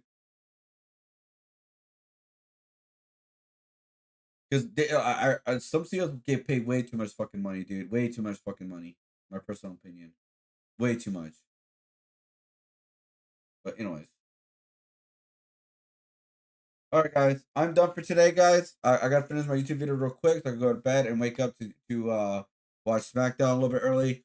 But all right, guys. Thank you for watching. I really appreciate you guys hanging out. I hope you guys enjoyed the community drawing. We finished our first digital community drawing. Now, this is not the clean version. This is not the final version. But this is just like an idea right now. But yeah, so this is the first community drawing that we finished, guys. Hope you guys enjoyed it. If you guys like it, if you guys dig it, if you guys want to be a part of the next one, just join join the second one. The newest ones that we're working on right now, guys. The traditional drawings right here. Hold up, right here. So yeah, join this one right here, guys. If you guys want to, when did my thing flip? Am I tripping? Oh right, I see why. Yeah. There you go. Yeah, so if you guys want to join this one, there's still plenty of room, guys. We have all this right here on top. And yeah, all you gotta do is if you watch the stream for 50 minutes, guys, you guys already have 1,000 points already, guys. Use exploit CD on Kick. YouTube, I promise I'll fix it. I thought I fixed it, guys. So that was my bad. I apologize to you guys. I will fix it. I thought you guys already gained points on YouTube. I was very wrong about that. So I will fix that. But if you watch on Kick, on Twitch, or even on join my Discord to save up points there too as well. You guys can get added into the community drawing for free. Like, you do not have to subscribe, you do not do anything. All right, guys. All right, have so much fun. See you next time. I'll be back on so I want to stream Tuesdays through Thursdays, guys. All right, because I work Friday through Sunday. I work, guys. It is what it is, you know what I'm saying? And then Mondays are like my YouTube days for the most part. So, I'm doing everything I can by myself, you know what I'm saying? But we'll be back on Tuesday, guys. We plan out everything. Remember, guys, the way I'm kind of going my schedule right now is that Wednesdays are usually my comic book days. Tuesdays are usually my gaming days. And then Thursdays are more of general topic days for the most part. We stay away from politics and social issues, stuff like that, as much as possible. We don't get into that world. We just make fun of that world because we're all here about entertainment, guys. We're all about the entertainment in this stream. Now that we are trying to get more done with with this stuff, guys, I got a lot of fun stuff for this week for my YouTube channel coming up, guys. A lot of cool stuff. So today we'll be uploading one video about the Earthworm Jim creator going crazy with AI. That'll be uploaded as soon as possible, as soon as I'm done with it. This weekend, guys, I'll be uploading my vlog video that I did this Sunday. It's not gonna be like a super long video because it was only a 1-day vlog of the convention. So keep a lookout for that.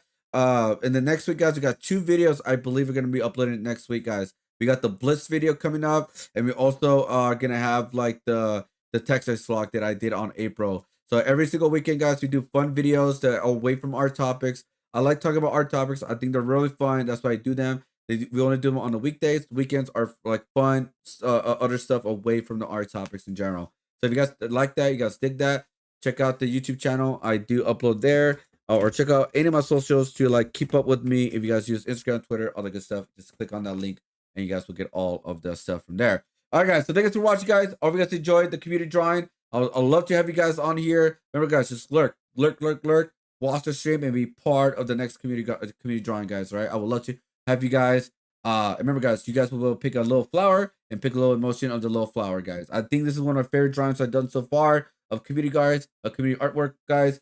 So yeah, join the fun, guys. Join the fun. I would love to have you guys on here. All right. And if you guys do want to like get a little extra support and want to be in it right away, you guys could subscribe or become a member. But that is last resort because I know not everybody could do that, and I want to get opportunities for anybody to be added onto this. Right.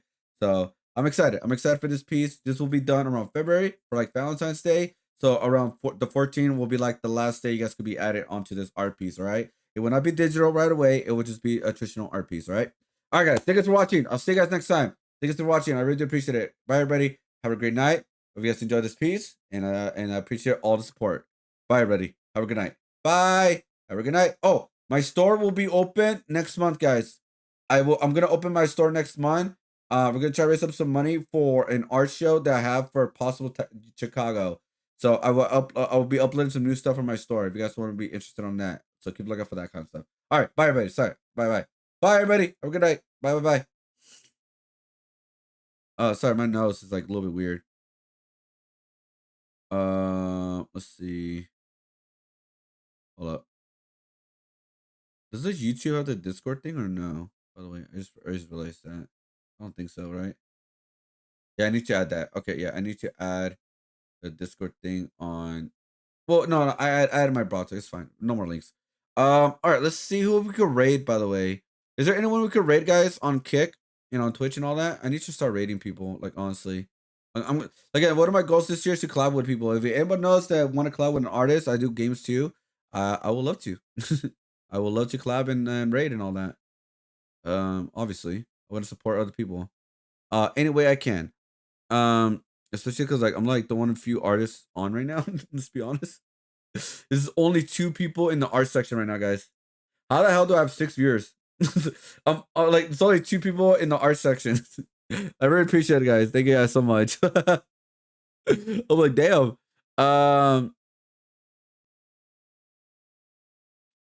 Let's see. Does anybody have any like kind of recommendations? Hey, Cat. Oh, good night, Cat. Oh, good morning. Good morning. I'm trying to rate someone who's not like doing politics or weird RL streaming stuff, you know what I mean? Oh, Cat. I think next week I'm gonna set up my new Twitter, by the way.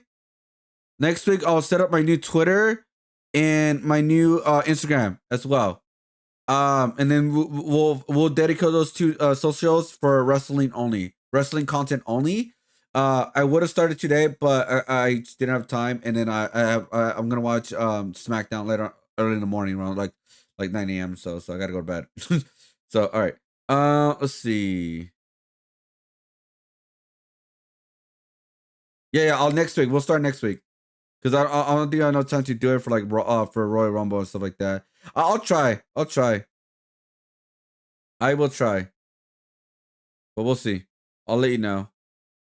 Because I'm gonna make new accounts for them. That's why. I'm gonna make brand new Wrestling Pacific accounts for them. And then you got if you want to run those, that'd be awesome. And then who knows what could happen. Let's see. I don't want to host somebody who's doing like who should I host on Kick? I'm not really familiar with Kick. A lot of streamers, which is that is my bad too, by the way, guys. Because I should start exploring more people on Twitch and on Kick and be like reach out to people. Because yeah, I want to start collabing with people in general and like do some fun stuff. Like I have an idea for a series to collab with streamers, by the way. Like super quick, guys. I may be testing this weekend with a friend of mine. I challenge a streamer of a video game of some kind, or we do a challenge of kind. If I win, I'll do a portrait art piece of them with my art style of them, right? If they lose, I get to draw them in whatever I want. Like for example, like draw them in like one of their like hated characters, or draw them in a completely trolly way or something like that. I think it'd be really fun and really funny. And I think it'd be fun content, like fun content for all around, you know.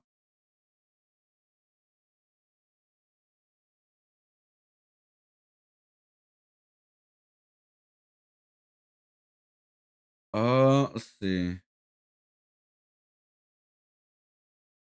It's mostly gambling right now. I'm not a big gambler, so and I don't think anybody in my community gambles at all.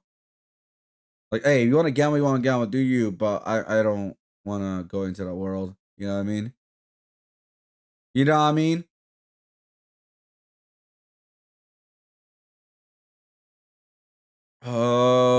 Damn, I don't even know how to host right now. I see people play movies and TV shows and stuff like that and gambling. Like, what the hell?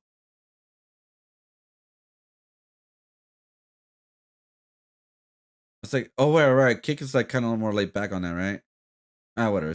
All right, guys. Have a good night. Peace out. I'll see you guys next time. Bye. Have a good night or morning. Bye. Hope you guys enjoyed it. Bye. No video game? No, I didn't have time to play Rivals tonight, sadly. Have a good night, guys. Have a good night. Thanks for watching. Bye.